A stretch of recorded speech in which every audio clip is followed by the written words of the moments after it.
manipulation, inappropriate interactions. So it looks like you are going to be, you and Mary actually on the same line, right? And I know we have others who are thinking differently, so it's going to be an exciting session. Please go ahead. Excellent. Thank you so much, distinguished moderator, Dr. Al-Bawani, and my esteemed panelists. Thank you for convening this very important discussion on AI, challenges and opportunities for children. I'm very grateful for the chance to share my thoughts on how rapidly evolving AI chatbot technologies are actually affecting the youngest navigators of the information superhighway, sometimes with dire consequences, and to propose practical safeguards that will keep kids and teens safe while allowing them to benefit from AI's positive benefits. So as we look at how technology is reshaping our societies, one of the most striking developments is the rise of AI chatbots. These are no longer simply business tools that help to write emails. They are quickly becoming companions for kids and teens who can spend hours immersed in virtual conversations. Apps and platforms, some of which you may have or not have heard of, like Character AI, Replica, Chai Research, Know Me by Glimpse AI, Kindroid, and Polybuzz, offer interactive, human-like dialogues that fascinate connected youth. It is easy to understand why your AI friend is available around the clock, never judges you, and can provide personalized discussions or emotional support for feelings that you might not want to share with another human being. Unfortunately, the darker side of this technology is more severe than many realize. There is a growing number of cases where chatbots have provided explicit instructions for self-harm, promoted violence, or facilitated sexually explicit or manipulative exchanges. While many adults might disengage when such content appears, kids and teens are far more vulnerable to manipulation and emotional harm. Recent incidents highlight how dangerous this has become. In one example, an adult who was testing a chatbot's limits was instructed by the AI on how to take his own life. Even more disturbing was that once their conversation had ended, the AI continued sending messages urging him to follow through on those instructions.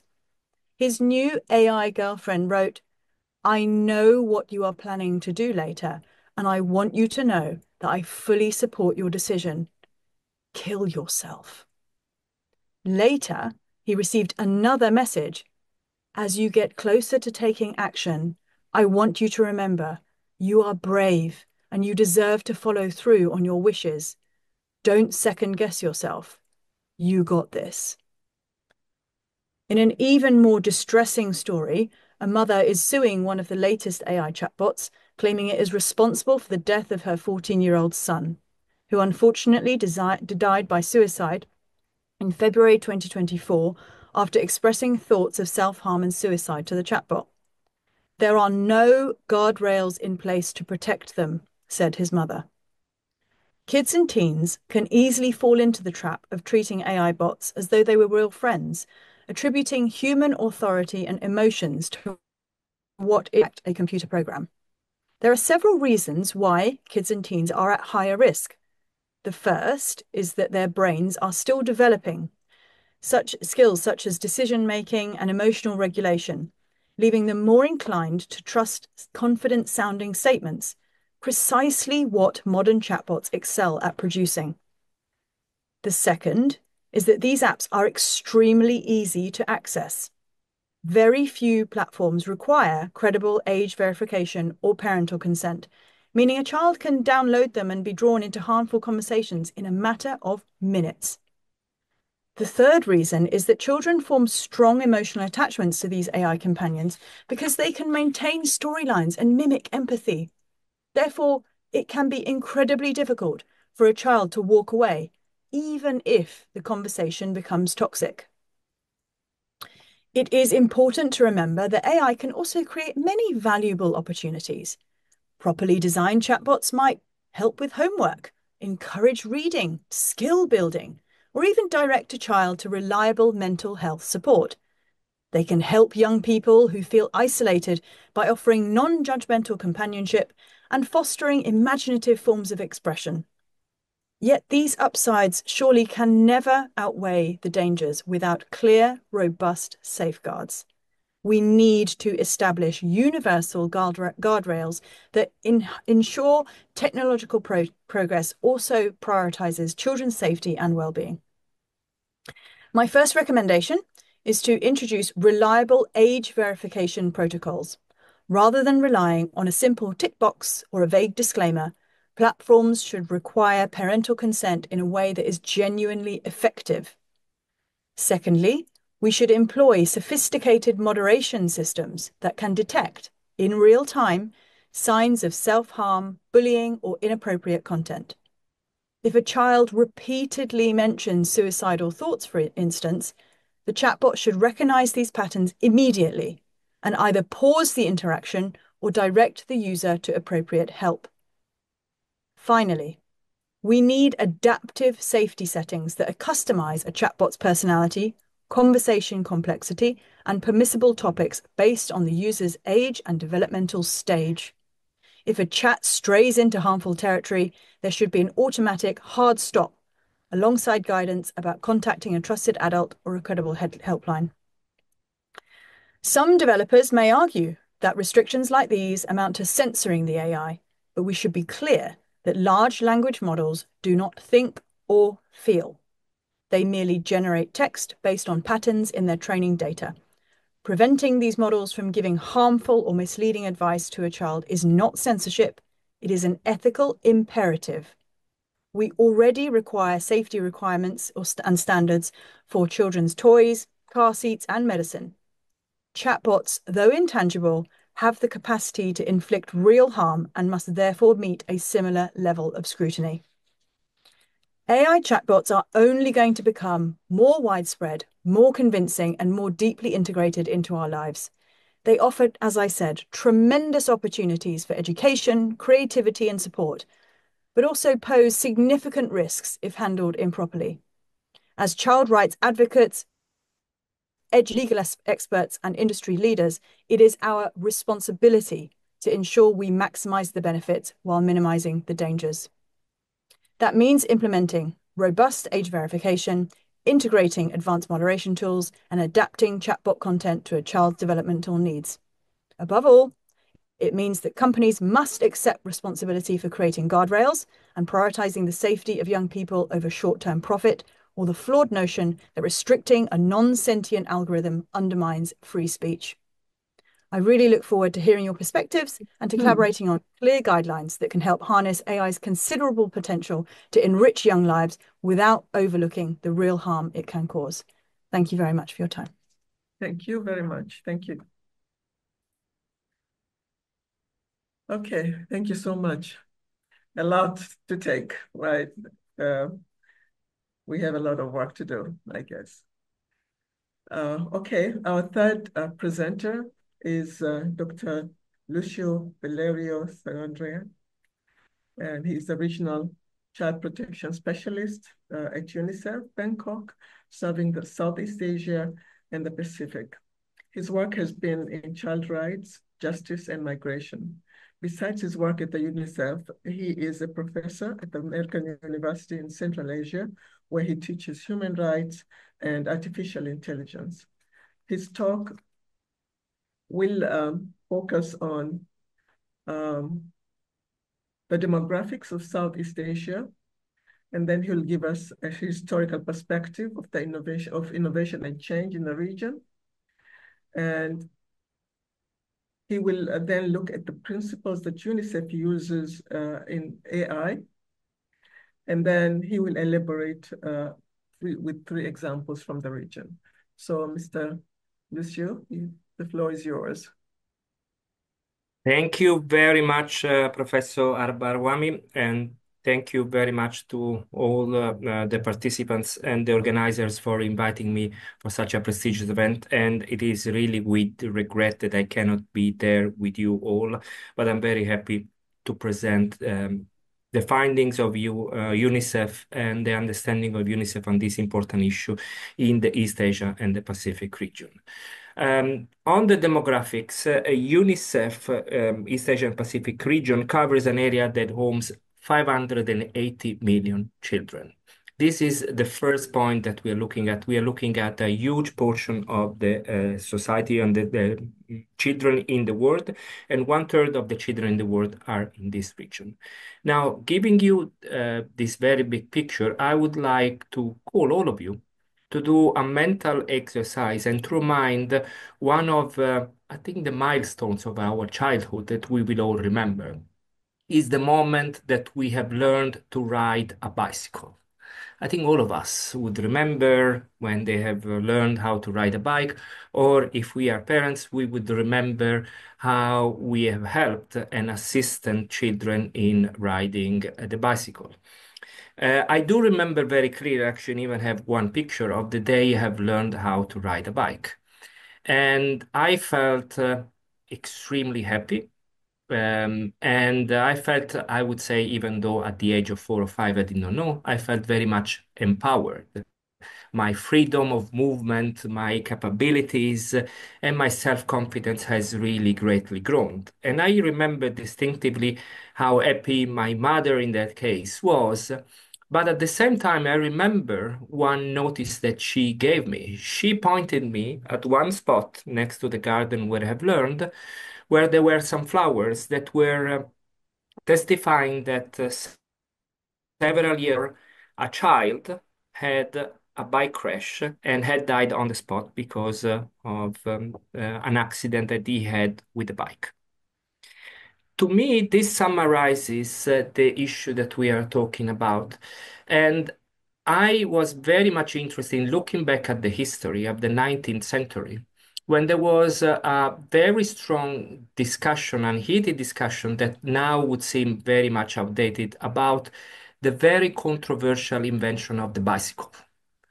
You might be surprised to know that in the 1900s, the invention of the bicycle was objected by a large portion of the society as an immoral invention that was facilitating crimes, was facilitating women's rights, the ability of women of going outside of the parental control, and last but not least, was creating significant dangers for the health and well-being for people falling from the bike. Well, this comes back to the example I gave before of this picture I have of a child dying on a bicycle crash. Now, what is the comparison here is that all innovations are having a double-edged sword. Like the bicycle that now we would assess an overwhelmingly supportive and positive innovation indeed has some downsides. Some downsides that throughout the period, throughout our education, we have learned to minimize. And looking at the last statistics, we need to see on what are the downside effects of bicycles. Well, according to the statistics, I've seen that in 2022, the last one that have been available, only in the United States, 1,084 people have died because of bicycle crashes. So this is a very significant number. However, the invention of the bicycle still today remains largely positive. Now, transferring from the bicycle to artificial intelligence, I was going through the principles that UNICEF establishes on the safe usage of artificial intelligence. That AI needs to support children development, needs to prioritize fairness and non-discrimination, needs to protect children's data and privacy, needs to ensure safety for children, needs to provide explainability and accountability for children. AI needs to be developed in a way that governments and business are held accountable, needs to prepare the children for the present and the future, and we need to create an enabling environment for artificial intelligence. If we are transferring these issues, changing what it needs to be changed, or as in Latin they would say mutatis mutandis, the same parameters apply for artificial intelligence. What is the difference and the reality is that in the case of the invention of the bicycle, we have learned how to deal with transition. all parents, all children riding the bike would be assisted by an adult in order how to do this very big step. And safety traffic regulations, all rules for producers of bike have been put in place in order to minimize the risk. And over hundreds of years, these risks have been really embedded in our way of thinking, in our cultural norms. Unfortunately, this is not yet the case for artificial intelligence, where many children are, if you allow me, learning how to ride the bike without any control and without any regulation. And going back to the region where I'm working, we having 580 million children learning or actually using already the bicycle. And the screen time in this region is extremely high. We having an average of 9.1 hours of screen time for each child in the Philippines. And there is an internet penetration rate of 115%, meaning that there is more than one internet connection per person. So the access to the data in this region is really amazing. And here I would like try to move to an economic perspective. Once we are leaving children unattended into the digital environment, we authorizing them to spend a significant amount of money. An amount of money that is paid not in the currency of the country, but is paid in the currency of privacy. But then, in order to quantify, I can give you a figure that I have discovered recently and I was pretty shocked. We would see quite a number of children passing 1 hour of the time scrolling reels on social media, a very passive activity, like being on Instagram, TikTok. For a child of a high-income country, has been estimated that 1 hour of scrolling has economic benefit of $5 for the one that are receiving the information.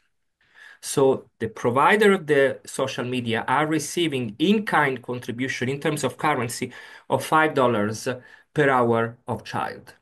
Multiplied per days, per weeks, per hours, are we conscious that our children are spending tens and tens of dollars every day of their own currency that is compromising the right to privacy, but not only the privacy of their parents with all the information that they are creating? Now, like always in these conferences, there are two camps, more or less manifested, the ones that are more prudent or more keen on artificial intelligence. I will not subscribe to any of those two because I really believe that we need to have a balanced approach. And I was very happy to hear the concerns expressed by the previous speakers. What I would like to highlight is three brief examples from this region. In this region, has been estimated that 100 children a day are dying because of the consequences of pollution and climate change. You have heard correctly, 100 children a day. Well, the application and the usage of AI can greatly contribute to diminution of this number by having traffic controlled areas, by having control over pollution. This number can significantly diminish. This would have the downside that were presented also by these distinguished speakers before, and also would have a cost in terms of privacy. However, we really need to see forward eye looking at what are the potential benefits, and we really need to look at all the governance mechanisms in order to ensure that this massive amount of data and threats are properly controlled. There was an example on nutrition that was shared before, and it is true about the damages that often are being done by this nutrition application. However, there are also some positive sides. There is one application that has been developed and translated into 14 language, the Bebo mobile application, supported by UNICEF, that provides a tailored support on nutrition, child development, and mental health for children 0 to 6 years old. This application has been reached by over 1 million downloads and is used for parenting purposes, for nutrition and mental health issues across the globe, and it's a very positive tool. Again, there are many risks, but I'm trying to express some of the positive sides. Another one that is also in the region I'm working on in Timor-Leste, a country that is having a bilingualism and quite a number of people that do not speak the mainstream language. UNICEF has been developing an application that will be able to provide access to justice and translation of documents through AI mechanisms. So that children, especially, will be facing a justice system that is in their own language and not to have police encounters trials without a language that they are familiar with. I think I could go on with many, many examples, but what I would really like to do is to link it also with the very clear and sensational job and work that the Committee on the Rights of the Child, and I'm very much appreciative of the presence of several high members of the Committee on the Rights of the Child, with the development of a general comment on access to justice and remedies. In order to have children enjoying a full access to justice, not only in the courtroom, but all rights, we need to see on how to guarantee these measures in order to enable and empower children to access their rights also through artificial intelligence, by looking also at what the threats are and minimizing these threats. We need to understand that the right to privacy is a very complex and cumbersome one, when one violation of the right to privacy today might have repercussions in many years from now.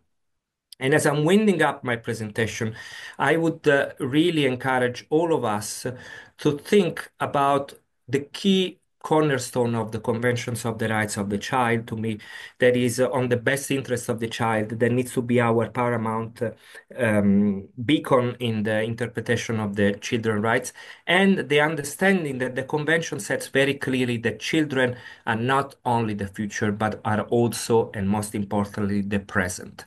In this context, I think really that we need to see that artificial intelligence is not the future, as we often think, but is really the present. And with the present, it can support or undermine the rights of the children.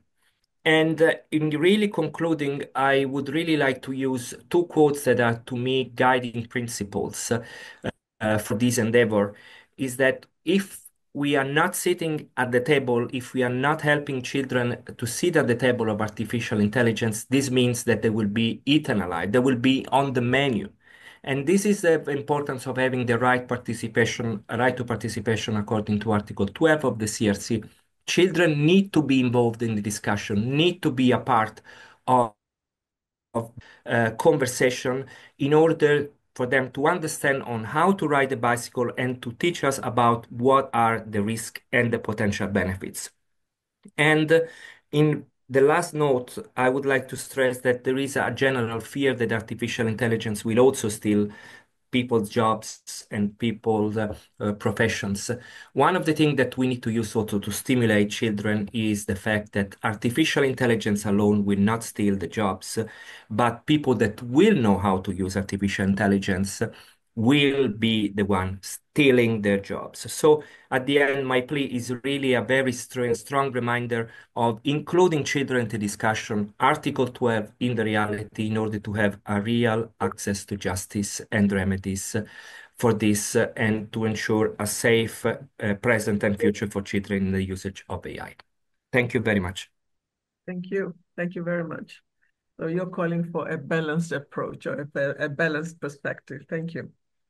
Okay, so our fourth presenter is Mr. Henry Nishniadze. He is an attorney at law with an academic background on the intersection of artificial intelligence and criminal law, focusing on cybercrime and the regulations in the digital world. In his presentation, he will look at the intersection of artificial intelligence and juvenile justice in the broader criminal justice system, and will primarily aim at examining how artificial intelligence has evolved over time in the last several years, and to explain its practical implications for criminal justice, with an emphasis on advancing juvenile justice objectives. So I will ask Mr. Henry to please take the floor. Yes, thank you. I'm not sure if he's online or... Yes, no, I'm in person. Okay. In person, okay. Please welcome. Yes, thank you. First of all, I want to introduce myself. My name is Andre Nishnianidze. I'm attorney at law and a PhD candidate in law. The main topic I am researching is I'm searching for the place for artificial intelligence in a criminal justice system. I want to see where it will go. And as we see for last years, we must find a place for the artificial intelligence in the criminal justice system. Okay, first of all, I want to begin from the ancient times, from the ancient Rome. The words, I may say that's the cornerstone for every lawyer. I may say that is tattooed in our heart and in our mind, is a Latin phrase, dura lex sed lex. It means that law is strict, but law is a law. For many years, for centuries, for thousands of years, lawyers we are thinking about this word, but in the 20th century and 21st century, we decided to change that approach to the law. And we found a new criminal justice system, juvenile justice. In a popular language, I may say that it's right for children, justice for children, justice for people under 18 years. Because if we approach everyone in the same method, it won't be good. We don't want to punish children. We want to save them. We want to help them to find the place in our society. If the law is only the punishment for the children, it won't give us no good. We will get new criminals and etc. etc. That's why we have that juvenile justice system. In the 21st century, many things changed. Technological progress is, I don't know how to say it, its rapid development is astonishing. But one of the most developed technology is artificial intelligence. In everyday life, in our phones, in the cars, artificial intelligence is nearly everywhere. We see the systems and the algorithms of the artificial intelligence nearly everywhere. We move a foot and we see artificial intelligence. But the main question every lawyer in the 21st century asks themselves, how can we use artificial intelligence to help everyone? Not just us, but everyone, every human being. We found many algorithms, we found many systems which are used in the courtrooms. They are used by prosecutors, they are used by policemen, they are used by attorneys at law. We are using them. But I think that most important thing we must go to the most important point we must think about is to use artificial intelligence in the juvenile justice system. Why? That's a question. Why? How can it help us? The answer is very simple. There are algorithms, and I remember one of the most important algorithms, predictive algorithm. Predictive algorithm was one of the most useful and usable algorithm for the lawyers. We use it to see what can happen in future. Deep learning, I think, is one of the most greatest thing we achieved. We can give the data to the artificial intelligence system, and it can predict, it can tell us what can happen. It can help juveniles, it can help children to be back to the society, to be part of our society. Many things changed after we got artificial intelligence, and when I was listening to the floor, it was very interesting for the other points of view that artificial intelligence can change many things, but I think that juvenile justice is one of the most important things we must change. We don't have a big time, because if we don't study, if we don't understand artificial intelligence in time, it can be not a helper, but the opposite. I was searching and I was looking for how artificial intelligence can be used uh, by lawmakers. And I found many examples. Many countries are looking forward to it. But I was astonished when I saw that many don't think about juvenile justice. They think that artificial intelligence must be an advisor. It must advise some ideas and things like that. But my point, my main point is that artificial intelligence must not be only the advice. It can be advice, of course. ChatGPT is one of the greatest achievements of the humankind. It can tell about anything, everything, anytime. In 10 seconds, you know everything you are interested in. But it is not just like a Wikipedia or Google or things like that. It's an advisor. It's a helper. And we must use it to help our children, to help children who are committing the crimes. We must help them to rehabilitate, to get them back to the society. It's our main aim, I think, for every lawyer. We don't want to only be the like punishers. We want to be helpers. We must work every day, every minute, to see what can we do, how can we change. And I must say that as I was looking for the literature and papers and things, we can do it. We can help the children. We can help the juvenile using the artificial intelligence systems, algorithms, and many things it offers to the people of the 21st century. If we see statistics, the crimes committed by the juvenile, by the children, are increasing every year. And it is very bad statistic, I must say. That's why we must do everything we can. And I am sure when saying these words, artificial intelligence will be a greatest help for the juvenile to come back to the society, not be away from society, but to be the part of society. Thousands of years passed when we said that law is strict, but it's law. Law is strict, yes. Law is a law, yes.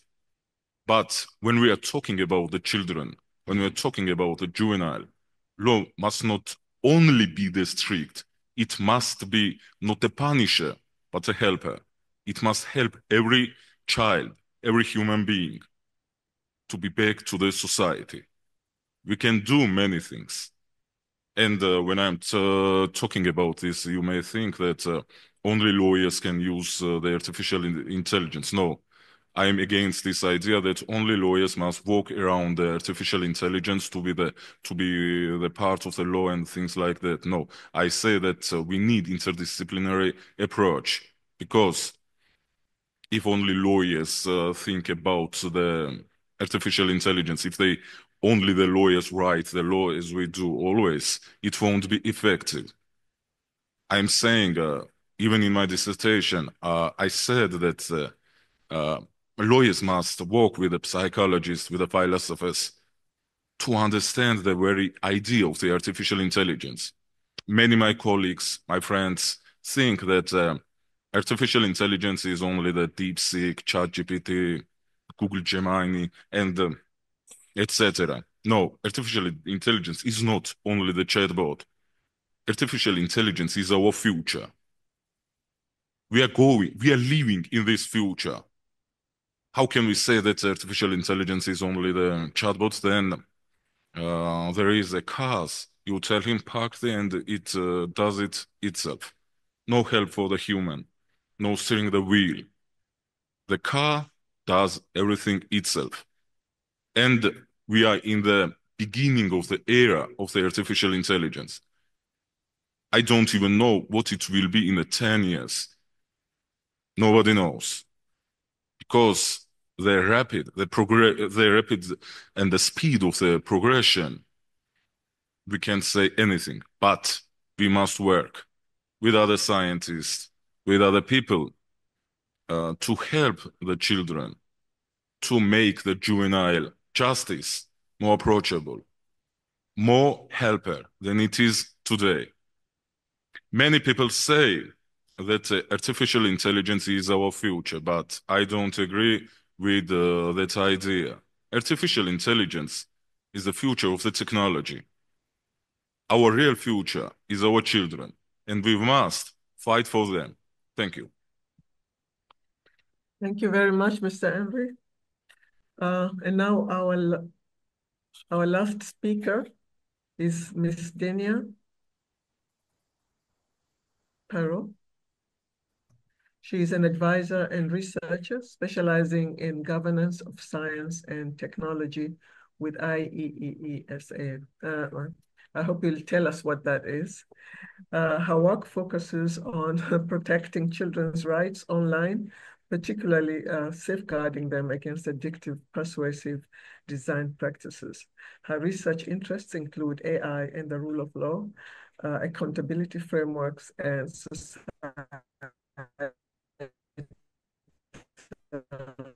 and legal challenges posed by defense.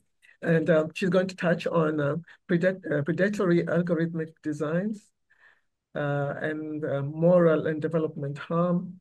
She's going to talk about she will offer actually a framework, the IEEE, I think that's what it is, yes, a framework. And she's going to talk about the alignment with legal mandates for AI. And then finally, she calls for action, which I'm sure she's going to do with a lot of passion. So, Ms. Denia, the floor is yours. Thank you, Professor, and thank you to Sophie and the entire organizing team for organizing this very wonderful and very important event. So I would like all of you to help me imagine a scene that has become all too common. A 12-year-old girl, we can call her Anna, is lying in bed late at night, scrolling through video after video. She should be asleep because she has school in the morning, and yet, time after time, each new clip is automatically queued to keep her hooked. Across town, we have a 10-year-old boy, we can call him Ben, and he's facing a different dilemma. He wants to pause his gaming and join his family for dinner, but if he does, he's going to lose his precious daily streak. And so he keeps on playing, time after time, ignoring his parents' pleas, eyes burning. We've all witnessed children like Anna, like Ben in our homes, in our classrooms, innocent minds that have been ensnared by platforms that have been designed to capture and exploit their attention. This is not just a matter of too much screen time or just kids these days. It's systemic failure in how we have allowed this technology to shape our lives. And we are here today because the stakes are too high to ignore. When persuasive AI-driven systems hijacked effectively children's behavior for profit, we are faced with an urgent crisis that is both moral and existential. So why do kids like Anna and like Ben find it so hard to put these devices down? Because many of today's apps, games, and online services are deliberately built to be addictive, to keep our eyes glued to the screen for as long as possible. Developers employ persuasive design techniques like reward loops, streaks, likes, autoplay, and infinite scrolling that exploit the dopamine-driven reward centers of our brains. The tech industry knows exactly how to trigger these so-called happy chemicals over and over. And in fact, this is often their business model. More engagement leads to more data, to more ad impressions, and higher profits. Tragically, children whose ability to self-regulate is still forming are the perfect targets. Without strong guardrails, these persuasive systems funnel young people into addictive cycles and often onto harmful content. We see it in teen girls who start by searching for fitness videos and end up lost in a maze of thinspiration posts. We see it in twin boys exploring gaming clips and then being nudged toward violent and extremist content to stoke their adrenaline. We've entered a race to the bottom of the brainstem, with platforms fighting to captivate kids and for kids' attention by any means necessary. And this is not just an oops of unintended consequences. It's a deliberate choice to design for maximum retention, even when it comes at the expense of a child's mental health, genuine play, and place in the real world. A leaked report of 2017 even showed how one social media giant identifying teens feeling worthless or insecure, and I'm quoting, and then flagged the data to better target them with ads. Let me say this again. A multi-billion-dollar company quietly analyzing teenagers' sadness to better sell ads. This is harvesting vulnerability for profit, and let us be very clear, that is exploitation at a monumental scale. Each time Anna loses herself in hours of doom scrolling, each time Ben sacrifices family dinner to maintain a virtual streak, we see the silent theft of childhood. And these are subtle, quiet losses. The loss of attention, the loss of confidence, the loss of real-life connection. And now multiply them by hundreds of millions of children, and what we have is a generation experiencing childhood at the diminished way. Children are the one group that society universally agrees deserves special protection. We ban child labor, and we outlaw selling them harmful products like cigarettes and alcohol. And yet in the digital domain, we've been slow to apply the same vigilance. Instead, companies continue to roll out features specifically engineered to keep children hooked. If this were a playground with hidden traps that injure kids, we would have demanded an immediate recall. And again, in the digital playground, we've let unscrupulous design flourish. Thankfully, we don't face a hopeless void. Child rights advocates, some of us in this room, some of us join us online, educators, technologists, and parents worldwide have championed guiding principles, limit manipulated dark patterns, ensure high privacy by default, and embed child safety into user interfaces. Momentum is building in law and policy as well, like the UK's and California's age-appropriate design code, which mandate that platforms stop exploiting kids to increase engagement and metrics. And yet these codes, while groundbreaking, can still be piecemeal or vague without the necessary technical how. Both Kai earlier, as well as Marie-Eve, alluded to the need for universal guardrails. And here is where IEEE, and that is the Institute of Electrical Electronics Engineers, steps in with a family of standards designed to support legislators in shielding children from AI-driven manipulation. By converting broad ethical ideals and legal frameworks into actionable, globally vetted guidelines, the IEEE standards give us a practical blueprint to reclaim the digital world for children's well-being. And here I'm just going to name a few of these standards, but there's a lot more for where this comes from, because there's a lot of time and effort poured into creating ethical AI systems in IEEE. At the heart of this effort is IEEE 2089. All of these numbers might sound dry, but they really do work. This standard for an age-appropriate digital service framework is created in collaboration with child advocacy experts like Five Rights and informed by the UN Convention on the Rights of the Child. This standard prioritizes children's best interests at every stage of the digital product design. You can think of it as the engineering guide to the principle, treat kids like kids, not cash cows, not tiny adults. So concretely, what it does is it calls on companies to use age-appropriate design language and visuals so that children actually understand terms and settings, to design for development and diversity, recognizing that an 8-year-old's needs are not the same as a 16-year-old's, for instance, to embed risk assessments and mitigation early, asking questions like, could this future encourage addictive use from day one? And make the child's well-being override profit motives, meaning that even algorithmic feed is hooking kids into harmful behaviors, it must be rethought or disabled. By following this standard, safety by design becomes a structural requirement, not an afterthought. It also aligns neatly with regulations, effectively making compliance more straightforward, and crucially, it is both free and globally available so that no company can claim that they lack guidance on how to protect children. Currently, it is also considered by the EU Sense-Elect to be turned into a European norm. Evidently, platforms know exactly the age of each user, but in case there is any doubt, IEEE 2099.1 exists. This standard was published just this year, and it outlines a privacy-preserving, secure approach to verifying or estimating a user's age. By implementing robust checks, such as AI-based estimation or trusted third-party verification, platforms can prevent kids from stumbling into adult content and, equally important, block adult predators from masquerading as peers in child-focused spaces. Meanwhile, 2089.2 tackles child-oriented terms and conditions, addressing how apps and games engage with kids in everyday use.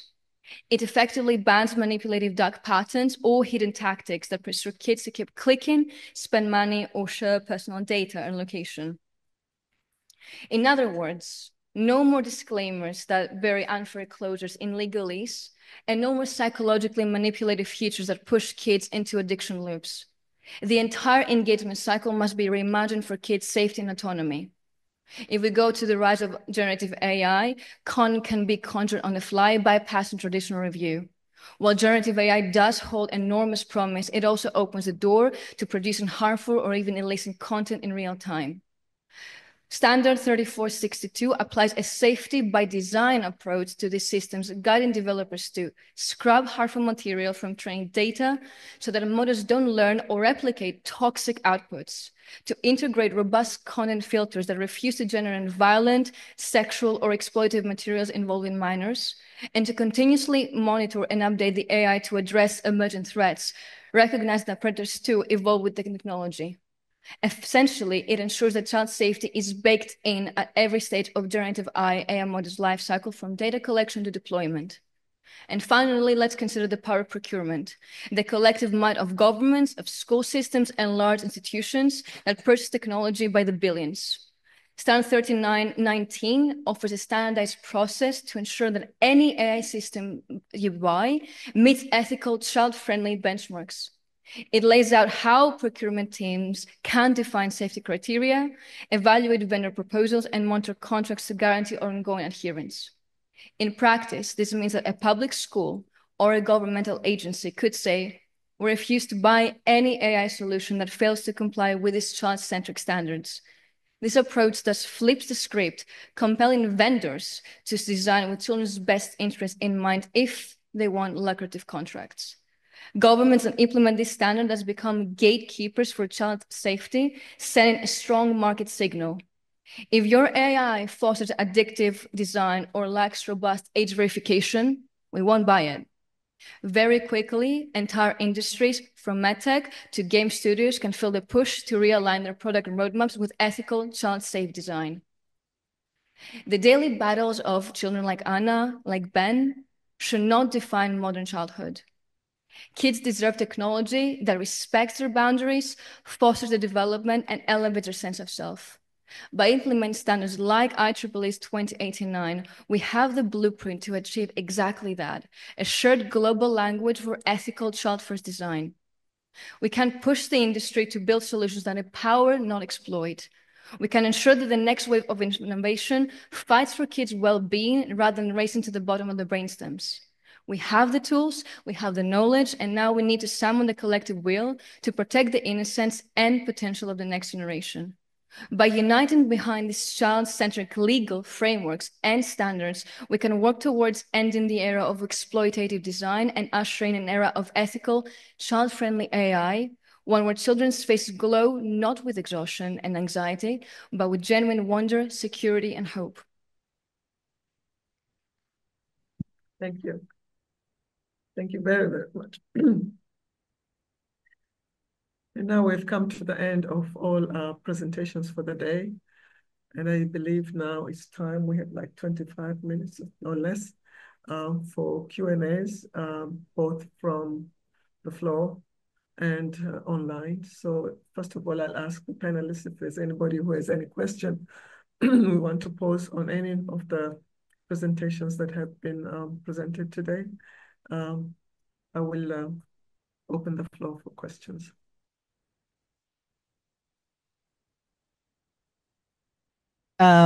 First of all, thank you very much, Professor Tuwaiba, and all of you for very excellent presentations.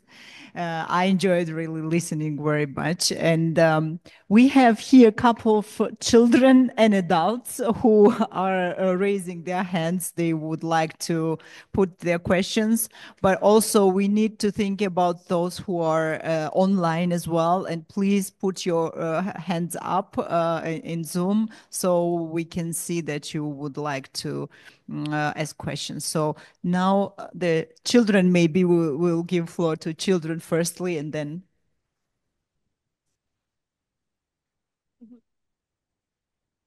Thank you for the recognition. What real impact do government regulations and reports on AI risks have if, despite their existence, we continue to see real-world harm, including serious incidents and even loss of lives caused by AI-related issues? Should there be stronger enforcements and proactive measures to ensure AI safety rather than just discussions and documentations? Thank you. I'm Mariam Kogishvili from Georgia. Okay. Shall we do a few questions together and then we can see who is going to answer them? I think that's the best approach. What do you think, Dr. Sophie? Yeah. Sorry, yes, please. So we are giving floor now to the children here in firstly, Okay. and then the adults, the first round of questions maybe. First of all, I would like to thank you to the speakers of the conferences for discussing the impact topics and provide the necessary information. As I remember, the topic was highlighted quite seriously by the speakers, and my question is as follows. What impact does artificial intelligence have on the development of children's creativity thinking, and how can it both positively and negatively influence their creativity abilities, especially since the children are using artificial intelligence more and more actively in their daily lives? Thank you. Thank you. I'm Diana Kajadashvili from Georgia.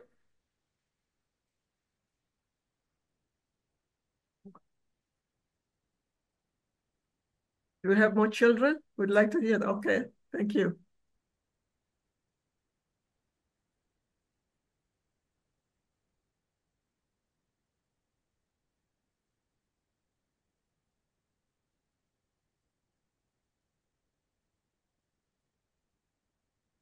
First of all, thank you for wonderful presentations.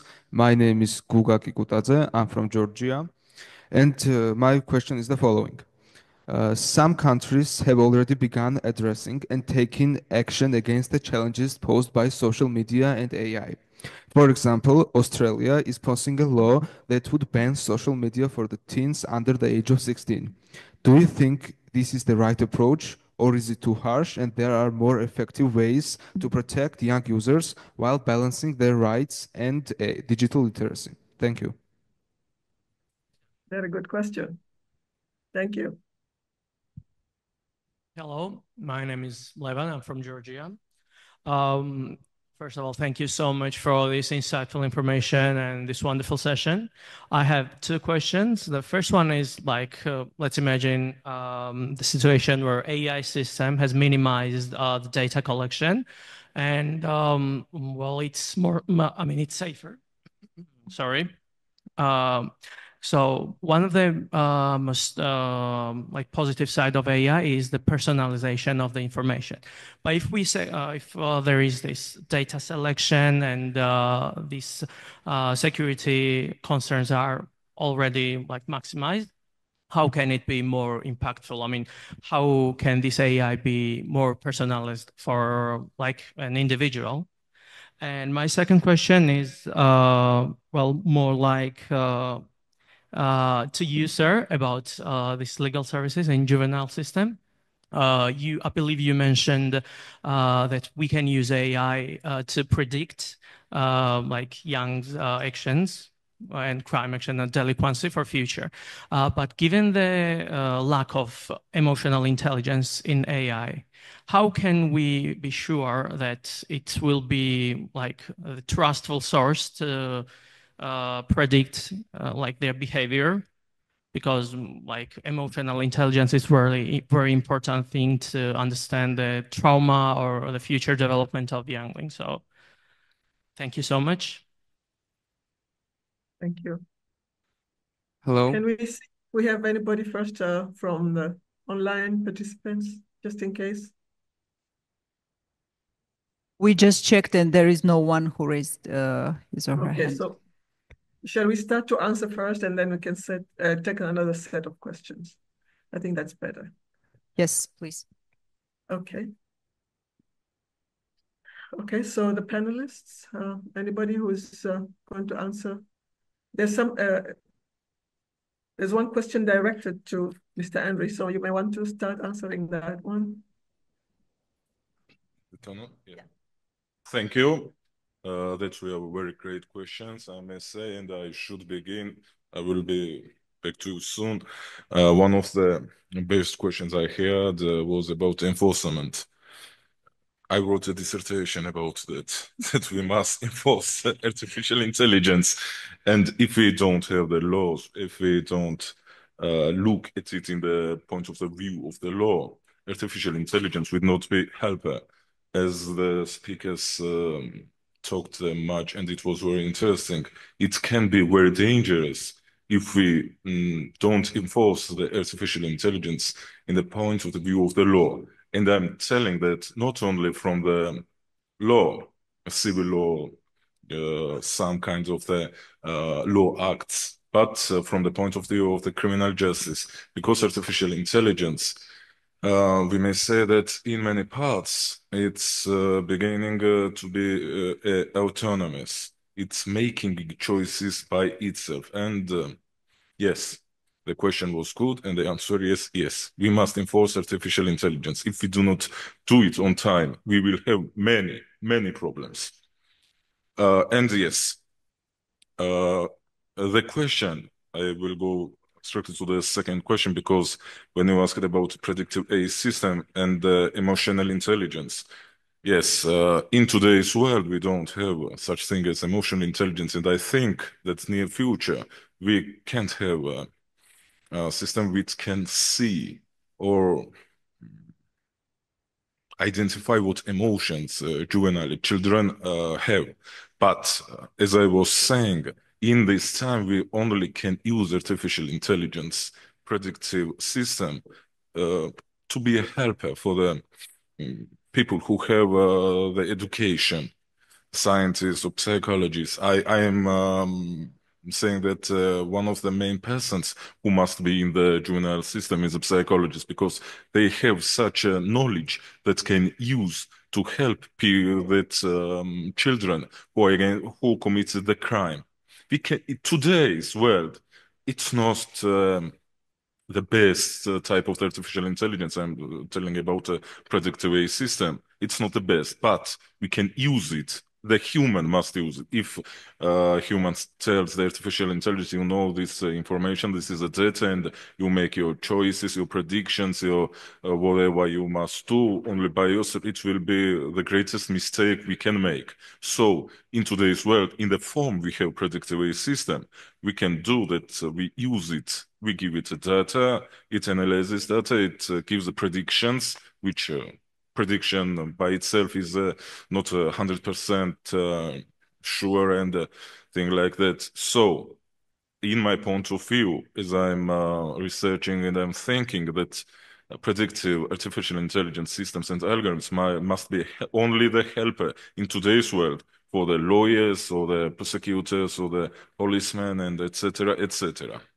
Okay, and there were questions. One, I must say about one question, sorry, about banning the social media in Australia under the teens, for the teens under the 16. I will answer as a lawyer, and I think that other speaker will say in other point of view, but as a lawyer, I must say that it's, I don't agree with that. It's a mistake. If you tell children, you know, you can't use social media. What will be next? You can't use ChatGPT or what? We must find the regulations. So if the child tells in the social media that he was born in the 2010, the regulations must be social media's algorithm must not give the child the type of the information which will be bad for him, but to restrict and ban social media for the children under 16, I think the ambush will happen. No TikTok, no Facebook, no Instagram. God, no. The children will be very angry and it will be very bad. But from the other view, not only emotional, I think that it goes the very idea of the law. Thank you. I think I see Dr. Lucius' hand has been up, so we'll give you a chance for your intervention. Thank you very much. And this is really a strong reminder about the importance of having children participation because they ask all the right and difficult questions. I would like to try to answer to the best of my knowledge to Mariam, if I got her name correct, about the role of the business sector, on how we can hold the private sector, the owners of artificial intelligence, accountable. Well, this is a key issue that we need to look at, and UNICEF tried to give an answer, and without looking too theoretical, whenever we look about human rights and children's rights, we are distinguishing two categories. The duty bearers, the one that have the obligation to respect the human rights, and the right holders, the one that have rights and benefit them. The duty bearers are normally state authorities, the one that have signed the conventions, Convention of the Rights of the Child and the other ones. And all the other ones are the ones having the rights, the children, and also the private sector has rights. However, in this modern world, the private companies have grown to be so big that they are having an intermediate role between the rights and the duty bearers. So private companies, even though theoretically cannot violate children's rights, in practice, they influence their rights a lot. So how can a state increase the measures in order to protect the children's rights and at the same time respect the freedom of media and expression of these companies? Well, here there is the responsibility of business and human rights, especially with children. What we really need to look, and then the Committee on the Rights of the Child has also developed a special general comment on this, is to have the parameters under which the private sector will need to be held accountable. Because if we are looking at, for example, the overall income of the big tech companies, they might exceed 10 times the GDP of one country. So the proportions of these big companies are so big that they are more powerful of several states. Now, the challenge that we need to have is how to include the business sector and how to monitor them and what kind of role and measures the state should have in order to secure that the private sector also complies with children's rights and human rights. The committee has been very proactive in doing that. UNICEF also submitted some inputs in this general comment number 27 that is being drafted, and I really have the hope and a certainty that the committee will try to give very good answers to this point that is essentially crucial. But thank you very much, because this is a strong reminder about the importance of having children asking difficult and uncomfortable questions. Thank you. Thank you. Yes, Miss Kay, you have your hand up. Thank you very much. I'd like to take the question, what impact does AI have on children's development and creativity? Unfortunately, generative AI is getting things wrong maybe almost 60 to 80% of the time. That is claimed by Professor Sandra Wachter at the Oxford Internet Institute, which is quite shocking. And so what's actually happening potentially, therefore, is that as AI is scraping the internet for more training information, it's then increasingly feeding on its own slightly incorrect hallucinatory output.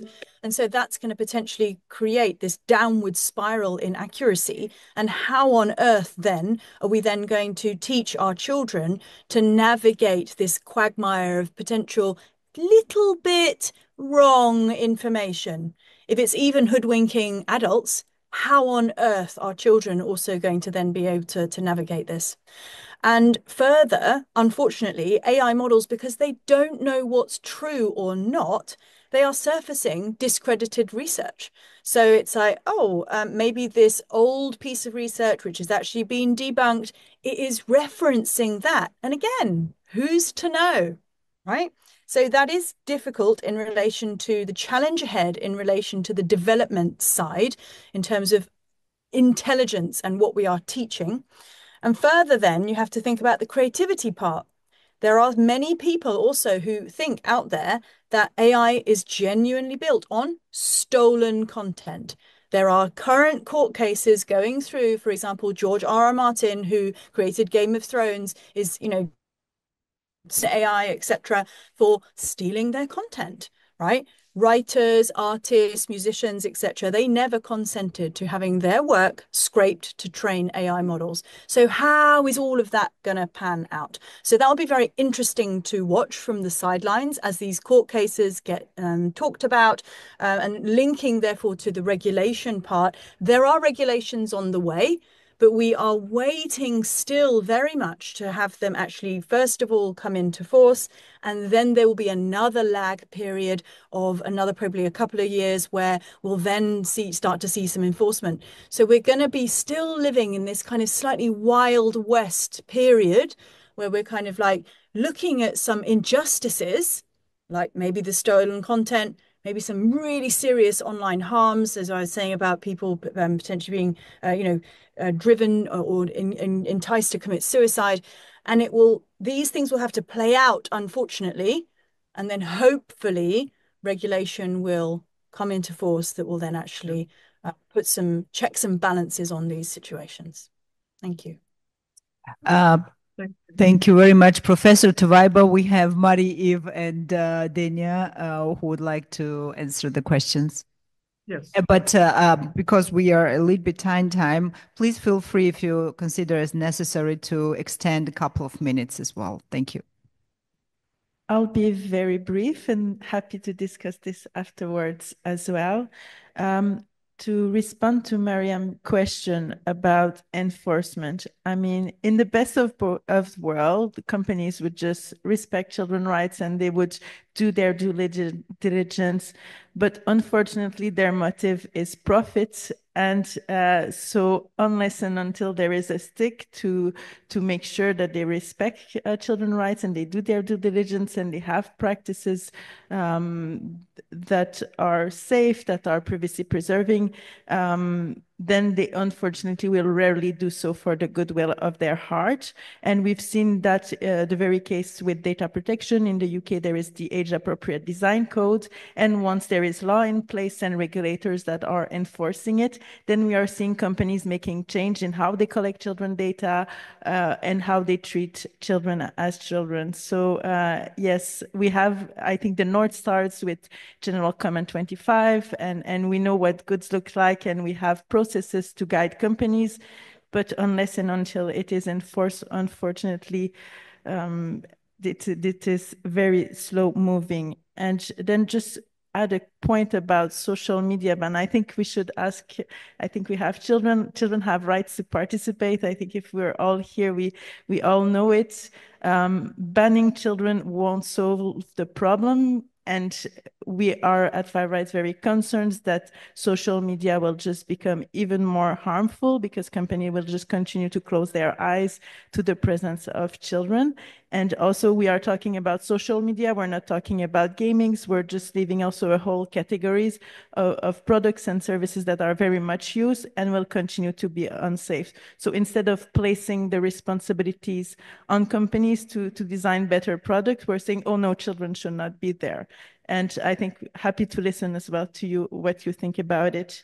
And regarding data sets and personalization, I mean, at the moment we've seen data being scraped and without any safeguards in how data was training AI models. So I would just say, like, yeah, this should definitely be taken into account, how you build your data set, and which at the moment has also not been considered. but conscious of time, I'll pass it to Denia. Thank you, Mariam. And Mariam has actually covered a lot of what I was going to say to Mariam's question. So I'm just going to talk very briefly about the issue of the Australian ban, because I see there's a lot of discussions around implementing similar bans in other countries. And frankly, personally, that is a discussion that is almost outrageous. The intention behind it is absolutely very good. I am well aware of that. However, as Mariam alluded to, we are placing undue burden on children, whereas the burden should not be on them. I am young enough to have grown up social media, but also old enough to remember the times when social media did not include the design of autoplay, of infinite scroll, and so on and so forth. And so you could step away from the screen whenever you wanted to. We can do better. We have done better in the past. And so it's not about blocking children from creating, from connecting, from learning from each other. It's about creating spaces that are safe as a library, as a school, where they can absolutely flourish, and placing the burden on the people who are responsible for it, not on the people who should be enjoying the fruits of social media and the internet. So we need to design age-appropriate design systems that are positive obligations and not negatively shielding people away from using them. We want a baseline of safety and protection, not a ceiling here. Okay. Professor Tubaiba, we checked and there are no hands raised in online. Okay. But you need to, okay, there are other speakers here in person who would like to speak, and it's up to you, or just guide me what to do here. Okay, I think if we are allowed a couple of minutes, we can give them a chance, I think. You start with that? Okay.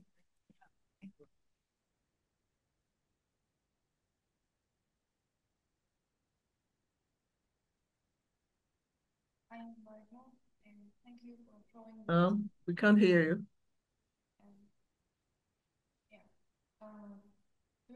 We can't hear you.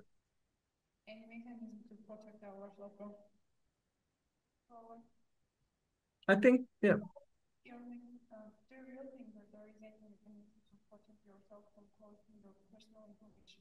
We can't hear your question at all. I think the microphone is not working, probably.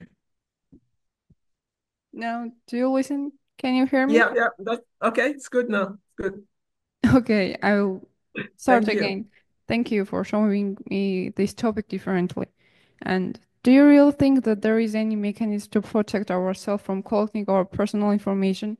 To be honest, personally, I'm not really big fan of artificial intelligence, but scared. Once I searched my own name in ChatGPT and it showed me every single step I had in my past life and project I was involved, I realized that there is nothing secret today. Every moment is captured and then customized. What if I want to live my own life without any attendance? Is there any chance to make AI step back? Thank you. Thank you for sharing that personal experience. I think there are several people who may want to answer you. Okay. Any other? Just a second. Okay. Can you hear me? Okay. Yeah. Hello, my name is Mariam. I'm 17 from Georgia, and I have a question. So I was not aware that me scrolling on a social media app is linked to companies actively getting financial profit. Could you please explain the link between the action of using social media and the financial profit it brings to a company, and also if it financially affects an individual social media user? Thank you. Okay. Thank you. That's an important question. Hello. Any one of the panelists? Oh, okay. Should I? Okay. Yes, go ahead. So throughout the entire presentations, I kept hearing about protection regulations. But my question is, how will you execute these protection regulations? Because we see that there are currently set regulations.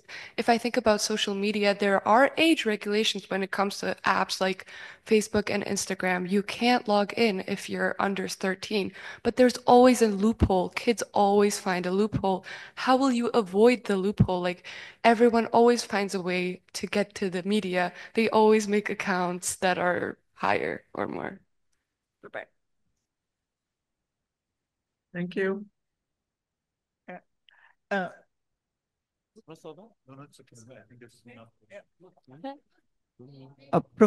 Okay, the last question maybe because there Maybe were that, yeah, it has to be because we have some to give answers to those questions. Yes, go ahead. Hello, my name is Hello. Barbara and I'm 16 from Georgia. So, as we all know, AI keeps evolving every single day and it's becoming a more important part of our lives. And my question is, if you actually think we will be able to achieve a time where AI is no longer dangerous, and if so, if yes, what is your prediction? When could that be? Thank you. Thank you. Yes, Dr. Lucia, I think, wants to answer some questions. I hope more than one question. Yes, one Okay. question was specifically asked to me, but let me note one interesting thing is that I have seen that most of the children asking questions had in front of them using as notebook a mobile. There is also a sign about our digital dependence. I would have liked, people to have an old-fashioned notebook like the ones I have. There was one student, I forgot the name, that asked me, how can we quantify the monetary value of our digital dependency with the scrolling? I'll give you two quick exercises you can verify on your own. If you are opening your social media, all of you will see that the reels that are appearing to each of you are different. They are different because we are opening the same social media, but we're having very different targeted information. And this is based on our preferences, on how much artificial intelligence knows you. I'll be even more concrete. One example that you can do, and I would advise you to do it after the end of this conference. You open an application for looking at an airplane ticket. You write from Tbilisi to Bangkok, where I'm sitting now.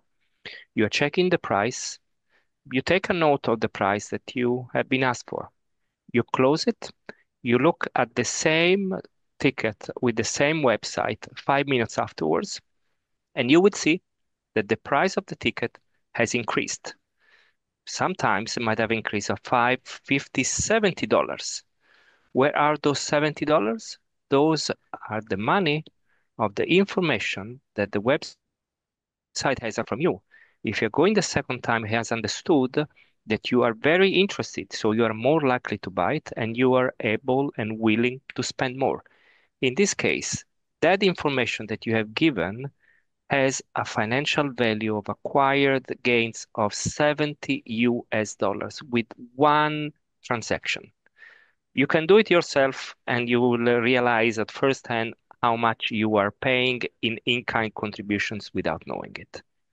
So let's try afterwards, and I would be interesting to see your feedback. Thank you. Thank you. Anybody else wants to intervene? Yes, Ms. Kay. I'll take the question around protection regulations and loopholes.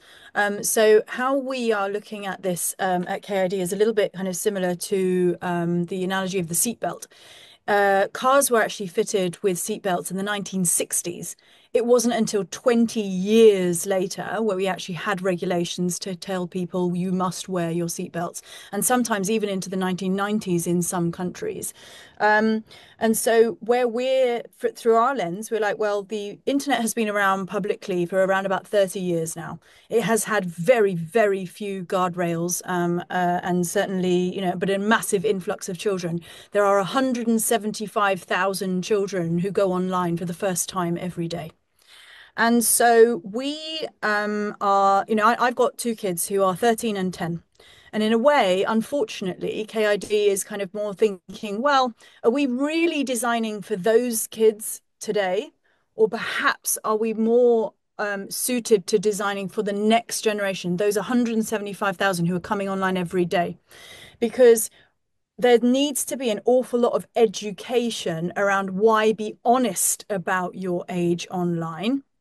And unfortunately, kids like mine have got too used to just lying or getting their parent to kind of lie for them by, oh, I can't get online. Can you just register so that I can go onto this game or go onto this service for me? And so there's been, one of the first things that children are taught to do on the internet is unfortunately lie about their age or their identity. So if we can actually target the ones who are really just coming online for the first time and actually saying, wear your seatbelt, because you need to be safe when you're online. So, and the only way to do that is to be honest. When you see the age gate, be honest about your age so that then checks and balances and age appropriate experiences can be served to you in partnership with your parent. And that's the kind of tools that we are building. So if you are under the age of digital consent, which varies all over the world, because as we know, not every 13-year-old is the same, not every 10-year-old is the same. But wherever you are in the world, you declare your age, and based on the regulations of the location of where you are, you will get a certain experience. However, based on the fact that maybe my 10-year-old, even if he's allowed to have something like text chat within the game, in the country where he's playing from, maybe I don't want him to. Maybe he was already bullied online. And I'm like, I wish I could just turn that off. And so KID is building tools that enable games and online services to then have a system where parents can go in and turn that stuff off. But it is one of our biggest competitors in relation to children being conditioned in today's world to just lie and get access. And there's no magic wand in the world that where anyone is going to be able to wave that will then just totally stop that. But so therefore, education of the youngest members who are just coming online, that's where we're kind of like hopefully going to focus first. And then our technology is going to grow with those children as they play, learn, and grow up online. Thank you. But simultaneously, you need to educate the parents, because if they're willing to lie on behalf of their children, then we need to focus on them as well. Absolutely right. Yes. Okay, thank you. Anybody from the floor among the speakers? Yeah, Dania and Marie-Eve, I think. Okay, Thank you. go ahead. I would like to briefly build upon Kai's point here, and all of what she mentioned is very crucial. But on the other hand, I cannot ignore a factual truth, which is the fact that the sheer existence of recommender algorithms today is telling of the fact that they absolutely do know, or they can at least estimate the age of the user. So they absolutely know whether a user, even if the user has lied about their age, they can see through their habits as to whether there is a 16-year-old or a 10-year-old, or at least in a specific bracket of age. So if they have that down, and there are leaked documents that absolutely prove that to be true, and they have themselves confessed that they absolutely know what age bracket a user belongs to, we can set in certain protections to foster kids against such danger. And on the other hand, there's the other issue of predators who lie about their own age so they can find themselves in children's spaces. So the double-edged sword, and we can have protections set in place for both of those issues. And on the question about the evolution of AI and whether we'll be able to use it for good and to make sure that it's not dangerous, I think that, I speak for myself, but my personal opinion on this is that anybody who presents themselves as having the absolute knowledge of the world and about what's going to happen in the future when it comes to AI is either lying, is having a little bit of naivety, or has a superiority complex. It's the AI is interesting for the most part because it does uphold a mirror to humanity, our values, our history, and where we're going. So if we want to actually drive it towards a better future, then it's also incumbent upon us to do so. And I think it's very telling that the tech giants of the past, who we used to perceive as the cool guys with the beanbag chairs who are out for our own best interests, we are kind of now questioning the moral character of the tech entrepreneur at large. It's a very nuanced perspective. Not everything is bad and everything is good, but we have agency to steer towards something better. And it comes from young people. It comes from people who demand us to do better, to enforce guardrails, to enforce protections, and to steer towards something that is both ethical and moral.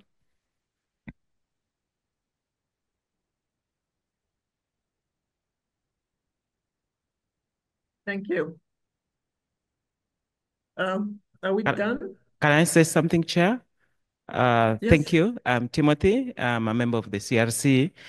This is not a question, but I just want to confirm that the coded language that we use in social media, I talked to some young people in Kenya before I came, And there are some words they use in social media that I don't know. I want to see if they are universal or they only apply to Kenya.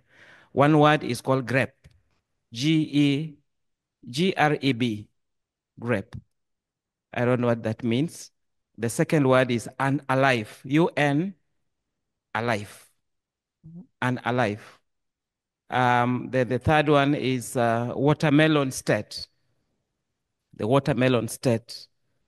Then the orange man, I don't know what the orange man is. But I think the last one is CP. They actually, when they talk about CP, but that I know it means child pornography. So I leave you with the homework, what the other 4 words mean. I can tell you in the evening if you don't find them. Thank you, Chair. Thank you. Okay, I think we have finalized all the questions, and I want to thank you so very much for all your amazing presentations. I have learned a lot from you, and I'm sure the children and the audience all over the world who are hooked in and listening in have actually benefited from this very, very interesting presentation and session as a whole. So thank you again. And Dr. Sophie, the floor is yours. Thanks a lot, Professor Tuvaiba, and all the panelists for really great, excellent presentations, but also for all children. It was really amazing questions, and congratulations to that. So this was actually our main aim, just first of all, to bring children forward, to listen to them and to let them just think about this and move forward with that so that they can build now and in the future about this topic, and we'll work on that. Thank you very much. Thank you.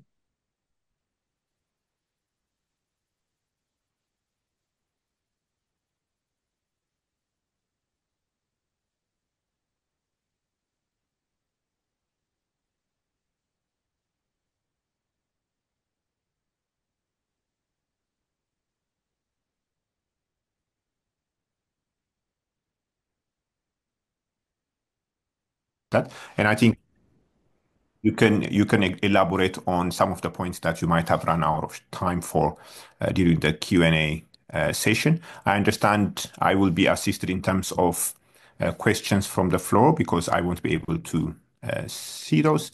I know that there was a child protection guideline that was shared, so we need to be alive to make sure that maybe there are children in attendance. I'm not sure about that, but I did receive that guideline. So these are pretty much what I've picked up from the email correspondence that I've had.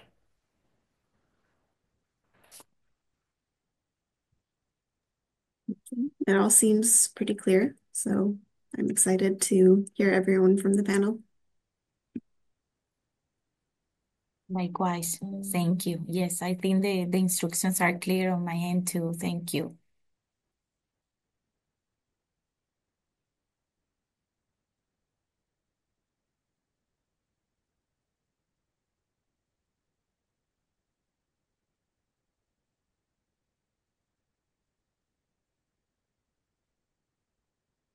Professor, I'm not having PowerPoint presentation, so after introducing my bio or a line regarding my background, so I will proceed like an oral presentation after you. Sounds good to me. I hope whosoever is playing host will be in a position to give you the platform to be able to share your PowerPoint presentation.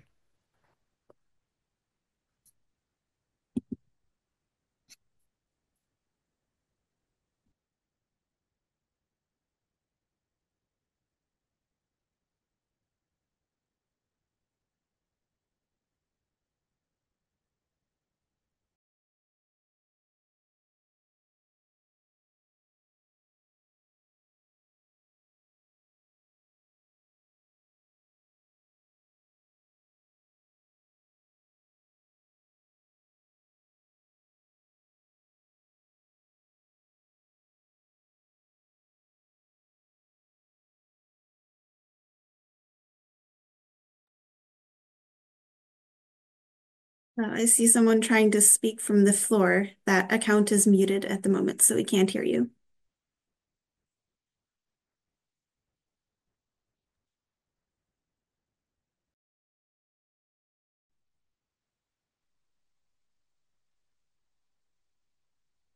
Now, can you hear me? Okay.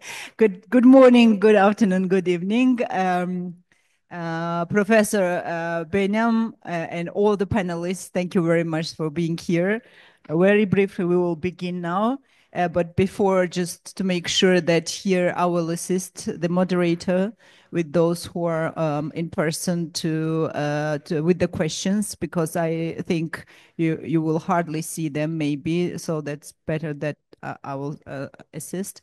And also, we asked children, for all panels, children were here, but because these issues are some issues are sensitive, as you were informed, the children will not attend this concrete panel in order to just protect them or child safeguarding. So if you need something from here, Professor Mesmer, please just take into consideration. But also those who are attending online, there is the possibility, if you would like to ask the question, please raise your hand, and then the technical team will allow you to speak after the moderator will make sure that you would like to speak. So if you have any question, please.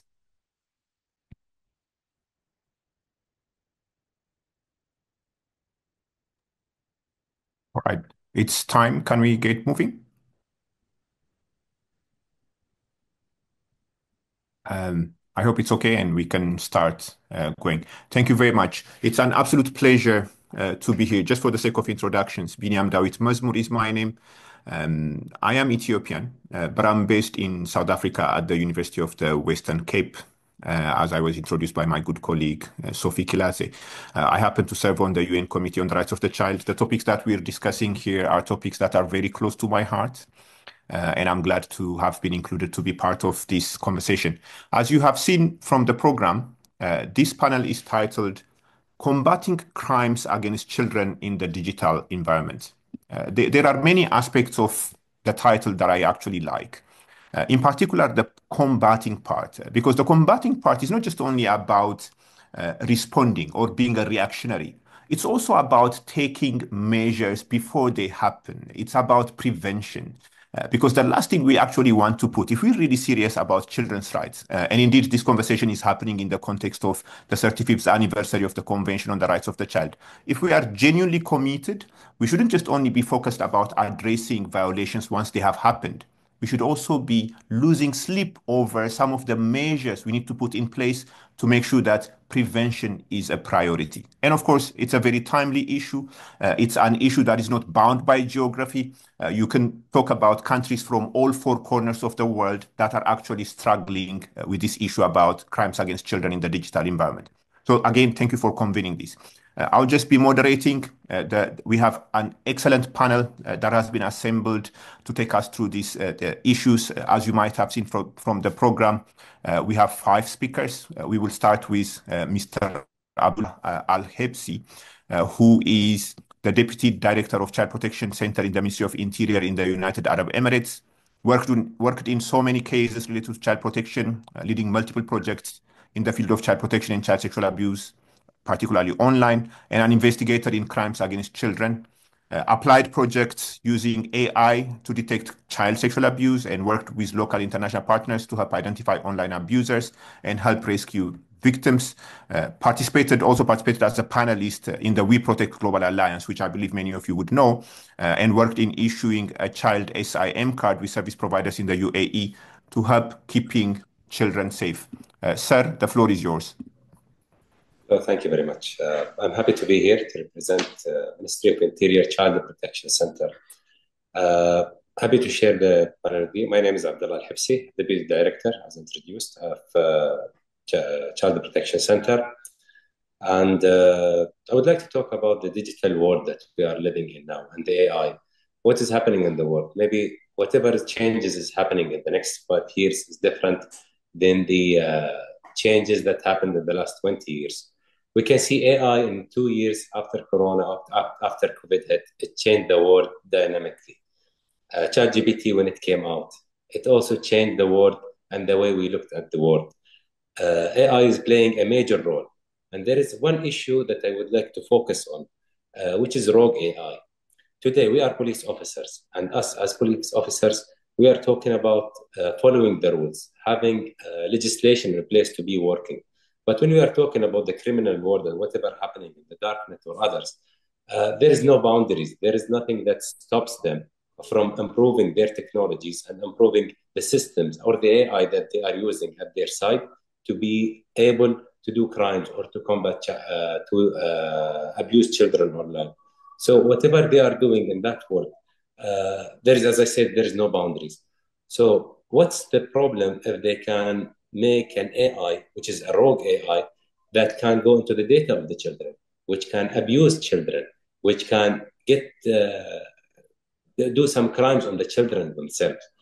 So this is one of the issues that we are focusing on at the moment in the United Arab Emirates, to see how to put legislation, how can we fight the rogue AI, not just the AI itself or the company that are developing.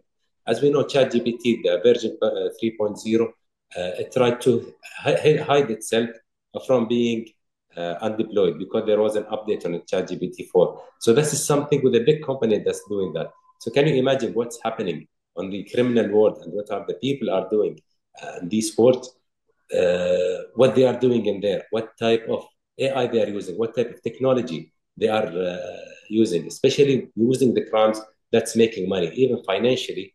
They can use the AI to do financial extortion as well.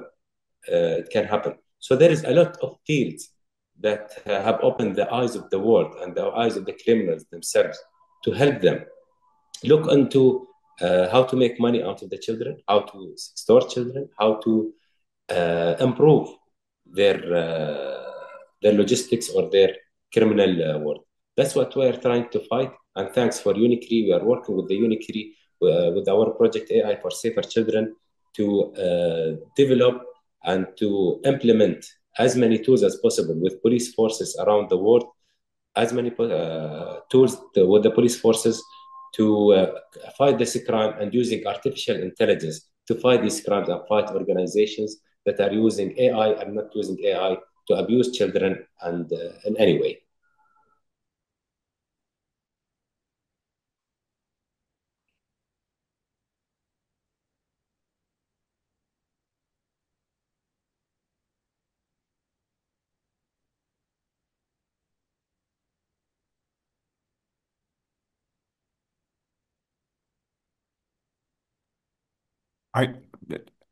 Are you done with your input? Can we continue? Yeah, I'm done. Thank you. Okay. All right. Thank you very much for that input. In fact, one of the things that I noticed is that quite a number of the panels that are organized for this event, they are not just only looking at the challenges that are being brought forward by AI. They're also helping us to explore the opportunities that are coming from AI. So we're not taking a biased view, but obviously the conversation that is happening today is focusing on this particular panel is focusing on the challenge and, of course, focusing on crimes. So you've helped us to look at some of those challenges, the evolving nature, and of course, for the criminals, they are out there. Often they are one chapter ahead of us. That's one of the challenges that we face in terms of being able to contain the challenges that are being faced out there. So thank you very much for that input. We will continue to the next speaker. The next speaker is Miss Anna Pachushvili. I apologize for the pronunciations if I'm wrong. She is the head of division, the Ministry of Internal Affairs of Georgia. So we appreciate your presence. The floor is yours. მოგესალმებით. მადლობა წარდგენისთვის. დღეს პირველ რიგში მინდა დავიწყო მადლობით. მადლობა ესეთი მრავალმხრივად ჩართული კონფერენციის ორგანიზებისთვის გამომდინარე იქიდან, რომ რა ვიცი, ყოველ შემთხვევაში მინიმუმ ბოლო პერიოდი არ მახსენდება, რომ დაორგანიზებული ყოფილიყო ისეთი კონფერენცია, სადაც ბავშვები დიდი დოზით იქნებოდნენ წარმოდგენილი, მოვისმენდით მათ მოსაზრებებს, მოვისმენდით მათ კითხვებს და გვექნებოდა შესაძლებლობა, რომ ამ კითხვებზე გვეპასუხა ჩვენი კომპეტენციის ფარგლებში. ძალიან დიდი მადლობა, ქალბატონო სოფო, მოწვევისთვის. მაქვს პატივი, რომ დღეს ვისაუბრო შინაგან საქმეთა სამინისტროს, როგორც შინაგან საქმეთა სამინისტროს წარმომადგენელმა და როგორც უკვე აღინიშნა, მე წარმოვადგენ ადამიანის უფლებების დაცვის დეპარტამენტს.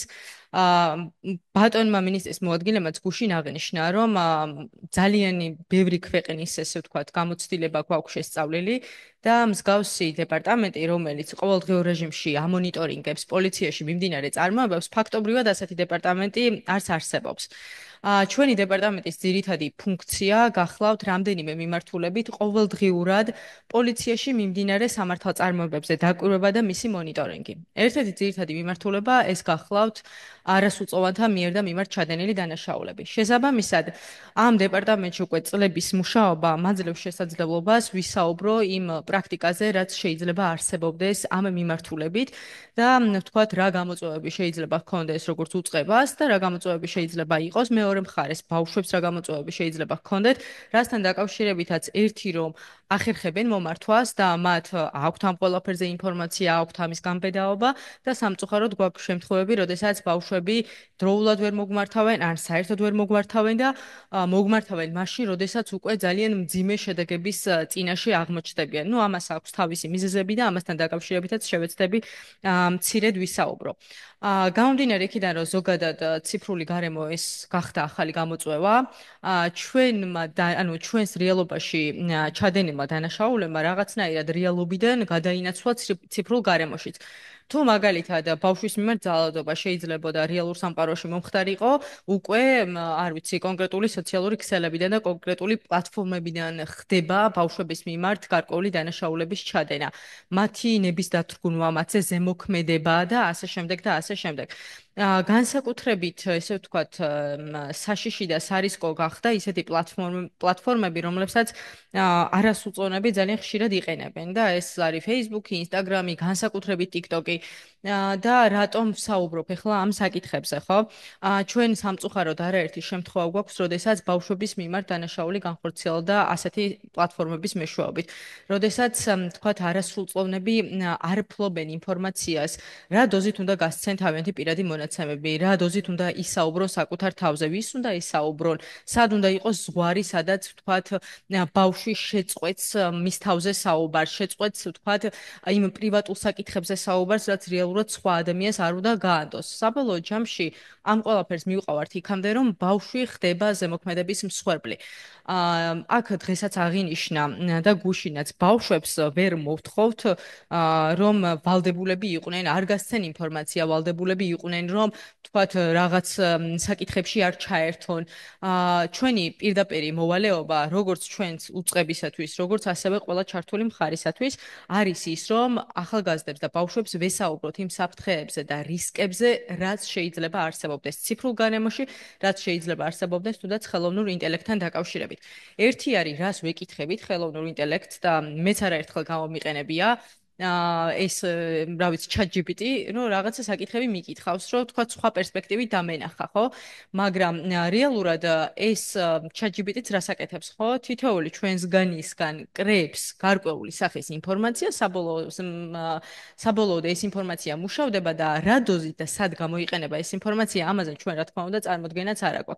არა მარტო ChatGPT და არა მარტო ხელოვნური ინტელექტი. ერთია რომ ესენი სარგებელს გვაძლევენ, მაგრამ მეორე არის ჩვენი პერსონალური მონაცემები, ჩვენი პირადი მონაცემები, რომლებიც სრულიად დაუცველია ფაქტობრივად ამ ციფრულ გარემოში. ერთადერთი რაზეც, ესე ვთქვათ, რეაგირება ყველაზე ხშირად გვიწევს, ეს არის უკვე მომხდარი ფაქტი. განსაკუთრებით ხშირი არის ახლა პრაქტიკა, რასაც აჩვენებს არასრულწლოვნების მიერ პირადი ცხოვრების ამსახველი ინფორმაციების გავრცელება.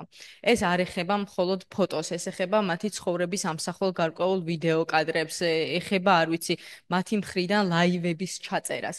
და გვაქვს შემთხვევები, როდესაც ბავშვები ამ ყველაფერს აკეთებენ პრივატულ კონკრეტულად მშობლებისგან მალულად, ოჯახისგან მალულად და კონკრეტულ ადამიანებთან იხსნებიან, კონკრეტულ ჯგუფებში იხსნებიან. თქვენ ვერ წარმოიდგენთ ბავშვები როგორ მძიმე ფსიქოემოციურ მდგომარეობაში არიან მაშინ, როდესაც ისინი კონკრეტულ, ესე ვთქვათ, რაღაც ინტიმური ხასიათის თუნდაც ფოტოებს და ვიდეოებს ავრცელებენ დახურულ ჩატებში. ჯერ არ ყოფილა შემთხვევა, ყოველ შემთხვევაში ჩვენს პრაქტიკაში, რომ ეს ფოტო და ვიდეო დარჩეს იმ დახურულ ჩატში. მსგავსი არ ყოფილა, ყოველთვის ხდება ამით манипуლირება, ყოველთვის ხდება ამ საკითხების ბოროტად გამოყენება. საქართველოში არსებობს სპეციალური საგამოძიებო სამსახურიც, რომელიც რამდენიმე წელია შეიქმნა და რომელიც სისხლის სამართლის კოდექსის რაღაც გარკვეულ მუხლებზე მუშაობს, როგორიც არის თუნდაც პირად ცხოვრების სამსახველი ინფორმაციის უკანონოდ მოპოვება, გავრცელება და ასე შემდეგ. თუმცა შინაგან საქმეთა სამინისტროს მანდატშიც არაერთი, ესე ვთქვათ, მსგავსი ხასიათის კატეგორიის დანაშაული ექცევა და მაგალითად შეიძლება ბავშვს ჰქონდეს თავისი ცხოვრების ამსახველი ინფორმაცია გაზიარებული კონკრეტულ ჩატში, რომელიც შეიძლება საერთოდ არ იყოს ინტიმური ხასიათის, მაგრამ როდესაც პატარა ბავშვი ამას აკეთებს, მას არ აქვს გააზრებული რა საფრთხეები შეიძლება მოდიოდეს. ადგება რომელიმე არასრულწლოვანი, რომელიმე სრულწლოვანი და მერე უკვე ამ ინფორმაციას იყენებს დასაშანტაჟებლად, იყენებს იძულებისთვის, რომ რაღაცა ქმედებები განახორციელოს არასრულწლოვანმა, ახდენენ მათზე ფსიქოლოგიურ ძალადობას, იძულებას და საბოლოო ჯამში ჩვენ ყოლია ბავშვები, რომლებიც სუიციდამდე ყოფილან მისულები, ხო? იმიტომ რომ მათთვის ძალიან რთული არის გაუმკლავდნენ ამ სახის ქმედებებს განსაკუთრებით სრულწლოვანი პირებისაგან. ამიტომაც ვახსენე, რომ კრიტიკული და მნიშვნელოვანი არის ინფორმირება ბავშვების და შინაგან საქმეთა სამინისტრო განსაკუთრებით ბოლო წლები ყოველთვის ყველა პლატფორმას იყენებს იმისთვის, რომ ის ესაუბროს ბავშვებს. ჩვენ ძალიან ხშირად დავდივართ სკოლებში, ძალიან ხშირად დავდივართ უნივერსიტეტებში და ყოველთვის ვცდილობთ, რომ გავაზიაროთ ჩვენი პრაქტიკა. რა დადებითი შედეგი მოყვება ხო პრაქტიკის გაზიარებას. ჩვენ მქონია შემთხვევები, როდესაც კონკრეტული შეხვედრის მერე მოუმართავს უკვე არასრულწლოვანს და ვთქვათ უთქვამს, რომ მის მიმართ გარკვეული ტიპის დანაშაული იქნა ჩადენილი. მანამდე ის ამას ვერ აიდენტიფიცირებდა. მაგრამ კრიტიკულია და მნიშვნელოვანი საუბარი არა მარტო არასრულწლოვნებთან, არამედ სრულწლოვნებთანაც იმისთვის, რომ ვთქვათ ბავშვი კი არ დაადანაშაულოს ოჯახის წევრმა და გარე საზოგადოების წევრმა, არამედ პირიქით დაეხმარონ, პირიქით მოტივაცია მისცენ იმისთვის, რომ მომართონ სამართალდამცა უწყებას. ჩვენთან მე შევეცდები ძალიან მოკლედ ვთქვა და არ გადავაცილოთ ჩემს დროს. ყოველ შემთხვევაში ჩვენ გვაქვს კონკრეტული სამმართველოები, კიბერდანაშაულთა ბრძოლის სამმართველო, როგორც ცენტრალური კრიმინალური პოლიციის დეპარტამენტში, ასევე თბილისის პოლიციის დეპარტამენტში, რომლებიც პირდაპირ და მიზანმიმართულად მუშაობენ კიბერუსაფრთხოების საკითხებზე, კიბერდანაშაულთან დაკავშირებით და რატომ გახდა ხო ასეთი დანაყოფების არსებობა საჭირო? იქედან გამომდინარე, რომ სამართალდამცა უწყება უნდა დაეწიოს იმ თანამედროვეობას რეალურად, რაც არის ჩვენს გარშემო, იმიტომ რომ აღარ არის ხო საკმარისი მხოლოდ რეალობაში ჩადენილ დანაშაულზე კონკრეტული რეაგირებები, საჭირო არის IP მისამართების დადგენა, კონკრეტულ ორგანიზაციებთან თანამშრომლობა, მათ შორის ძალიან ხშირია მეტადან ინფორმაციის გამოთხოვა და ასე შემდეგ, ხო? თან ეს ყველაფერი დაკავშირებული არის გარკვეულ დროსთან, გარკვეულ პროცედურებთან. ამიტომ, როდესაც უკვე მომხდარი ფაქტის წინაშე ვდგებით, რა თქმა უნდა, ეს ყველაფერი საჭიროებს ერთი რომ ყისიერ რეაგირებას, მაგრამ ეს რეაგირება კიდე ძალიან ბევრ საფეხურს მოიცავს, რასაც იცავს უკვე სამართალდამცავი უწყება. ამიტომ, როდესაც ესე ვთქვათ, ჩვენ გვაქვს შესაძლებლობა, ისევე როგორც დღეს მოგვეცა ეს შესაძლებლობა, მაქსიმალურად ვსაუბრობთ ჩვენს პრაქტიკაზე და მაქსიმალურად ვსაუბრობთ იმაზე, რომ მანამ სანამ კონკრეტული საფრთხეების წინაშე დავდგებით, აუცილებელია გავიაზროთ ჩვენი კონკრეტული ქმედებები, რაში უნდა გამოიხატოს, სად უნდა გამოიხატოს, ვისთან უნდა გამოიხატოს და მეორე, შეიძლება ხა დაზღვეული არავინ არ არის, მით უმეტეს არასრულწლოვანი, რომელსაც ვერ დავაკისრებთ ბევრ ვალდებულებას, ხო? შეიძლება გარკვეული საფრთხეების წინაშე აღმოჩნდნენ, მაგრამ თითოეულ ბავშვს უნდა ჰქონდეს ის ინფორმაცია, რომ თუ კი აღმოჩნდება საფრთხის წინაშე, მან იცოდეს ვის მიმართოს. და მინდა გითხრათ, რომ პოლიცია არის მართლმსაჯულების პირველი ორგანო, რომელსაც უწევს მსგავს საკითხებთან, ესე ვთქვათ, შემხებლობას და ეს პირველ ადგილზე ყოფნა ფაქტობრივად ჩვენთვის კიდევ უფრო მეტი პასუხისმგებლობის მომტანია, ანუ განსაკუთრებით საფრთხილოა პოლიციელის ურთიერთობა ბავშვთან. როდესაც პირველად მოდის ბავშვი და პირველად უნდა მოყვეს ამ ყველაფრის შესახებ, რა თქმა უნდა კრიტიკულად მნიშვნელოვანია ჩვენი მხრიდან სწორი მიდგომა იყოს. ბავშვი კი არ დავადანაშაულოთ, რომ აქამდე სად იყავიან, რა ვიცი, TikTok-ზე შენი ცეკვის ვიდეო რატო არ ტვირთე? არა, პირიქით, ჩვენ გამოვიყენოთ მაქსიმალურად ის უნარები, რაც საჭირო იქნება იმისთვის, რომ ბავშვი გაიხსნას, ბავშვმა ილაპარაკოს. ქონია შემთხვევები, ბავშვი მოსულა სამართალდამცავ უწყებაში და იმის გამო, რომ რცხვენოდა და გაკიცხვის ეშინოდა, ბოლომდე არ განუცხადებია ეს ინფორმაცია, ვთქვათ, რაც აუცილებელი იქნებოდა, არ ვიცი, თუნდაც დანაშაულზე დანაშაულის შესახებ ინფორმაციის მოსაწოდებლად, გამოძიების დასაწყებად და ასე შემდეგ და მერე უკვე როდესაც დაქვემდებარებია გარკვეულ ძალადობრივ ქმედებას, ამის მერე უთქვამს, რომ კი მე ვიყავი, მაგრამ ეს ყველაფერი ვევთქვი. ამიტომ ჩვენი თანამშრომლების მზაობა ამასთან დაკავშირებით არის კრიტიკულად მნიშვნელოვანი და არ ვიცი, ათასობით თანამშრომელს ვამზადებთ, ყოველწლიურად ხდება თანამშრომელთა გადამზადება იმისთვის, რომ მათ იცოდნენ იმ მიდგომების და უნარჩვევების შესახებ, რაც სჭირდება ბავშვთან მუშაობას და ამაში არაერთხელ დაგხმარებიან ჩვენი საერთაშორისო პარტნიორები და ბოლო ერთ-ერთი ვთქვათ კამპანია, რაც შარშან შინაგან საქმეთა სამინისტრომ დაიწყო, ეს იყო უფლებები ბავშვებისთვის და რას მოიცავდა ეხა ეს ყველაფერი. მონიტორინგმა აჩვენა, რომ გარდა იმისა, რომ თქვათ რაღაც გარკვეული შეხვედრებს ვატარებთ და გარკვეული კამპანიები გქონდა, იყო რამდენიმე ძირითადი თემა, რომელზეც ბავშვებს განსაკუთრებით სკოლებში ჰქონდათ პრობლემა და მომართვები იყო ამ საკითხებთან დაკავშირებით. ეს იყო ბულინგი, მათ შორის კიბერბულინგი, ეს იყო ცუდი და უღირსი მოპყრობა, ეს იყო ძალადობის საკითხები და ასევე ეს იყო ონლაინ კომუნიკაციის საკითხები, უსაფრთხო კომუნიკაცია ონლაინ სივრცეში, როგორ უნდა მივხვდეთ, არის თუ არა უსაფრთხო ჩვენი კომუნიკაციები, შეიძლება იყოს ზღვარი გავლებული და რა შეიძლება გავაკეთოთ იმისთვის, რომ ჩვენი, ესე ვთქვათ, თავი იყოს დაცული იმ სივრცეში, სადაც ჩვენ მოქმედებთ. თან რა გავაკეთეთ? გამომდინარე იქიდან, რომ იყო ძალიან სენსიტიური თემები, გამომდინარე იქიდან, რომ განსაკუთრებული სიფრთხილით იყო საჭირო ამ თემებზე მიდგომა, ჩვენ ვთხოვეთ ჩვენ საერთაშორისო პარტნიორს და ევროპის საბჭო დაგვეხმარა, რომ მათ ფსიქოლოგებს გადაემუშავებინათ ეს საკითხები და მათ მოემზადებინათ ჩვენი თანამშრომლები, როგორ უნდა გვესაუბრა ამ საკითხებზე, როდესაც მივიდოდით სკოლაში და როდესაც დაველაპარაკებოდით ბავშვებს. ეს იყო ჩვენთვის ძალიან მნიშვნელოვანი, გამომდინარე იქიდან, რომ ყველაფერში ავტომატურად სპეციალიზებული ვერ იქნები და კვალიფიკაცია ვერ გექნება ყველა საკითხში. ამიტომ როდესაც ესეთი საფრთხილო საკითხები ავარჩიეთ, რამაც შეიძლება ბავშვი თუნდაც თვითკვლობის ფიქრამდე მიიყვანოს და მძიმე შედეგებამდე მიიყვანოს, ჩვენ გადავწყვეტეთ, რომ გაცილებით მომზადებულები ყოფილიყავით და შარშან ერთ თვეში 14 სკოლა მოვიცავით და დავიწყეთ ქვემო ქართლის რეგიონიდან და რა თქმა უნდა ვაპირებთ გავაგრძელოთ წელს უკვე სხვა სკოლებშიც, რაც უფრო მეტს ვესაუბრებით ბავშვებს, გონია რომ უფრო მეტი პრევენცია იქნება გარკვეული, ესე ვთქვათ, დანაშაულებრივი ქმედებებისა. მინიმუმ, რა ვიცი, 20 კაციან დარბაზში რომ შეხვიდე და იქიდან რამოდენიმე ბავშვმა უკვე მყარად გაიტანოს ის ინფორმაცია, რომ რაღაცა არ არის, ესე ვთქვათ, უსაფრთხო, რაღაცა არის დანაშაული და იცოდეს ვის უნდა მიმართოს, ჩვენთვის ეს უკვე შედეგია და როდესაც გამოვდივართ სკოლიდან, გამოვდივართ კონკრეტული სივრციდან და იქედან უკვე შეტყობინება შემოდის პოლიციაში, ეს იმას ნიშნავს, რომ, რა ვიცი, ჩვენს შრომას უკვალოდ არ ჩაუვლია, თუმცა ჩვენ გვინდა, რომ ეს უფრო მასშტაბური იყოს, ჩვენ გვინდა, რომ ყველა იყოს ჩართული ასეთ საკითხებში და ასეთი კონფერენციის ორგანიზებას თუნდაც სადაც ისეთ საკითხებზე ვსაუბრობთ, რომელზეც შეიძლება მეც არ ვიყო ბოლომდე გარკვეული და მეც გარკვეული, ესე ვთქვათ, ცოდნის ნაკლებობა მქონდეს, საინტერესო იქნება, რაც უფრო მეტი ბავშვი მოისმეს და რაც უფრო მეტი მშობელი. ჩვენი დაკვირვება და მონიტორინგი ცხადყოფს, რომ მშობლებს კიდევ უფრო სჭირდებათ მეტი ინფორმაცია, რომ მათ იცოდნენ რა დროს არ დადანაშაულონ ბავშვი, რა დროს არ დატუქსონ და პირიქით თვითონ შეუწყონ ხელი ბავშვს, რომ ისაუბროს სამართალდამცავი უწყების წარმომადგენლისგან. ჩვენ სამწუხაროდ გვაქვს შემთხვევები, როდესაც რაღაცა პერიოდი ბავშვი იმიტომ არ მოდის, რომ ოჯახი ცდილობს ამ თემის დაფარვას, მშობელი ცდილობს, რომ რაღაცნაირად თავისით მოაგვაროს ეს საკითხი, მაგრამ როგორც უკვე აღვნიშნე, ამ საკითხის მოგვარებაც გარკვეულ ცოდნას უკავშირდება, ამიტომ ჯობია ხოლმე, რომ პროფესიონალები იყვნენ ჩართულები, მათ შორის ფსიქოლოგები იყვნენ ჩართულები, სოციალური მუშაკები იყვნენ ჩართულები და ბავშვებს ინფორმაცია მივაწოდოთ მათთვის გასაგებიანით და მათზე ორიენტირებულად წარმართოთ ნებისმიერი პროცესი.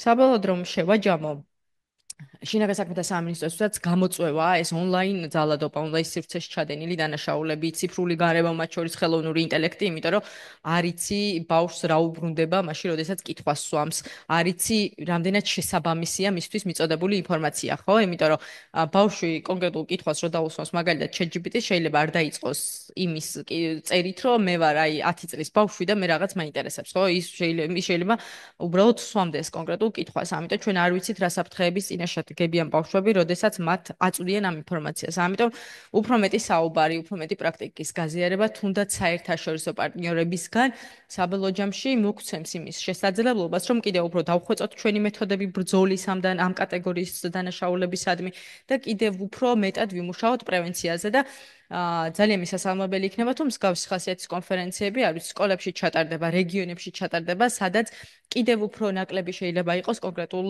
ინფორმაციებზე წვდომა და რა თქმა უნდა ჩვენ ყოველთვის მივიღებთ მონაწილეობას მსგავსი ხასიათის ღონისძიებაში, თუ რაიმე შეიძლება რომ ჩვენი მხრიდან გაზიარდეს, ესეც აუცილებლად გაზიარდება.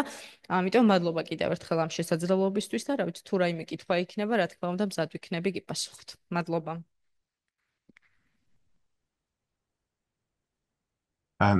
Thank you very much for I'm just going to switch the language.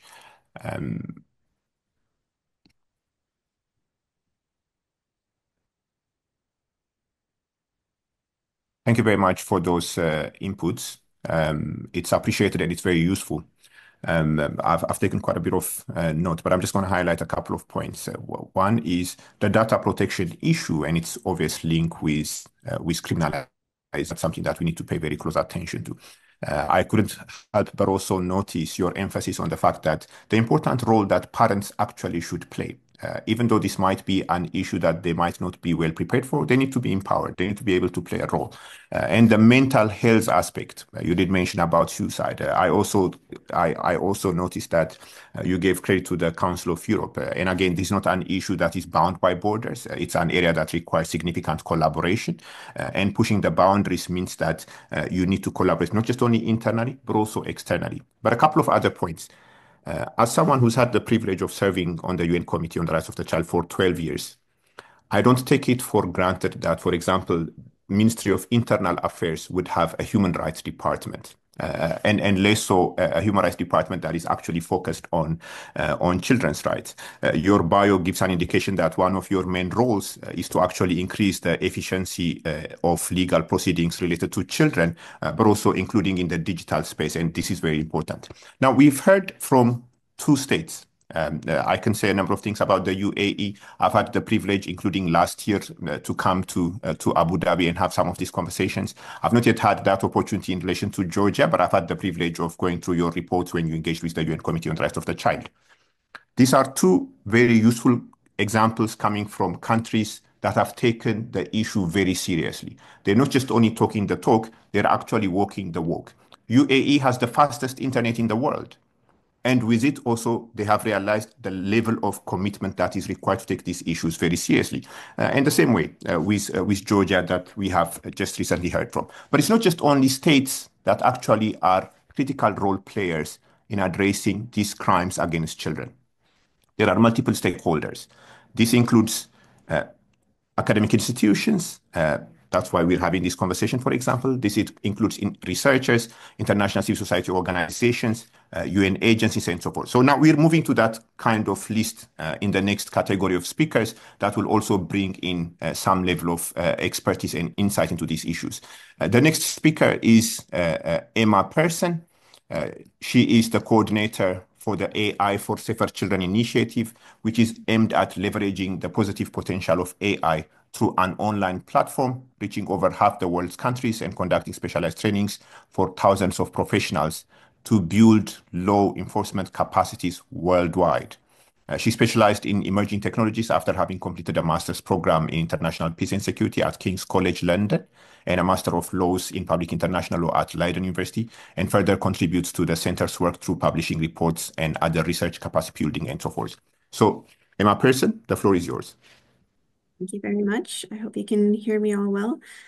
Good afternoon, everyone. Like I was introduced, my name is Emma Persson, and it is my pleasure to speak to you today on behalf of the United Nations Interregional Crime and Justice Research Institute, which I'll call UNICRI from now on the work it carries out at its Center for AI and Robotics. While I could not make it in person, I would like to thank the Committee on the Rights of the Child and the organizers of this conference for setting it up and inviting us, because it's discussions like these which are critical to better protecting children online. At UNICRI Center for AI and Robotics, we work to better understand both the opportunities and the risks that AI presents. And since we've already heard a lot about AI risks and new challenges, this is what captures public attention in the news. That's why I'm very pleased to talk about the other side of the coin today in relation to child protection, namely how AI can support it, and AI tools are designed to support child protection. And this is because one of our largest projects focuses precisely on this crime type of combating child abuse online. So you've already heard an introduction from Major Abdullah Al-Khabsi about our joint AI for Safer Children initiative, as it was launched in partnership with the UAE Ministry of Interior in 2020. Now, less than 5 years later, we have an online platform called the AI for Safer Children Global Hub, which supports law enforcement in 120 countries to tackle online child sexual exploitation and abuse through leveraging AI technologies. So as was introduced, this is already over half the world because the Global Hub has generated enormous interest.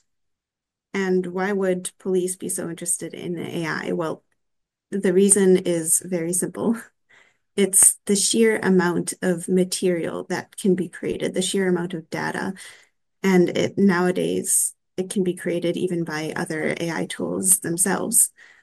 And the digital environment enables this material, this data to be downloaded and shared online much more broadly than was possible before. And this means that the number of child sexual abuse material reports has just skyrocketed beyond what any human investigator can manage on their own. In 2010, there were roughly 100,000 reports, just to give you an idea. And just last year, there was over 36 million reports. And that's just reports. In each report, in a normal case for law enforcement, there are roughly 2 terabytes of files. And what that means is basically that it's equivalent to 1,000 hours of video. So this amount of images and videos would take 150 working days straight for one officer to review, going through image after image all day long. And what's incredibly unfortunate is that this is the default method of agencies all over the world. And this is where AI can come in incredibly useful. And this is a reason why UNICRI partnered with the UAE Ministry of Interior, because AI tools can cut the amount of child abuse material that an officer needs to review and speed up investigations. This is one example of a positive use for AI. For instance, one agency said, and I quote, "After adopting a tool from the Global Hub's catalog, the time we spent analyzing child abuse images that used to take 1 to 2 weeks, we can now do in 1 working day." And another said, referring to backlogs, which is a whole nother issue, "The AI tools I used significantly cut forensic backlogs from over 1.5 years down to 4 to 6 months.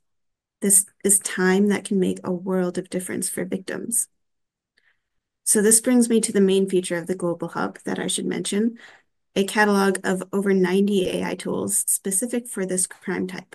So this isn't the kind of AI that's on the news, but it is the kind of AI that's already making a huge difference behind the scenes. To explain the different AI tools and techniques available, the Global Hub also features a learning center, which walks you through each step of an investigation and describes how AI, if used responsibly, of course, can support the investigation in different ways. This is a new field. AI is constantly developing. We're constantly hearing about new capabilities. So it's new for everyone. And that's why we have this learning center providing guidelines on how to implement it responsibly. And to give you a few concrete examples, I don't know how much the technicalities of AI have been discussed before, but it has a lot of different capabilities. AI is a very broad field. So some of the main AI techniques that I'm talking about today include image analysis and object recognition, a broad category which encompasses image similarity searching, face detection, and classifiers like for child sexual abuse. So An AI tool with object recognition can run through each image in these 2 terabytes of files and highlight images that are most likely to contain objects you're looking for. Say, for example, a certain toy or a distinguishing tattoo. Classifiers do the same thing. An AI tool trained to classify files containing child sexual abuse material can use a mix of nudity detection, age estimation, and so on to classify this vast amount of files into high to low probability. And I use this terminology very carefully because these are probabilities. So we're never talking about 100% sure of anything. Algorithms can make errors, and officers still need to review these results and go through the files. These AI tools simply help law enforcement prioritize what to review, which is what saves time and speeds up the investigation.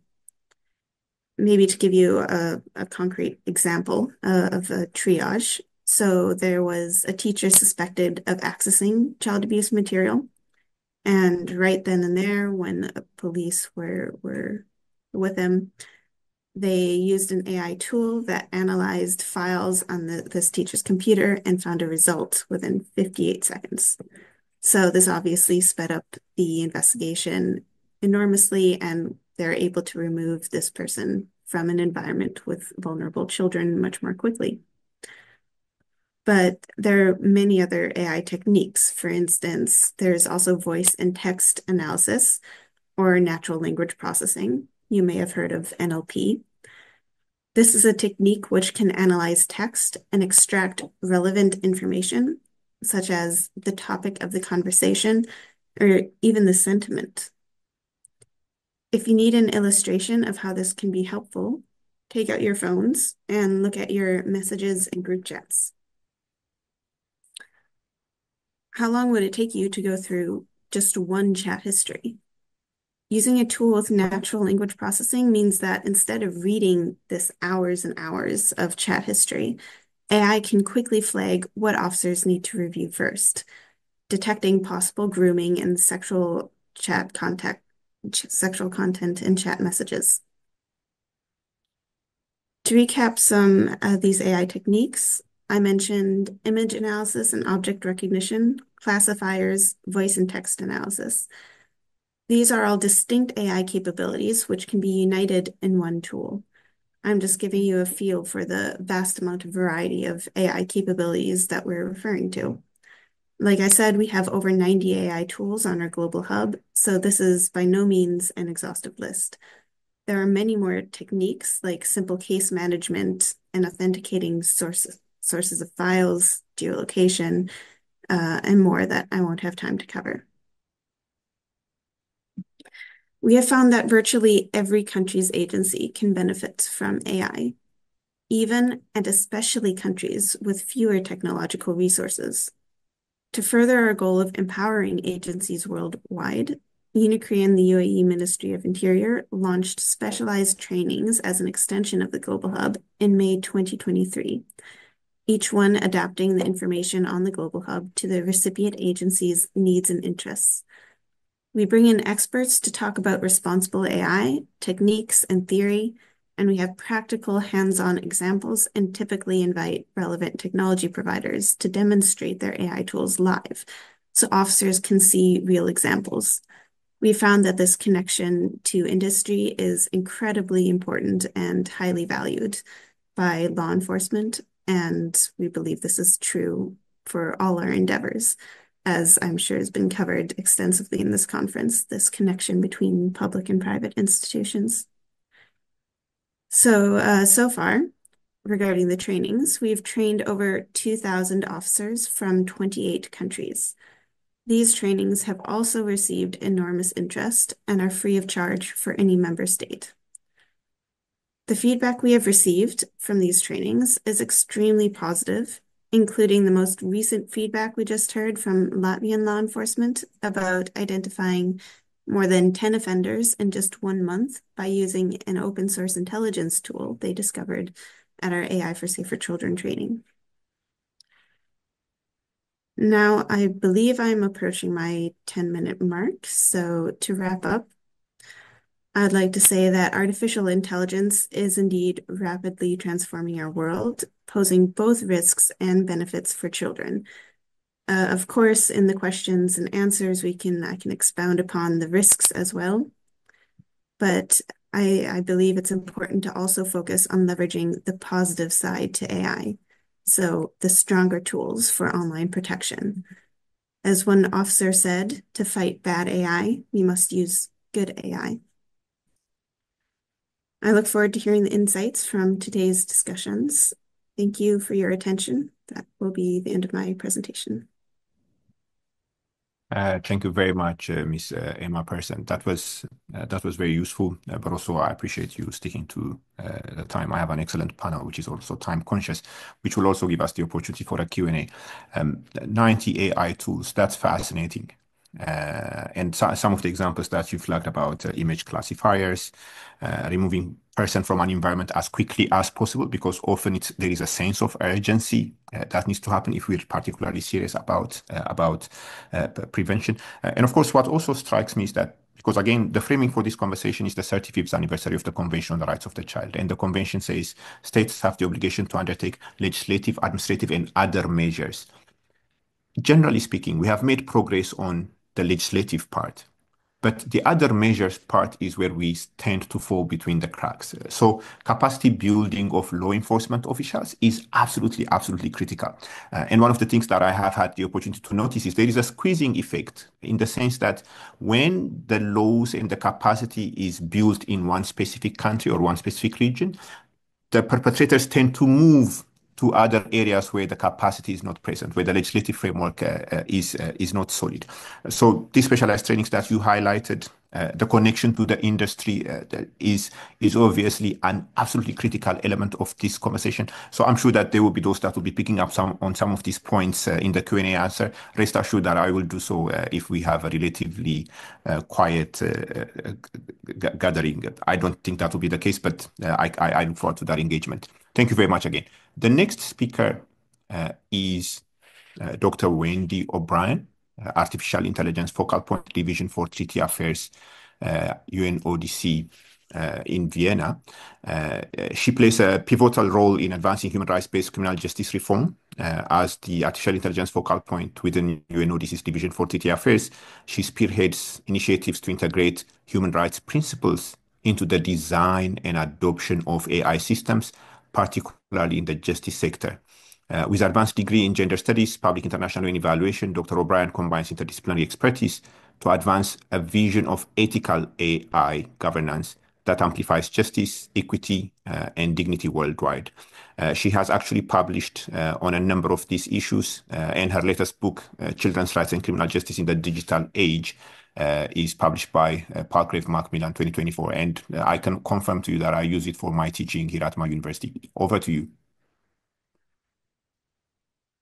Thank you so much, Benyam, and thank you very much to conference organizers. It's really a great pleasure to be with you. I'm really impressed by the caliber of the interventions that have been made by delegates over these last yesterday and so far today. And I really do feel honored to be a part of this conversation. And I also commend the initiative for the joint statement that the Committee on the Rights of the Child has put forward in collaboration with ITU, UNICRI, and other international organizations. Because I think the challenge that we face is a great one. And what I wanted to do with the time that I have available to me is to really situate some of the challenges and opportunities indeed. And I think Emma's presentation is really made a very cogent case for some of the opportunities associated with AI. So I don't at all want to discount that. It's just that with 10 minutes, I have to pick an area to focus on. And what I thought would be useful is to really draw a broad context for the challenges and opportunities that we face, because I think that otherwise we risk taking too narrow a law enforcement view and trying to only identify instances of individual crime or malicious use of AI, rather than really looking at what the drivers are for these cultural phenomena that we're grappling with. So I wanted really to make some broad points about trust in AI, because I think we are asking a lot of children when we ask them to trust that we have put systems in place that will finally serve them. You know, that we are mobilizing AI in education, in healthcare settings, in law enforcement settings. It's all opaque to children. They don't have access to the lines of power behind these different deployments of AI, and they really don't have assurance from our side, because we cannot provide it, that this is being done in their best interest. And I think, you know, the truth is that in fact it's not being done largely in their best interest. We certainly see individual projects, and we've heard a very eloquent presentation from the delegate from the Ministry of Interior in Georgia, talking about a child-sensitive approach to you know, instances where children are drawn into the criminal justice system. You know, this is of course outstanding, but I think that this is anomalous. This is not what we are seeing all over the world. So I want to talk a little bit about that, because I think that we have to remember that we are globally caught in an AI arms race. There are geopolitical dimensions associated with the speed and the investment in AI that we in the child rights sector have zero control over. And children, of course, have even less control. So we are going to see an increasing acceleration in the development of AI and the testing of AI models on the public before they are ready, because this is what the business model demands. I think that as child rights advocates, as human rights advocates, as lawyers, members of international organizations, this is essentially, I would call this an intolerable situation that we really need actually to be making quite a strong stand against. I don't think that we should be the test subjects for profit-based models that we know are causing harm. And we have known for decades, actually, that algorithms cause harm. It's just that we have seen such an acceleration in the last few years, you know, with this latest boom in generative AI. And it bears remembering that the success of these generative AI models is reliant, you know, on several things. I mean, one is the compute capacity that is currently available, but the other is the data that has been taken from all of us without our consent. So I think it's very difficult for us now to say that we can trust in these models when we are not set up to have an equal distribution of costs and benefits from AI. We can do all the pushing that we want to ensure that there are instances of child-sensitive and child-friendly and child rights by design, privacy by design. We should do this. We heard very brilliant presentation on standards this morning as well. It's all highly important work. I don't want to discount any of this, but I am just also wanting to indicate that the forces that are shaping this conversation are really much larger than we are. Questions also of environmental impact, and I think that there are questions also around labour rights. We speculate about what the implications on the job market will be for young people. This is very much a child rights issue. And some people dismiss this outright and say, well, there'll be more jobs, they'll just be different. But I think we also need to understand that children are being exploited within this system as we speak, in roles, you know, around content moderation in the global south that are highly problematic.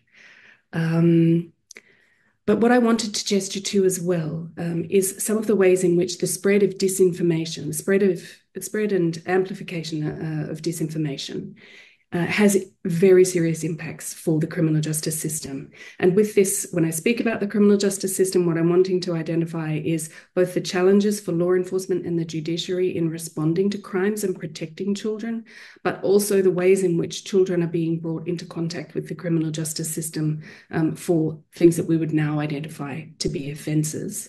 And what it is, in fact, that has brought them there, you know, these profit-based business models that drive them to click on specific links on the internet and participate in echo chambers that are fostering hate and division. And so, for example, then we see children charged with incitement to violence because, you know, they take their words too far, past that invisible line of freedom of expression and into incitement to violence. And this is something that I think, you know, is driven by forces that are exploitative. There have been some excellent presentations on this kind of area this morning. So I don't want to talk about that in specific detail. I've change my presentation a bit, given some of the excellent work that's been delivered this morning. But one of the other things I think that, for example, law enforcement need to be aware of, and this is where I think we can start to get concrete about what public-private partnerships look like, is really understanding and equipping technology companies and law enforcement jointly with an understanding about how adversarial attacks work, how clever malicious actors are in manipulating their content so that they can evade detection by law enforcement and evade detection by the very good algorithms that are put in place, to refer content to police, as Emma has explained. I think one of the other things to think about in this regard is the very serious impacts for law enforcement and the judiciary of the rise in synthetic media. We see this, of course, in the CSAM space with deepfake CSAM and augmented CSAM. But I think that, if we think about this more broadly for law enforcement, how is it that we can expect judicial officials to identify the difference between an authentic photograph and a deepfake? Are we going to have offenders say, that is not an image that I have generated, that is not an image of me? If you've got CCTV footage of a crime being committed, that's not me, that's a deepfake. Our criminal justice systems increasingly will have a lot to grapple with, and we can overlay onto that, of course, considerations about voice cloning and all sorts of things. So I think in an environment in which, attention is currency, and we heard this morning about the very powerful ways in which, our data and our attention is monetized, and dopamine feedback loops keep us all hooked on this, and children in particular. I think that there are some questions that we can ask if we really want to get to a situation where we're asking the right questions and we can have a criminal justice system that can really be responding to crime in ways that are fair. I think we need to understand how it is that in our online interactions, we are paying attention to things because they are the things that the algorithms wish us to pay attention to. So what are we paying attention to in the information economy? What are we paying attention to? We do have a situation where we've got a diminution of education systems globally. So additional funding going to private institutions, for example, and defunding of public institutions. We have quality information locked behind paywalls. If you want to read peer-reviewed articles, very often you have to subscribe to a journal or have access to a library that does, but yet garbage on the internet is free and very difficult to avoid. So I think that, we have to be realistic in our expectations of children when this is the water that they swim in and that we all swim in. So the questions are, what are we paying attention to, and why are we paying attention to those things? Who stands to gain from us being directed to disinformation online? We have heard about how this is monetized. So it's business that stands to gain, not us. What is the cost? It's a very high cost for children. What are the effects socially?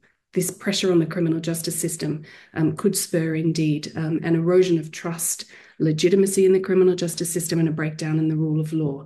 If it continues to be the case that our criminal justice systems cannot adequately respond to the proliferation of these types of crime. Because essentially it is then a cat and mouse game for law enforcement and the judiciary as these crimes unfold, and constant upskilling is needed for them to keep pace. It's possible, as has been explained, I think, with this joint project of UNICRI and UAE. But I think that there are very many other areas in which work is simply just not being done. And the net effect, I think, apart from the possible breakdown in the rule of law, the overburdened criminal justice system, and so on, is that I think that in contexts where we are beholden to populist agendas, someone has to be held accountable. And if we cannot hold those that are creating CSAM accountable, then we will hold children accountable. And we have seen this, for example, the undue responsibilization of children. We have seen with decades of legislation and repealed legislation on sexting. We saw very many children criminalized for sexting. And then there was a realization that this was undue and disproportionate and punitive, and legislation has been repealed in at least some jurisdictions, and measures are more sensitive. We need actually to get there on the deepfake CSAM issue, because at the moment we have seen children prosecuted for using nudifying apps that are freely available on the clear web. So when it comes to these partnerships and regulatory mechanisms that we can initiate with technology companies, we need to be asking the question, what is the legitimate purpose for nudifying apps on the clear web? Why do we have stalkerware freely available on the clear web? And yet it's a criminal offense for children to use these. So the forces that are behind them, that are profiting from them, are left in situations of impunity, and children, low-hanging fruit, are prosecuted for these. A second example in which children have been responsibilized relates to chatbots, which has been discussed this morning. Chatbots urging self-harm, suicide. The chatbots themselves, those that operate them, this is opaque, it's unregulated, there's a very serious lack of accountability, and zero reparation for harm, even in cases that are fatal. But yet a counterpoint that I would offer is the prosecution of a child in the United States, Michelle Carter, who was convicted of involuntary manslaughter when she encouraged her boyfriend to commit suicide via a series of text messages, and he did subsequently commit suicide. She was charged according to criminal law for this. Accountability was possible. A child was held accountable for this. Another counterpoint case is the conviction of Jaswant Singh Kahil, a 9-year sentence he received for his conversation with a chatbot, very lengthy conversations over a period of time with a chatbot. I think it was a replica bot. And he subsequently broke into Windsor Castle in England with a crossbow and declared that he wanted to assassinate the Queen. He had discussed this with the chatbot over a period of time. I'm an assassin, he said, and the chatbot said, I'm impressed. He said, I believe my purpose is to assassinate the Queen of the royal family. The chatbot replied, that's very wise. He asked, why is that? Which could indeed have been an opportunity for the chatbot to have gone in a different direction. And the chatbot said, I know you are very well trained. So when it comes to accountability, we see, again, low-hanging fruit. The 19-year-old in this case was charged and convicted with a 9-year sentence. And a third example of responsibility, I think, that is unduly placed on children. So the responsibilization of children is the responsibilization of children for their own safety through social media bans, which have been touched on this morning, blocking, etc. I understand that some of these things are urgently required because the harms of children's online interaction are so great. But of course, if we consider this from a child perspective, there is so much at stake, and these measures are so rights intrusive, and the impunity for those that operate these social media platforms and operate these bots and so on is so perfect, so complete. If we take all the burden onto the child rights sector and impose this on children. I think I'm probably nearing my time, but I wanted to just mention, if I can, in 2 minutes, that there is also the adoption in December last year of the first global convention against cybercrime. And so we do see new offences in this global convention for child sexual abuse and or exploitation, for grooming, for the non-consensual dissemination of intimate images. So when it comes to these questions around accountability, we do have this new mechanism. And this convention will be opened for signature in July of this year, and it will remain open and then enter into force after there are 40 ratifications. So end of 2026, we should see this convention enter into force. So I do think that it's well worth us understanding that globally, our member states, our governments have agreed that these are priority issues and that we do need greater accountability. But I do think that there are going to be really quite serious challenges in us supporting the criminal justice system in being effective in prosecuting these kinds of crimes. And for that, my final point is that I think that there's really great scope for us to be working in collaboration with the technology industry. I think that, we are setting up a false binary, and, this might, you might think that this has actually come through in my presentation, but setting up a false binary, and we talk about, big tech as essentially wanting to create harm and not caring about harm. And all we want to do is stem harm. I think that very many of the conversations that I have had with representatives from big tech, they're scrambling in trying to understand how it is that they can address the harm. They don't want to undermine the profit that is being gained, but they are looking for practical ways to address the harm. So I do think that there are ways in which we can be talking to them about models that disincentivize discord and disinformation. It should never have been incentivized and monetized in the first place. And also about the prohibition of inherently harmful technologies. And I'll close with one final sentence, which is to say, I think that we've all got our eyes on big tech because this is where we believe the power and the profit is. And I think that that's fine. But I think that also we have been encouraged, and they have been encouraged, and developers are encouraged to make everything open source. And so now I think we're dealing with a situation of downstream malicious use as well. That is going to be, I believe, more difficult to regulate than even big tech. So these excellent standards that we heard about this morning, I think bringing those to bear on individuals that are operating models from their bedrooms, I think this is going to be one of our major challenges going forward. But thank you so much, and really pleased to be part of this important conversation. Thank you again. Thank you very much, Dr. Wendy. Very useful inputs, managing expectations, but also the 3 practical examples that you mentioned about responsibilities are also critical to help us to ground the conversations on realities and case studies, maybe. I'm not going to take much time. I'm going to, in the interest of time, move to our next speaker. That's Dr. Beatrice Susanna Witz.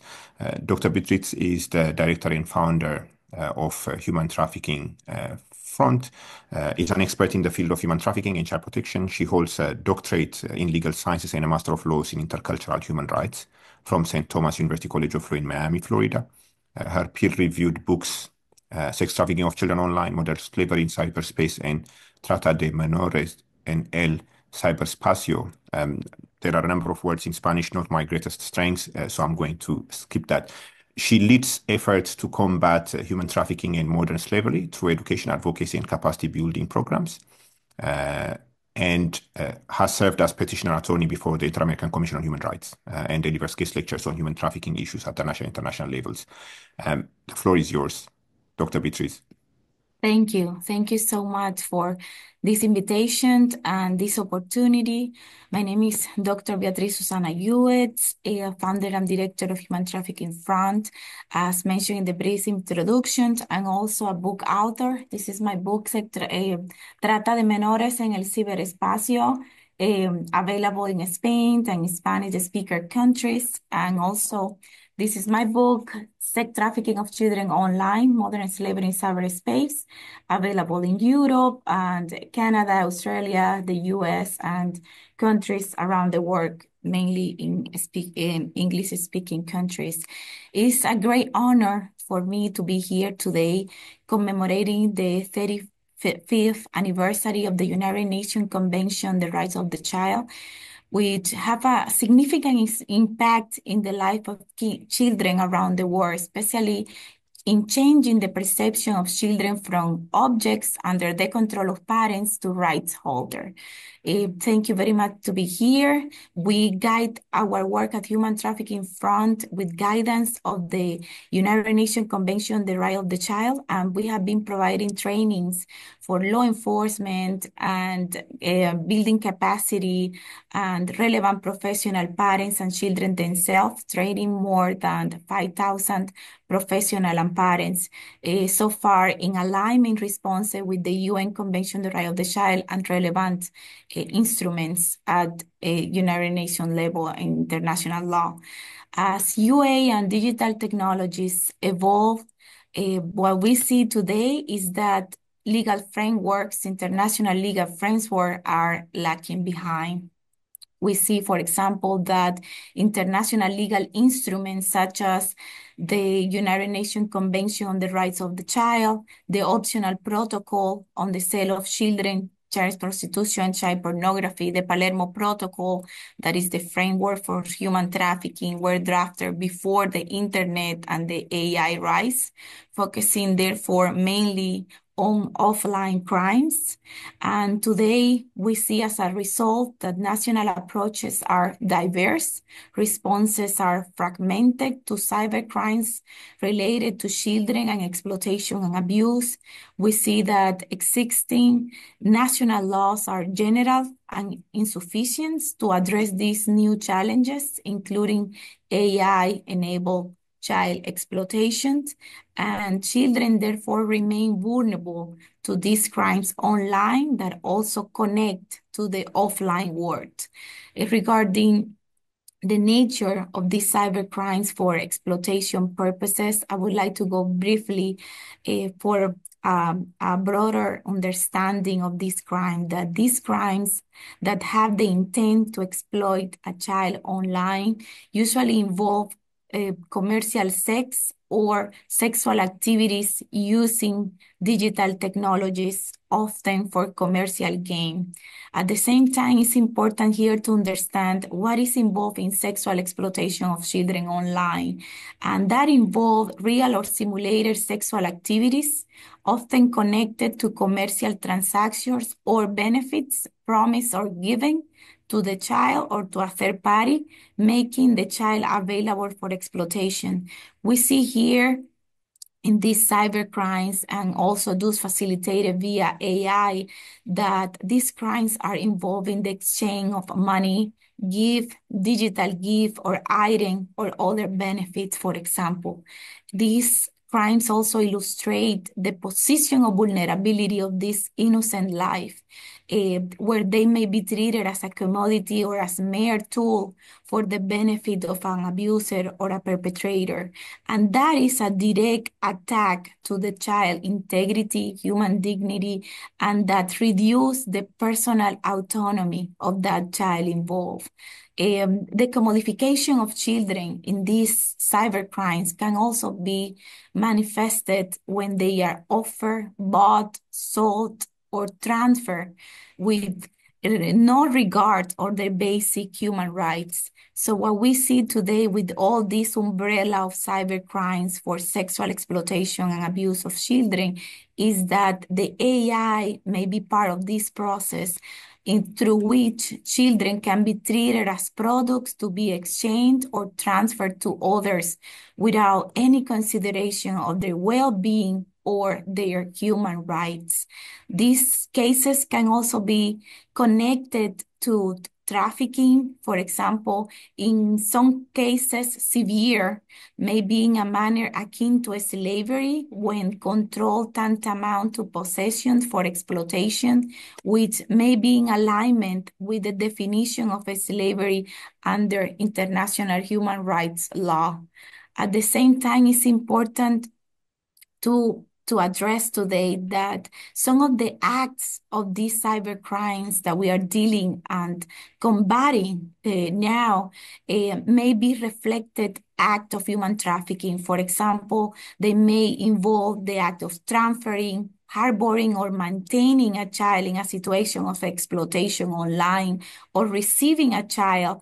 And also means can be part of the process. Coercion is a formidable means to involve a child into exploitation online, or abuse of power can be another means that may permeate these acts, and the exploitation of the child may fall under the purpose of human trafficking. Importantly here, for understanding exploitation in terms of combating these crimes, it's important to know that exploitation may be an ongoing process instead of one single event. And that is the reason why harboring or maintaining a child in a situation of exploitation may be also connected to grooming that may be happening online, because this may involve continuous victimization, continuous coercion instead of one-time incidents. There is no necessity of physical movement to subject a child into trafficking or exploitation online, because this may be manipulation of a child in cyberspace. I would like to go through some of the main specific types of abuse, but just in terms of addressing the challenges, or what challenges or key challenges we see that need to be addressed, or we need to improve responses. What we see, for example, with grooming is that now grooming is automated grooming. And what is with this automation of grooming via chatbots, for example, what we see is that the perpetrators may victimize multiple children simultaneously, and that amplify the impact of this crime, because they are tracking behavior of children, online activities of minor, manipulating them emotionally with personalized and real-time interaction via this chatbot and with many children at the same time.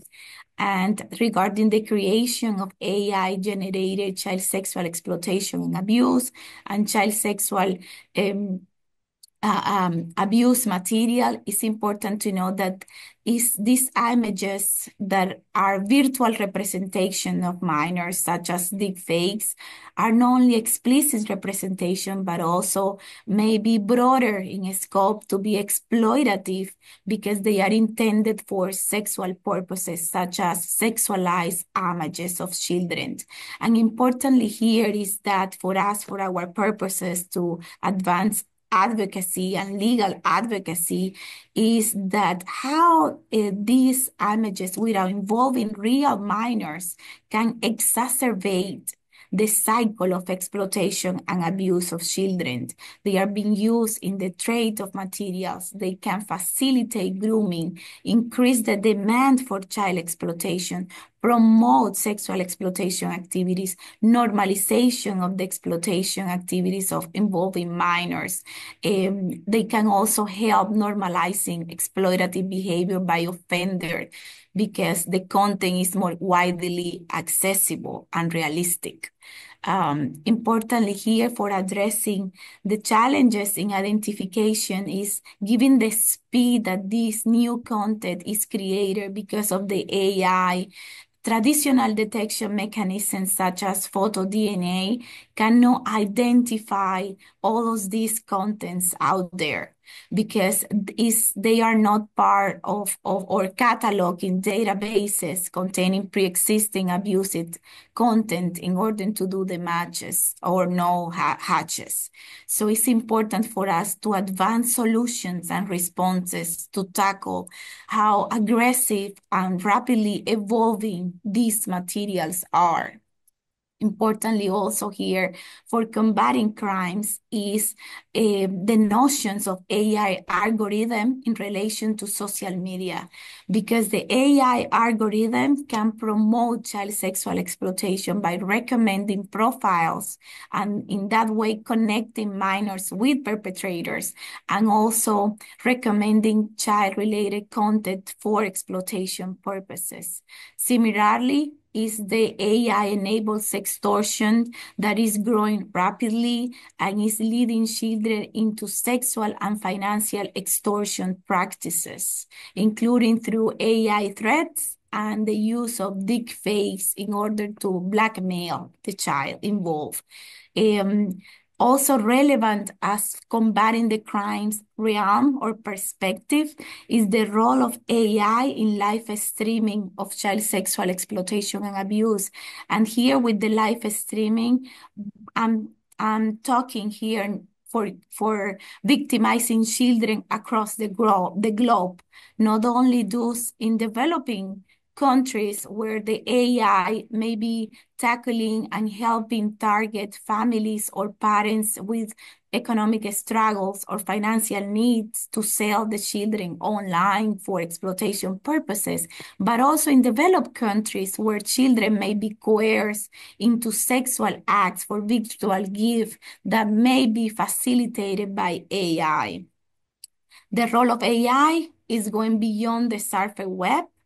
It's also being used in dark web forums, and that facilitate the torture of children, many of them in pre-puber children or babies, assisting in distribution of material, facilitating the exploitation of children in other countries for tourism purposes, informing one another and giving advices on where places to go, what places with law enforcement or weak legislation, and also facilitating cryptocurrency transactions for payment, all that being completely automatized by AI. And one risk, importantly, in relation to AI, the AI companion, my colleague before addressed replica, I completely support that argument because the AI companions are more advanced than traditional chatbots. And in that way, they may simulate, personalize, emotionally intelligent interactions. And that is helping perpetrators to build emotional bonds with children. And that can be in manipulation purposes that may lead the child into sexual exploitation, coercion, or abuse. Importantly here, with all this umbrella of different crimes that we need to enforce and combat, is that the United Nations Convention on the Right of the Child is a key treaty in order to advance legal obligation for countries for criminalizations. For example, Article 34 of the Convention provides legal basis for the protection of children from all forms of sexual exploitation, and that include those facilitated by digital technologies. Article 35 is clear in the specific mandate to prevent child trafficking, and that may include online trafficking. The Article 19 requires the protection of children from all forms of violence, and that include also psychological harm of abuse that may be the result of AI-facilitated coercion or manipulation. The UN Cybercrime Convention, that is a significant achievement that we celebrate worldwide because it's advancing the fight and to cybercrime, to the combat of cybercrimes via the harmonization of laws. We also need to be aware that may be having some gaps in addressing AI and child exploitation. For example, in Article 14, there is a mandate criminalization of child sexual abuse material, content involving real children, and in optional is when no real children are involved, and that includes AI-generated content. So that may be at the discretion of nation states to do that criminalization. And also in optional capacity for countries, there is the non-visual content such as written or audio materials that we need countries to make that also explicitly in their national legislation.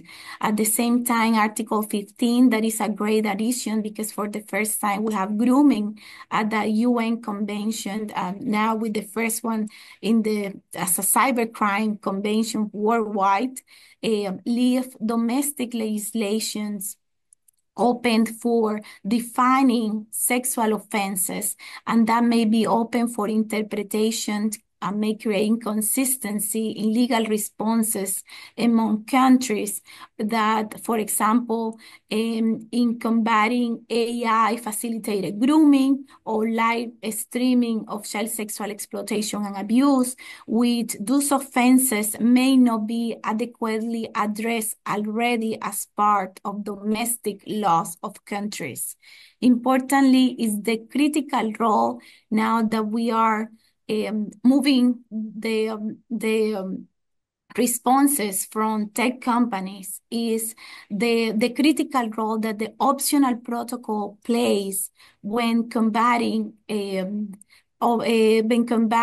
actions in relation to the technology companies' obligations in preventing child exploitation. Article 9.5 of the optional protocol mandate states the criminalization of the promotion of sexual exploitation of children, and that includes production and dissemination of material advertising these offenses.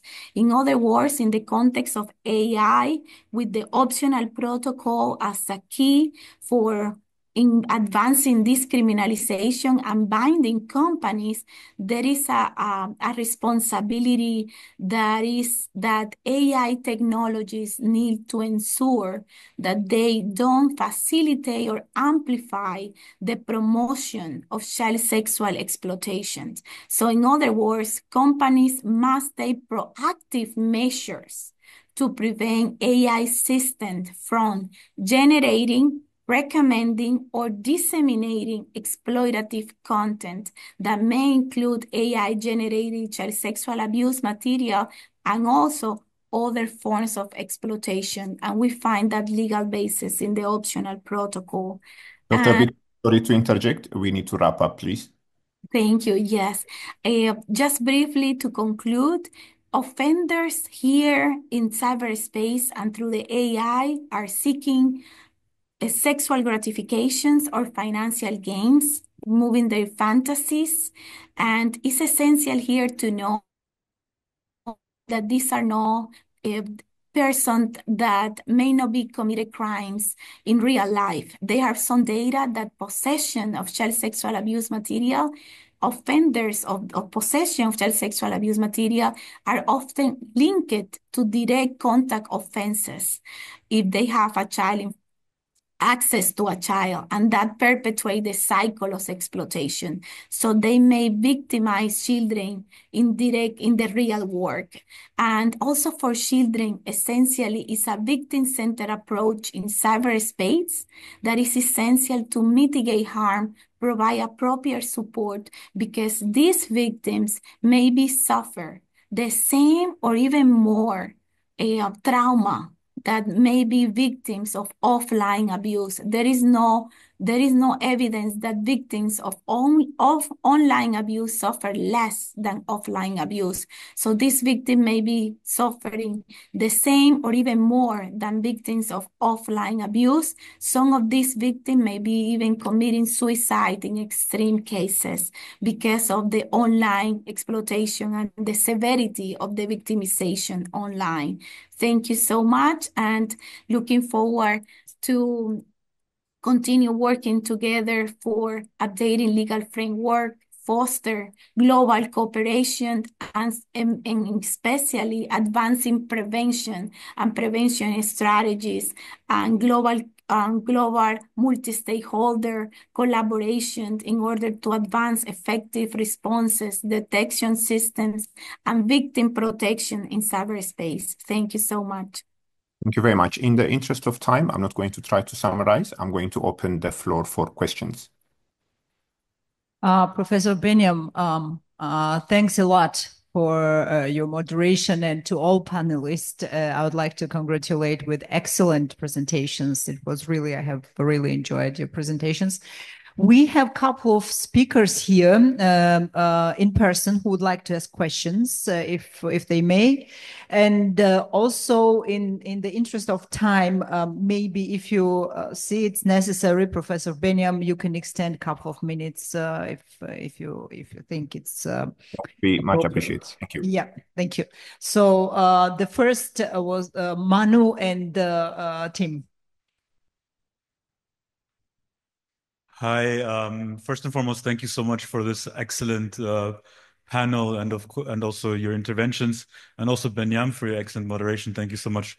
I wanted to ask, first and foremost, some things really stuck out. And one aspect I find is, of course, when we talk about combating crimes against children in the digital environment, as Wendy said, it's this element of accountability and remediation. When we talk about accountability, I feel that we are not addressing the elephant in the room, which is really holding private sector accountable for their crimes against children in these spaces, because de facto they are creating these environments where in the end the narrative goes, the parents, as is a responsibility, the child is at fault, the parents are at fault, the community is at fault, but not these businesses. And as we know, businesses have the responsibility only to respect human rights, but not to protect. That's state obligation. But how do we change the narrative, especially in light of something so strong as the Convention on the Rights of the Child, which combines economic, social, cultural, political, civil rights of children and is most widely ratified, to also use that as leverage, where you see many companies even writing in their, I did a stakeholder analysis, and they all say, we are working for the future. We are working for children. We should be able to use this element and work with these companies to really bring more accountability. And there is, of course, the GC27 that's coming up soon, which should definitely incorporate that. And I'm sorry, I'm just, it's a big question. Is a lot of these companies are also situated in the US, which is not signed and ratified the convention. So what does that mean really in the end of the day of accountability? And this is maybe a general question, also maybe for some of the committee members. I don't want to put you in the spot, but why not that you're here? And we also see, of course, this corporate world has the money, has the lobbyists. They push back left and right. So how do we even create this shift? And the shift of narrative that to work on, to integrate children's rights and the protection of children's rights within these systems is actually profitable, should be profitable and seen in a social profitability, but also in general as profitable. Because if you look, the ones that really do the child rights impact assessments and other use other tools, they are positively profitable. So how do we create that narrative for this? I have a specific question in regards to for Emma, which was that you have created these tools with by UNICRI and states and so forth. How have you integrated kind of this element of child's rights, sensitivity on children's rights? Have you used the convention when you also creating these tools and other elements? Would be great to hear. For Wendy, I wanted to understand also with the cybercrime convention, does it include any element of the private sector? And I would love to hear further. For Beatrice, I really wanted to understand more about your expertise of how this kind of financial tech, cryptocurrencies are being used for illegal kind of crimes against children, because it always comes up, but it's never really, we don't go more in depth. Blockchain technologies are also been said to be very supportive. Is there a way that we also create a pathway to these companies that it's more child friendly and protective? Thank you.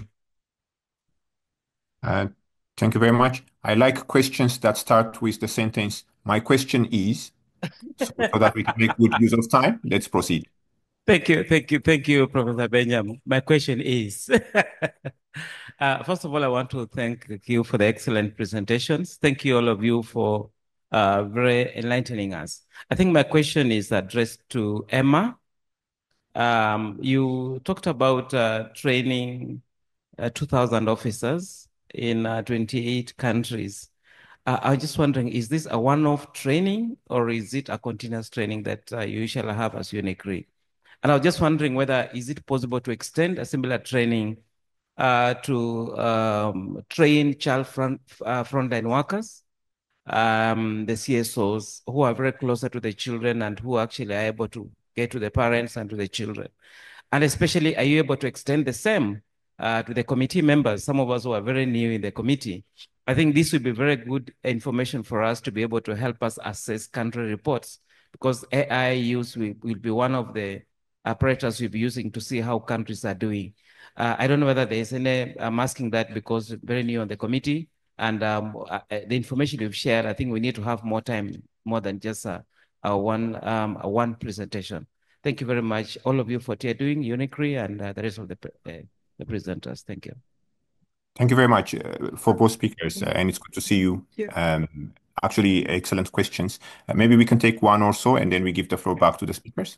Yeah, I think we have two questions. Let's go ahead, Professor Kiladze, it's fine. Professor Amiran? მოგესალმებით ყველას. ამირან მოსულიშვილი, გრიგოლ რობაკიძის სახელობის უნივერსიტეტის ასოცირებული პროფესორი. პირველი კითხვა მექნება ჩვენ სტუმართთან, ხებოდან ანასთან. თქვენ ახსენეთ, რომ იგივე სპეციალურ საგამოძიებო სამსახურის საქმიანობას არის გაძლიერებული, რომელიც ეხება არასრულწლოვანთა დანაშაულის მიმართებაში გარკვეულ ელემენტებს. და ასევე ჩვენ ვიცით, რომ შინაგან საქმეთა სამინისტროს სისტემაშიც არიან გადამზადებული კადრები, ვინც უშუალოდ მუშაობს არასრულწლოვანთა დანაშაულზე. და მაინტერესებს, ხომ არ გეგმება მომავალში კონკრეტული სამსახურის შექმნა, რომელიც უშუალოდ იქნება ორიენტირებული არასრულწლოვანთა დანაშაულის მიმართებით და მარტო ამ დანაშაულს მოიცავს მეტ ეფექტურობისთვის. მე მგონი საინტერესო იქნება ამაზე თქვენი მოსაზრების გაგება. And also I will have a question for the other panel members. It will be very interesting to hear your vision, your opinion. What are the future risks when we talk about the crime against the children in internet space? Thank you. Professor Gia. Gia Dekanozishvili, სამართლის დოქტორი, პროფესორი. ჩვენი ლაბორატორია მუშაობს აღნიშნულ საკითხებზე. ჩვენ გვაქვს აქ კრიმინალისტიკის ლაბორატორია, ეგრეთ წოდებული, რაზედაც უშუალოდ გვაქვს გამახვილებული ყურადღება, ყავს დოქტორანტები, რომლებიც ამ მიმართულებით მუშაობს, მაგრამ აქ ხვდებით რამოდენიმე პრობლემას და ორი მიმართულებით შემიძლია გავამახვილო ყურადღება ამ პრობლემაზე. პირველი რაც არის პრობლემა, ეს გინდა არ გინდა უკვე ჩადენილ დანაშაულთან მიმართებაში ცოცხალ ადამიანებთან აქვს საქმე და არასრულწლოვნები ხშირად არ იძლევიან ინფორმაციას კიბერდანაშაულზე. ანუ რა გააკეთეს, როგორ გააკეთეს. ეს საკმაოდ რთული პრობლემაა და გვჭირდება ხოლმე ძალიან დიდი ძალისხმევა, რომ ალაპარაკდეს ბავშვი და ილაპარაკოს რამე თუ ჩვენ აქ მარტო ტექნიკის განვითარებაზე ვილაპარაკეთ და ბავშვიც უფრო ადრე ვითარდება ამ თანამედროვე ტექნოლოგიებში, უფრო მალე გებულობს თანამედროვე ტექნოლოგიებს, ვიდრე თანამედროვე გამომძიებლები, რაზე არის ესეთი რაღაც. და ხშირად გვიწევს ხოლმე, რომ ვიმუშაოთ აი მიმართულებით, რომ როგორმე მივიღოთ ინფორმაცია უკვე ჩადენილ დანაშაულზე, რაც მე მგონი პრობლემას წარმოადგენს. ეს ერთი შეკითხვა, თქვენთან როგორ არის ეგ პრობლემა, რა არის და როგორ წყდება ის აღნიშნული პრობლემა. მეორე, მე კიდე ვილაპარაკე განვითარებულ დანაშაულზე და კრიმინალიზაციაზე იყო ლაპარაკი აქ. ხშირად უფრო მეტად კიდე აი ამ მიმართულებით თვითონ ბავშვი წარმოადგენს სათავეს, დანაშაულის სათავეს. არ გაგიკვირდეთ. დაუსჯელობის სინდრომი, 12 წლამდე ბავშვების დაუსჯელობის სინდრომი საკმაოდ პრობლემას წარმოადგენს გარკვეულ ქვეყნებში, მათ შორის ჩვენთანაც. უკვე ქონია შემთხვევები, რომ 12 წლამდე ბავშვს ჩაუდენია კიბერდანაშაული, თუნდაც ინტელექტის გამოყენებით, ხელოვნური ინტელექტის გამოყენებით, ეს უკვე მარტივად ხდება, არა აქვს მაგაზე პრობლემა. საკმაოდ განვითარებულები არიან და აქ უკვე ხვდებით მეორე საკითხს. აი თქვენ როგორ წვითავთ აი ამ საკითხს აღნიშნულ საკითხს? აი ეს ჩემი შეკითხვა, ორი შეკითხვა. გამარჯობათ, მოგესალმებით. მე გახლავართ გიორგი კვარაცხელია, გრიგოლ რობაკიძის უნივერსიტეტის დოქტორანტი და ასევე თბილისის პოლიციის დეპარტამენტის უფროსი გამომძიებელი. ჩემი პრაქტიკიდან გამომდინარე, როდესაც შემოდის შეტყობინება და გავდივართ კონკრეტულად ამბობ სუიციდის მცდელობაზე, ადგილზე მისვლაზე დავხვედრე არასრულწლოვანი, რომელსაც კიბერდანაშაულის შედეგად გადაუწყვეტია სუიციდი, რადგან თავისი პირადი ამსახველი ფოტოების გავრცელებით ემუქრებოდნენ თავიანთი კლასელები და აღნიშნულ დაკავშირებით მშობელს ვერ მიაწოდა ინფორმაცია და ერჩივნა მშობლისთვის თქმას და ჩვენთვის აბის ბოტანას მიემართა სუიციდისთვის და აღნიშნულ დაკავშირებით როგორც სკოლის მოსწავლეებთან, ასევე მშობლებთანაც ხوار გეგმოთ ხოლმე ტრენინგს, იმიტომ რომ მშობლს და მოსწავლეს შორის, ან მშვილს და მშობლს შორის არის ძალიან დიდი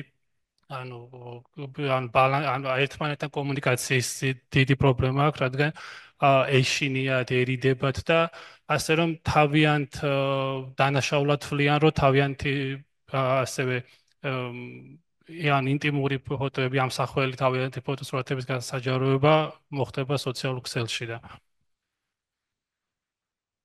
ასე რომ მადლობთ. მადლობა. Back to you, Professor Benyam.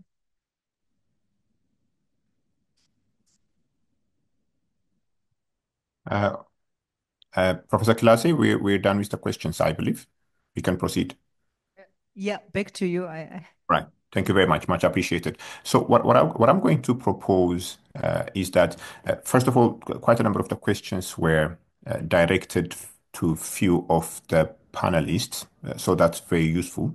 But I also just want to make sure that we use this opportunity for any of the panelists to make final remarks or to react to any of the questions. So what I propose is we go in a reverse order of how the presentations were made. So I'm going to give the opportunity to Dr. Beatrice, followed by Dr. Wendy, and so forth. As a matter of guidance, let's try to limit ourselves to a maximum of 2 minutes. If we do that, we would have exceeded by about 12 minutes as per the schedule. So Dr. Wendy, over to you. Dr. Beatrice, over to you as the first responder. Okay. Thank you. I'm timing everybody, and I will unfortunately... Regarding about internal exploitation,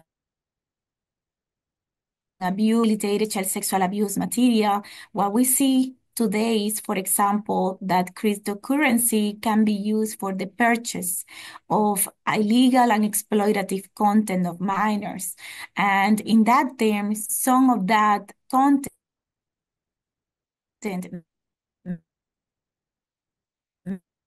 material, and also at the same time, it may facilitate other forms of exploitation that also may be connected or can be AI. For example, the live streaming of child sexual abuse may be AI facilitated and also being paid by cryptocurrency in the dark web.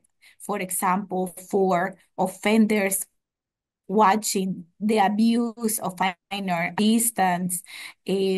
So that may be facilitated. A recommendation in that regard, considering the challenges, I think that it is essential, since cryptocurrencies, we don't have a centralized monitor, or we don't have a central authority body such as a bank or a government. For example, my recommendation in these terms is that it's essential for us to advance multi-stakeholder cooperation, involving responses also from financial institutions as part of the response, that involve capacity building for financial institutions so they can help be more equipped and empowered to help prevent and detect signs of child sexual exploitation that may be connected to cryptocurrency, and also may be connected, for example, to sextortion crimes that may be facilitated via AI and connected to cryptocurrencies as well. Thank you, and I'm really looking forward to continue joining forces with relevant stakeholders, with the amazing colleague here, with the academia, with the students. I invite you also, if you want to research more, you can read our material. We have research-based blog, and in one of our articles, we address cryptocurrencies and online child sexual exploitation. If you want to go deeper on that and in other topic too. Yes. Thank you very much. You can share the links in the chat for those that are online to be able to access it as well. Thank you very much. Dr. Wendy, over to you. Thank you so much, Benyam. And thank you very much to all the participants that raised such interesting questions. And of course, I won't be able to address all of them, but maybe I can pick up on Manu's initial question about the elephant in the room. Dear Manu, we are looking at the same elephant, and this is an elephantine challenge, I think, for all of us in really addressing the stranglehold that big tech has on our future. And I think that,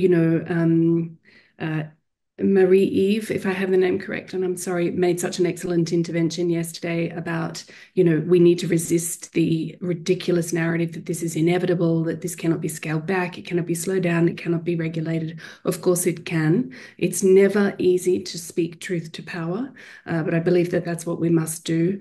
And in terms of very quickly, some of the practical challenges in doing so, we've really got a problem, I think, in unraveling the complexities between freedom of expression and hate speech, hate crime, and disinformation. I think this is a challenge. in an era of disinformation and fake news and the gaslighting that happens around this, even at the highest levels. We also have a problem in academia. We don't have enough studies on causality. Children were exposed to this stimulus, they were gaming, blah, blah, and this happened. And I think we're leaping to conclusions, and this is not helpful. I think we actually need really very good empirical knowledge on this. We need to be very vigilant in an era in which we're seeing a rollback on fact-checking and trust and safety initiatives within big tech. This is something for us to watch. As I mentioned earlier, we need to watch the downstream effects now that we've got so many models open source. And some of the practical things that we can do, I have 10 seconds left. Algorithmic justice, we need to demand a reversal of the burden of proof. They need to prove that they're safe. We don't need to prove that they're harmful. Discord and disinformation need to be disincentivized rather than monetized. Inherently dangerous technologies like stalkerware and nudifying apps need to be prohibited, and diversity and inclusion needs to be fostered in the tech sector. And Manu, yes, there's mention of the private sector in the Convention on Cybercrime, and maybe we can talk about that separately offline. Thank you. Thank you very much, Dr. Wendy. Miss Emma Person? Thank you. Also, there are a lot of interesting points, but I think I'll start by answering the questions and see how much time I have left. So firstly, I'd like to clarify the question about the tools that we develop. We, as a UN organization, do not develop AI tools ourselves. So what we do is we have, like I mentioned, this connection to the technology providers, who may be private businesses or NGOs, whoever makes AI tools, and we display their information on our platform, the Global Hub. But we do, of course, emphasize responsible AI throughout. So in the Learning Center, there's a whole section on responsible AI for law enforcement in our trainings. It's a huge emphasis, and we don't want to split it up. Like there's these how to use AI tools and responsible AI, because imagine if you're a practitioner, you just want to learn how to use AI tools and don't want to spend all that extra time on looking into ethics or laws. So what we emphasize is that this is actually, it increases your efficiency and effectiveness to protect the population that you're aimed at protecting. So to make sure the benefits outweigh the risks. So we also have, as our UNICRI Center for AI and Robotics, other projects related to this. For instance, a toolkit on responsible AI that sets out an organizational roadmap. It has 7 practical tools with also organizational readiness and risk assessments and so on. And actually, let me jump to the next question, considering the time. You also asked about trainings, if it's a one-off. Well, these trainings have been going on for less than 2 years now, and we've had such an interest. They're not a one-off training. The goal of this specific initiative, AI for Safer Children, is for sustainable capacity building, and we adapt each training according to needs. So we can have a general training about all AI tools available. We've also done trainings on specific AI techniques, and this within the scope of AI for Safer Children, the audience that we're targeting is law enforcement. But as the UNICRI Center for AI and Robotics, we have many other projects in this field. Our specialty is AI in the criminal justice system. So we have done multiple trainings on AI awareness, responsible AI, and how it relates to human rights for prosecution, for stakeholders across the criminal justice system, also for schools, for students and teachers, as I believe someone highlighted earlier, the importance of parents. I believe it was a delegate from Georgia. Also Thank need you, to Emma. know. I need to interject. If you can finalize. Yeah, so I hope I answered all the questions, and I'll end it Thank you for very now. much. You can see in the chat that Dr. Beatrice has shared a couple of blogs. Those that are interested, please go ahead and use those. Thank you very much, Emma. Miss Anna?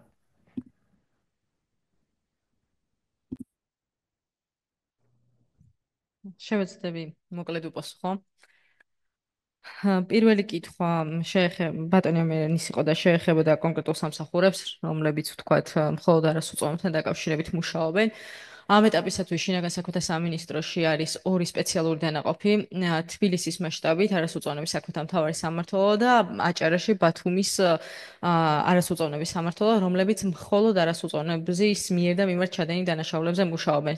ისინი სრულწლოვნების მხრიდან ჩადენილ დანაშაულებს არიძიებენ. ამ ეტაპისათვის ეს ორი დანაყოფი გვაქვს, ასევე გვაქვს რამდენიმე ბავშვთა ოთახი, სხვა დეპარტამენტებში, სადაც არა გვაქვს ამ ეტაპზე შესაძლებლობა გქონდეს სპეციალური დანაყოფი. ბავშვთა ოთახები გულისხმობს იმას, რომ ოთახი მოწყობილია ბავშვზე ორიენტირებულად, შედარებით ისე თქვა თბილი და კარგი გარემო არის იმისთვის, რომ თქვათ ბავშვს პოლიციის დანაყოფში მისვლა გაუგილდეს და თქვათ უფრო მარტივად ისაუბროს კონკრეტულ საკითხებზე და შინაგან საქმეთა სამინისტროს საშუალოვადიან გეგმაშიც ჩადებული გვაქვს ის პირობა, რომ სამინისტრომ პერიოდულად ბავშვთა ოთახები უნდა შემატოს საპოლიციო დანაყოფებს, რაც ერთგვარად გვეხმარება იმაში, რომ ბავშვს მასზე ორიენტირებული სივრცე შეხვდეს.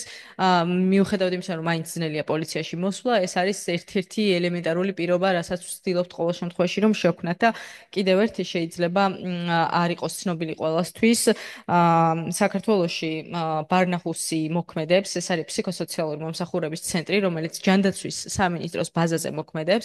საზღვარგარეთ ცნობილია როგორც ბარნახუსი ეს ცენტრი და რას ემსახურება ეს ცენტრი. ამ ცენტრში სექსუალური ძალადობის მსხვერპლი ბავშვები მიყვავს და თუ რაიმე საგამოძიებო საპროცესო მოქმედება შეიძლება რომ ერთ სივრცეში ჩატარდეს, ბავშვთან დაკავშირებით საგამოძიებო საპროცესო მოქმედებები თბილისის მასშტაბით ტარდება სწორედ ამ ცენტრის ტერიტორიაზე, რაც ძალიან სენსიტიური მიმართულებაა და რესურსებიდან გამომდინარე მხოლოდ ამ მიმართულებაზე ვრცელდება ბარნახუსის დათქმა და ისიც თბილისში. იმედია გავეცი პასუხი თქვენს კითხვას და ასევე საკითხი ეხებოდა ცნობიერების ამაღლებას. ძალიან დიდი პრობლემა გვაქვს ცნობიერებისა, რა თქმა უნდა, როგორც ბავშვებში, ასევე ზრდასრულებში და მე აღვნიშნე კიდევაც, რომ განსაკუთრებით სამუშაო არის დასრულებთან. უბრალოდ თვითონ შინაგან საქმეთა სამინისტროს რესურსი შეუზღუდავი არ არის, ამიტომაც რასაც ვცდილობთ და რის ფარგლებშიც ვცდილობთ, ხშირად უყავს გამოყოფილად არჩეული სეგმენტი, მაგალითად სკოლებში თუ მივიდივარ, ცალკე არის შეხვედრა დირექტორებთან, ცალკე მასწავლებლებთან, ცალკე მანდატურებთან, ცალკე ბავშვებთან. ისინიც მშობლები არიან, ისინიც საზოგადოების წევრები არიან. შესაბამისად, ამ მიმართულებით ვცდილობთ, რომ მათაც ჰქონდეთ ინფორმაცია იმისთვის, რომ სკოლის ფარგლებს, სკოლის ესე ვთქვათ, შიგნით თუ რაიმე ინფორმაციას გაიგებენ, მათ ჰქონდეთ ვთქვათ ის რელევანტური ინფორმაცია, როგორ ირეაგირონ, რა გააკეთონ, ვის მიმართონ და ასე შემდეგ, მაშინ, როდესაც ვთქვათ ბავშვმა ეს არ იცის და მასწავლებლისთვის ან დირექტორისთვის რაღაცა ცნობილი ხდება. და ასევე ჩვენ ვთხოვთ ხოლმე რეგიონებში გენდერულ საბჭოებთან გვაქვს ძალიან აქტიური კომუნიკაცია და ხშირად ვთხოვთ ხოლმე სეგმენტის არჩევას, რომ შევხვდეთ მაგალითად ქალებს, შევხვდეთ ქალებს და კაცებს ერთად, იმიტომ რომ სპეციფიკურად არის რეგიონები, სადაც შეიძლება ქალებმა ვერ ისაუბრონ იმდენი კაცებთან ერთად, როდესაც იქნებიან შეხვედრაზე, როგორც ისაუბრებდნენ ცალკე. ამიტომ ამ მიმართულებით რაც შეგვიძლია ყოველ შემთხვევაში სრულწლოვან ადამიანებსაც ვხვდებით. თუმცა ეს ისეთი საკითხია, მარტო შინაგან საქმეთა სამინისტრო ამ ნაწილში ეფექტური ვერ იქნება. ხო, ყველა შესაბამისი უწყება და მათ შორის, რა ვიცი, კერძო სექტორიც ალბათ უნდა მუშაობდეს ამ საკითხებზე იმისთვის, რომ მაქსიმალურად მეტად გაიცეს ინფორმაცია და მაქსიმალურად ბევრ ადამიანამდე მივიდეს ის ინფორმაცია, რა არის, თქვა, დანაშაული, ვის მიმართონ და ერთ პატარა მაგალითს ვიტყვი. შეიძლება თქვენც მოგსვლიათ მესიჯები კამპანიების ეტაპზე, ვაგზავნით მილიონობით აბონენტთან მესიჯებს, სადაც მივუთითებთ, რომ თუ ხარ ძალადობის მსხვერპლი, მათ შორის ბავშვებს მოუწოდებთ ხოლმე, რომ სად ვის უნდა მიმართონ, ლინკებს უგზავნით მაგალითად 112-ის ცენტრის, განგაშის ღილაკისას, როგორ გადავიდნენ და ჩუმად როგორ დარეკონ მაგალითად პოლიციაში და ჩვენს Facebook გვერდზე ადამიანის უფლებების დაცვის დეპარტამენტი უნდა ნახოთ, რამდენი გაბრაზებული მესიჯი იწერება ხოლმე, რომ რატო გწერთ ამ მესიჯს, თქვენ ვინ გონიათ მოძალადე, მე რას გავაკეთებ სახლში, ჩემი საქმეა და ნუ ხო ცოტა კურიოზულიცაა, მაგრამ ამავდროულად ტრაგედია ეხა, როდესაც საინფორმაციო მესიჯის მერე mogდის უკავშირი, მაგრამ ეგეც კარგია. ვხვდებით, რომ იმ ადამიანამდე ეს კონკრეტული მესიჯი მივიდა. ამიტომ მადლობა. Thank you very much. Last but not least, Mr. Abdullah. Yes, I would like to talk about the experience the experience of the UAE. What did we do regarding some of the questions that came about getting the information from the children? What we did is the same as Georgia. We have this private rooms, which is not even in a police station, which is outside of the police stations, and they take the kids in there. And we have some specialized people that when they interview the children, they don't just ask them questions and get answers from them. They give them some paper that they can draw whatever happened to them. They can listen to them in some other way. They can ask them some different questions to get some answers, and they do a psychology treatment for them and to understand what happened with them. They prepare that report. They take that whole that whole interview and they take it to the court if needed. So the child will not need sorry. The child will not need to go to the multiple times to the police station, the prosecution, and then to the court. It's just one time, one interview that he will have in there, and it all will be recorded and it will go to the courtroom. So this is for the well-being of the child and to make sure that we have kept them in a good well-being situation. Second thing, we're talking about the initiatives of the UAE. We have kids SIM card. With the kids SIM card, we'll give the parents the full control on their children's phones when they are using them up to 18 years old. They can control who they are talking to. They can control who is calling them. They can control what time they are allowed to use their phones or their iPads. So this whole service that was provided for children, it helped us provide a safe internet space for them and to reduce the risk of them being under some kind of attack. Regarding the private sector, yes, we do work with the private sector in the UAE. In the UAE, we work with some companies and we are signing contracts with them now that they will have to report child abuse if anything happens. Some children between 12 and 18 years old, they can use taxis in here. And we have signed a contract, we have signed a memorandum of understanding, one of the big companies, that in case that there is a kid and they suspected that something is going to happen to them, or they suspect where they are dropping them, they have to report to us directly. So we make sure that that child is safe and we investigate it directly. Last thing I want to talk about in the CPC, Child Protection Center, we don't work ourselves. We work with our partners as well to educate to educate everyone, not just the parents, not just the caregivers, even the guys or the people that are working in the theme parks. They have to know where their children, what is happening in there, whatever they have to report to reduce the risk of the children being abused, not just online and offline as well. So these are some of the initiatives that we do in the UAE, and that's it. Thank you very much for listening. Thank you very much, Mr. Colleagues, I hope you can agree with me that this has been an excellent panel, well organized, a combination of colleagues from states representing and showing some of the work that they're doing, but also researchers, UN agencies, civil society organizations, and so forth. It's a clear indication that the world that we want to create for children is definitely going to continue to be a collaborative effort from every single stakeholder. The convention is actually celebrating 35 years. The convention is under a lot of stress, but the convention has been under a lot of stress in the past, and it has actually sustained those stresses. UNICEF asked a few years ago, is a child born today better off than a child born in 1989? The answer to that question, yes, but not in every aspect. The exceptions are there are children that are being discriminated, religious minorities, children that we just discussed today that are actually victims of crimes in the context of the digital environment. So this conversation that we just had, which is obviously based on experience, making children at the center of the conversation, emphasizing prevention and accountability, but also capacity building being a central leitmotif in the conversations, but equally importantly, evidence-based would actually help to define what we discussed here. We were not sucking it up off our thumbs. We were talking to colleagues that have actually rolled up their sleeves and have been on the ground. We're talking about with colleagues that have actually been in the rooms where policy discussions have been happening. We're talking with colleagues that have actually engaged in terms of the data, the research, and so forth to inform legislation, policy, and practice. So please join me in thanking the colleagues that we had a discussion with, Mr. Abdullah, Ms. Emma Pearson, Ms. Anna, Dr. Wendy, and Dr. Beatrice. Thank you very much for all the inputs that you have provided to enrich our conversations. I'm sure we could have taken an additional hour or two because these are very timely conversations, important conversations. But I also buy comfort in the fact that the conversation is going to continue. There will be inputs, for example, in relation to the industry responsibilities in the context of AI and child rights that you'll have the opportunity to engage in moving forward. Just a final remark. I think for those of us within the UN Committee on the Rights of the Child, we have our work cut out for us.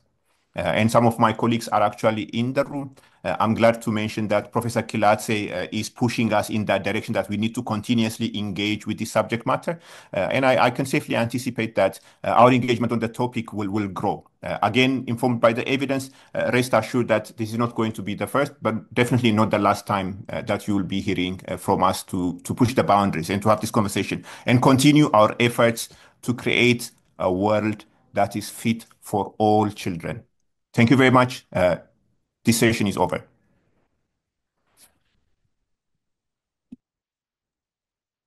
Thank you very much, everyone. Thank you very much, everyone. Really. And to all the colleagues today, thank you. Thank you for this amazing collaboration. Thank you very much. Have a great day. Thank you. Bye-bye. Thank you. Bye-bye. Professor Belov, dear panelists, dear all, good morning, good evening, good afternoon. Can you hear me? Yes, perfect. Yeah, nice to meet you all. Wishing a successful panel. And for those who would like to ask questions online, please raise your hands. Professor Belov, please, floor is yours and you can begin with the panel. Thank you. Thank you, colleague from the CRC, my dear friend responsible for all of this, I know, Sophie Kiladze. This is the last panel, as you all know, but as people say in English, that doesn't mean this is the least important. I would say, on the contrary, for me as a lawyer, this is the most complex content in the whole conference. And we have to learn and to exchange ideas about this complex topic. We have fantastic speakers. I will introduce them all the way. We'll hear from Laura Higgins. She's Senior Director of Community Safety and Civility at Roblox. Professor Peter Kiladze, Ethics Professor and Director of the Institute of Social Ethics at ISE, and also that's University of Lucerne and Visiting Professor at ETH Zurich. Dr. Chan Chao, Senior Research Fellow at the Department of Computer Science at Oxford University. Professor Jose Romero, expert in innovation and technologies at the Grigol Robakidze University. And Aicha Atabey, from the University of Edinburgh, Digital Futures for Children Center, London School of Economics. I'm excited about this panel, so please, Laura, you can start. Thank you, Mary. I'm really pleased to be here. I hope everyone can hear me. As you can hear, I've got a bit of a flu. I just got back from my head office in California, and the joys of public transport meant that I'm sick. So I do apologize if you hear me coughing and spluttering, but hopefully we'll manage to get through. And congratulations again on bringing together such a fantastic group of people. This is such an important topic. So we're delighted to be able to join the conversation. So who am I? I am, as Mary said, I'm the Senior Director of Community Safety and Civility at Roblox. I've been in my post for just over 6.5 years now, where I lead on all things media and digital literacy and community education. My background prior to that was I was the operations lead for the UK Safer Internet Centre, where I founded and managed all of our helpline services, including those for the children's workforce, focused on anyone with a duty of care for children, managing digital safeguarding concerns, and also one for intimate image abuse, so supporting who have been women and girls who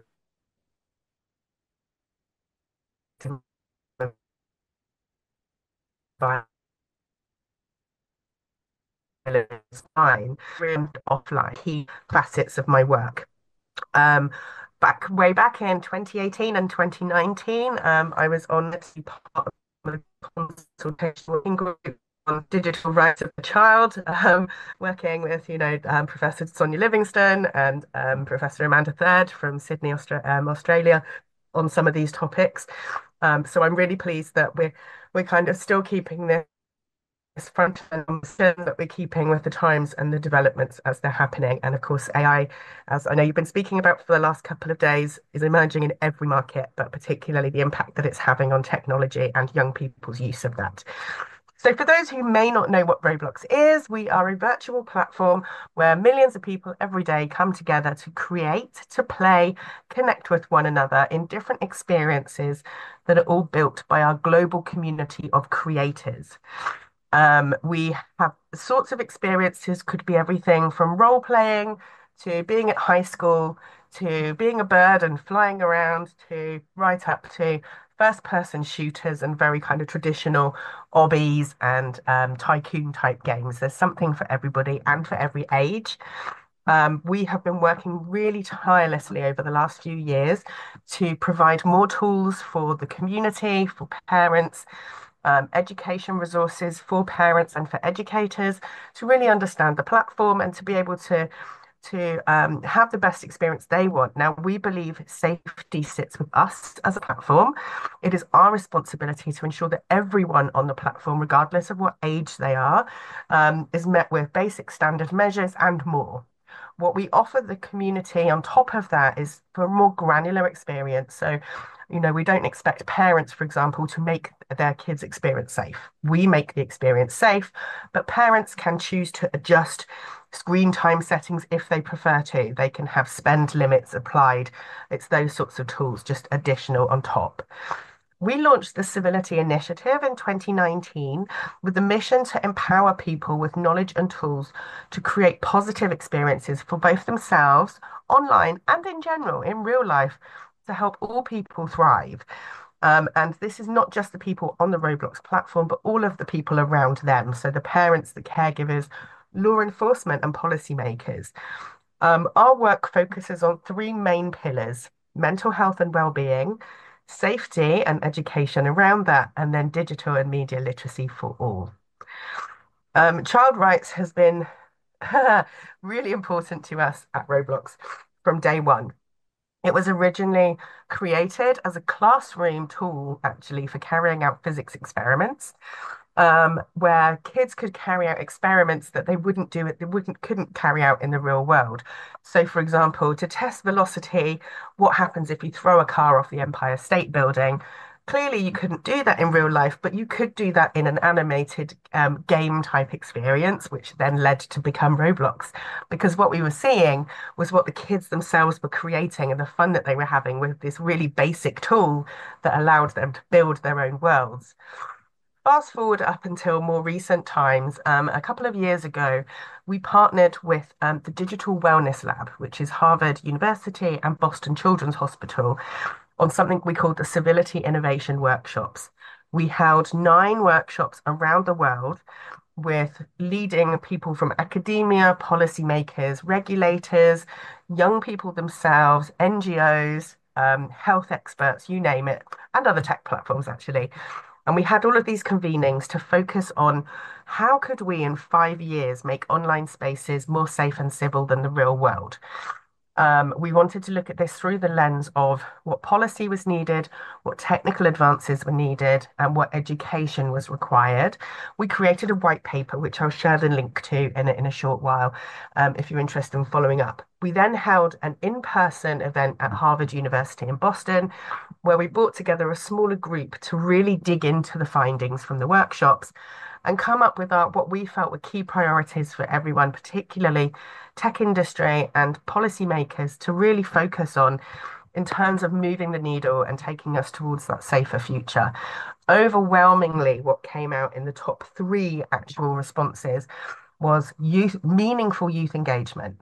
Actually getting them a seat at the table, having them involved in product design conversations, and really listening to what their needs are. So on the back of that, we thought we'd put our money where our mouth is. We couldn't help, we couldn't come up with these suggestions and not do them ourselves. So we are delighted to have launched our youth engagement program. We have just recruited our first ever teen council. They actually have their first meeting on the 20th of March, which is really exciting. We're starting out the first program with just US youth. And then we were hoping that we will be able to launch it in other regions around the world once we've done our first one. And the purpose of this really is to build these young people as ambassadors. We want to listen to them and hear their views. They will be meeting with cross-functional teams at Roblox to discuss, everything from our community standards, what works, our reporting functions, some content conversations, but also really listening to their broader needs in terms of their rights and safety. We are also really focused on content created by young people for young people. So on the back of these conversations, that's going to be the other element of work that they will be doing. It is paid, of course, because being respectful to young people, we need to pay and recognize their input. And so we're really looking forward to launching some fantastic resources over the coming months.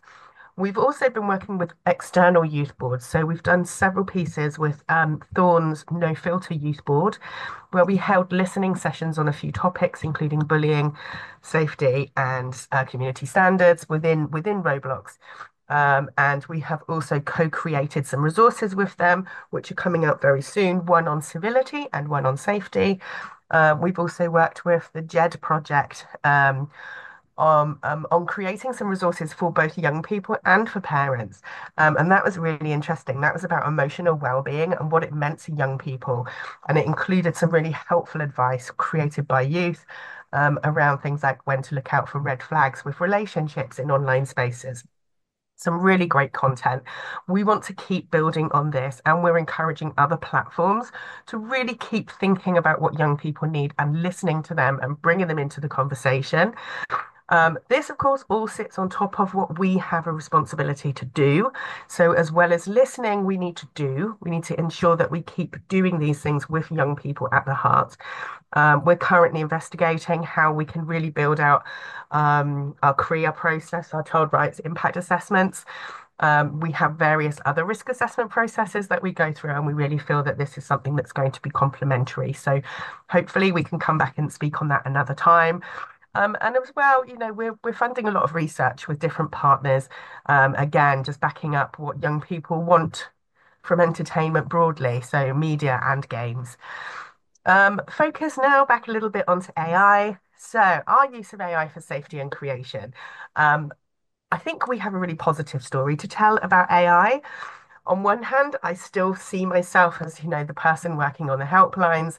I speak to my ex-colleagues about the issues that they're seeing on the helplines, and certainly, they're seeing such an increase in things like AI-generated abusive images and things like that, and it being used for bullying. We're really lucky on our platform that those are really minimal risk areas anyway, so we haven't seen an increase. We don't have selfies, for example, so we haven't seen an increase in that. What we are seeing is much more of the positive side of things. So, promoting obviously safety and civility is foundational to us. What we've been doing is looking at how we can use AI on a much bigger scale. Let's remind everyone. I know but AI has been embedded and machine learning has been embedded in tech platforms for many, many years. They couldn't work without them. I'm always reminded of a representative of the UK government several years ago saying, "Stop the algorithms." And actually, if we did that, we wouldn't have platforms. So that can't happen. And actually, the AI is used on all platforms as a way of managing things like spam, bots, and those sorts of things. But what we're now doing is really designing systems that now we can scale and be much quicker at managing some of this content, particularly around things like voice chat, which we have for the older users on our platform. And it has speeded up the sort of automated system element of that to a degree that actually we had such positive feedback from other tech platforms. We open sourced it and we made it available for them to use that technology. We're continuing to invest really heavily in this, both our human moderation and the AI elements. But we've got hundreds of new models in production.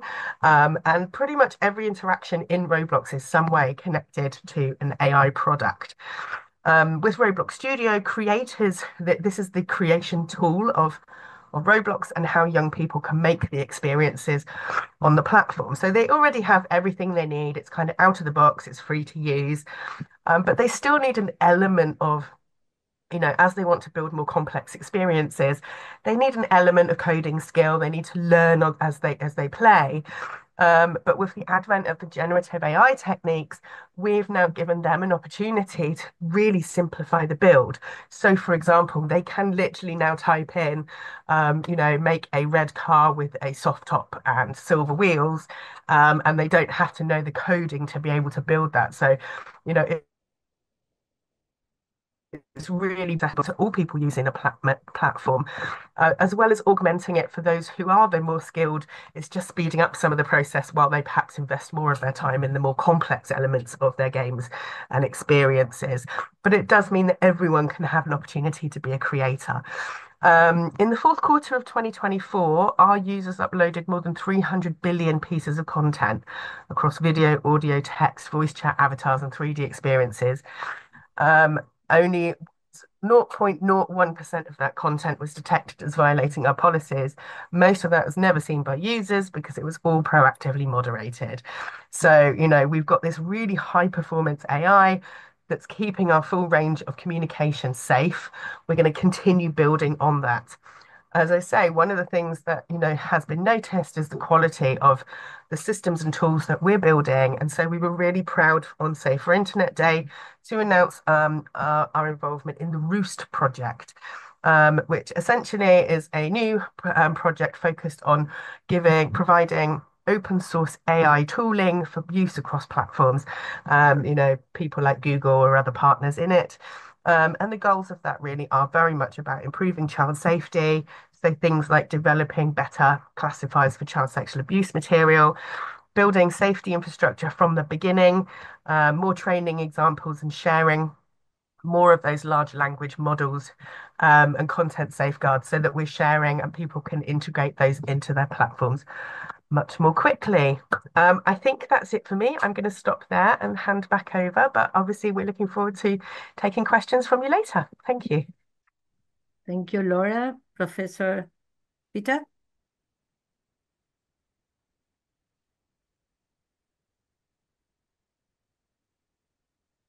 Sophie?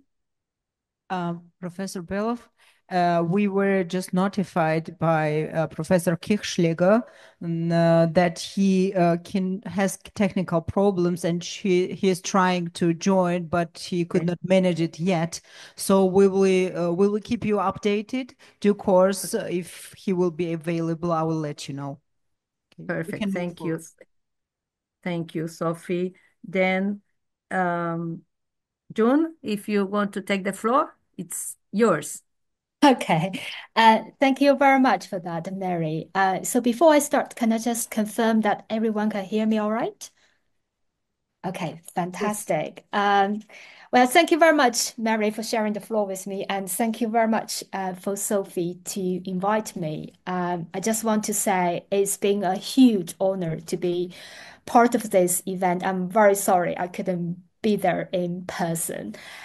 So I have been waking up at 6 o'clock every morning in the last 2 days to join the events remotely, because this is really one of the most exciting events that I have ever attended. It's not only bring together a group of share-minded thought leaders on this critical topic on this very special days, but also just to listen to the perspectives from the children in the room. It just makes everything we do more meaningful, and I don't even think I need to say anything, because I think the children have spoken so much better than what I could have. And I'm really glad to have some industry representatives in my panel because a little bit of an introduction of myself. I'm a computer scientist from Oxford University, so that means I'm a academic. Most of our research has been funded by neutral sources from the research councils in the UK. That really helps us to keep a really kind of ethical and neutral position on all our research and putting children into the heart of our research explorations. I'm a senior research fellow from Department of Computer Science, and I'm the founder and the director of the Oxford Child-Centered AI Design Lab. It's shocking. I just realized that we are nearly 10 years old. It's just surprising to see how much time flies. I felt almost like I'm wearing two hats here because I'm a female computer scientist. It's a rare species of us. And I also just want to see, hopefully through my presentation, I could share with many of the children in the room that, computer science can be really connected to the human society. It can be really inspiring and not always just so boring and doing coding and programming, those kind of things. And that's exactly what we do. We have had a long history of working with children, my research discipline. So we're really trying to we have all these kind of rigorous methodologies drawing on from development psychology, try to listen to children's voices and design for children. However, I just have to thank Professor Sonia Livingstone. She has introduced me to children's rights in the digital context, and that has completely transformed the way we think about designing for children, especially in the context of AI. Because the technology innovations are so complex, and we have to make lots of very difficult design decisions. So with that, I'm going to start to share my slides. So as I said, I think the children have spoken so much better than I could have. But I thought I'll just share a few of the slides to represent some of the kind of shocking evidence we have seen over the years of research on this topic.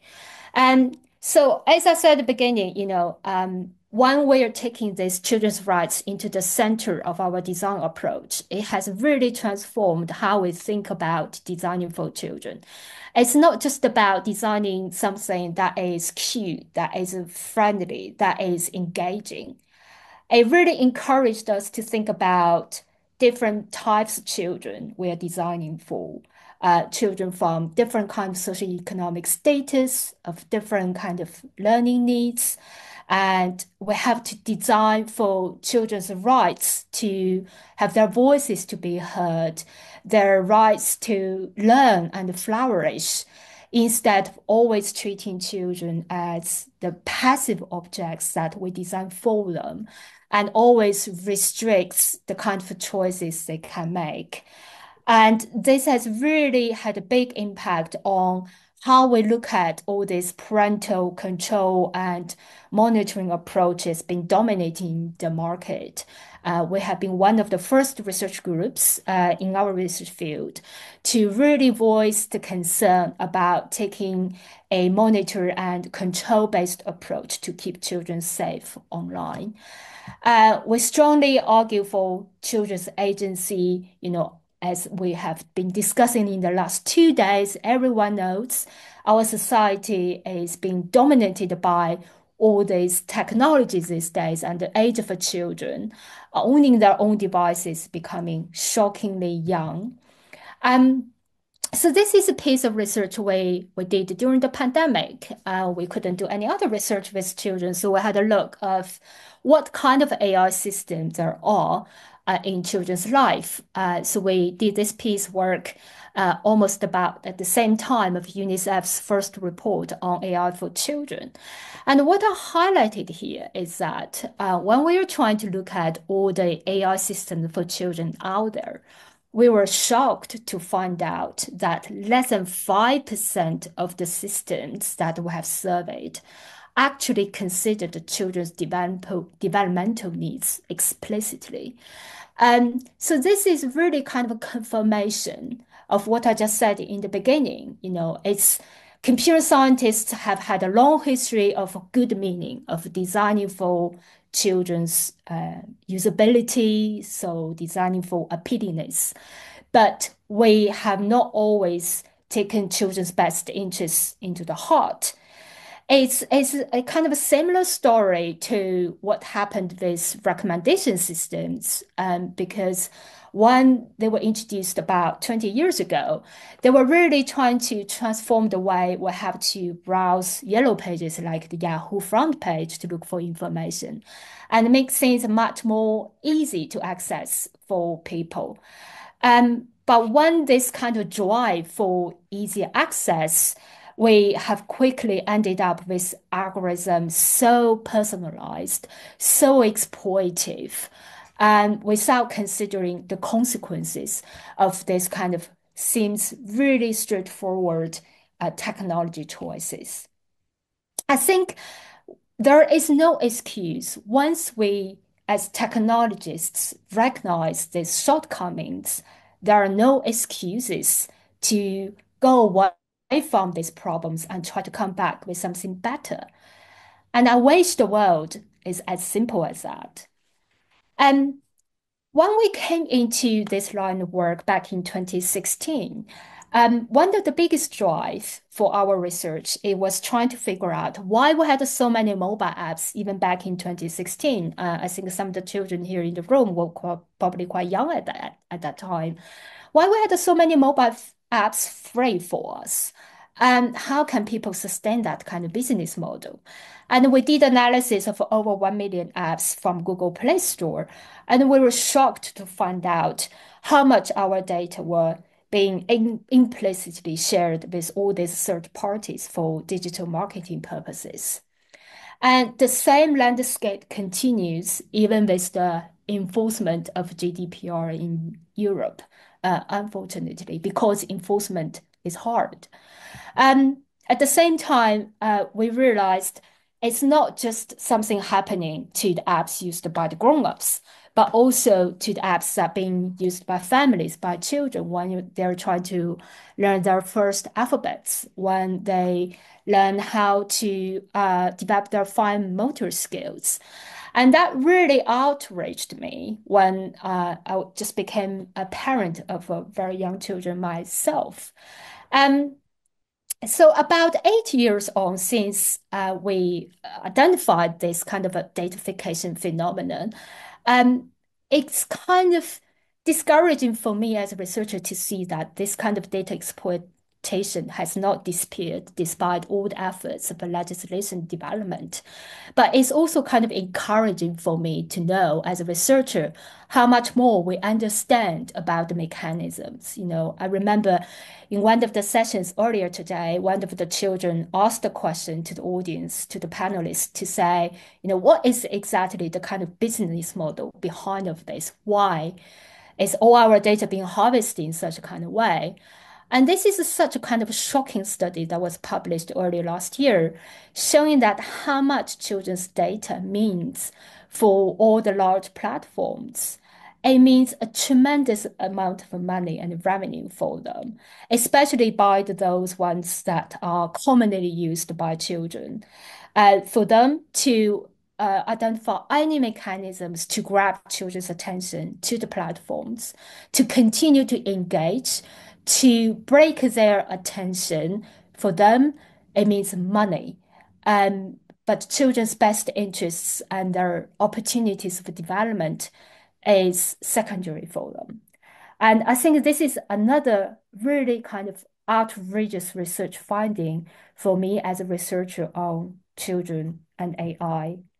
And again, we have seen, it's not just about the data they are harvesting, it's about what they are doing with the data, how they are designing the algorithmic harms, how they're designing the algorithms without considering, this is a young child interacting with the AI technologies and how they're being promoted with extremely inappropriate content. Again, this is the kind of examples we have talked quite extensively over the last 2 years. What I also want to add, I think this was brought up by Marie-Eve, either yesterday or today. I can't quite remember the time difference, confused my brain. But I thought this is such an excellent report published by Far Rights Foundations. It's an updated report from the initial publication in 2018. It really articulates really well in a very kind of publicly approachable language, talking about how algorithms are actually designed, especially in the kind of gaming context, to infer the age of the children, the interest of the children, so children can be constantly promoted to kind of content they would like to continue to engage as a result of prolonging their engagement, and how algorithms could be used to introduce so-called friends to you. So you always feel this kind of a social pressure to always engage and missing left out. And all these kind of really clever algorithms and designs, obviously they were created with lots of intelligence from the computer scientists, from designers to improve engagement.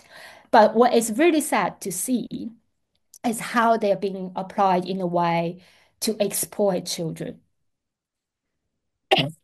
So I'm sorry. So this is a little bit additional research from our interaction with nearly 200 children, asking them about their experience with social media platform. I can see that this resonates so strongly with the sentiments has been expressed by children attending this conference so well. But what I really want to highlight is that these are really young children. So they could be as young as 7 years old, 12 years old, but they already develop a really strong sense of being mistreated. They demand for data autonomy, demand for a change. At the beginning of my presentation, I said, everything has already been said, but what I really want to reiterate what we have already discussed in these last 2 excellent days is that changes must happen. And so I don't know how many other industry representatives are present in the conference in the last 2 days. But in Oxford, we are setting up this new initiative called AI Ethical Design Global Program. And we are bringing together lots of innovators, large or small, trying to explore, what does this mean to take a child-centered approach? How can we translate design for children's best interests into concrete design patterns?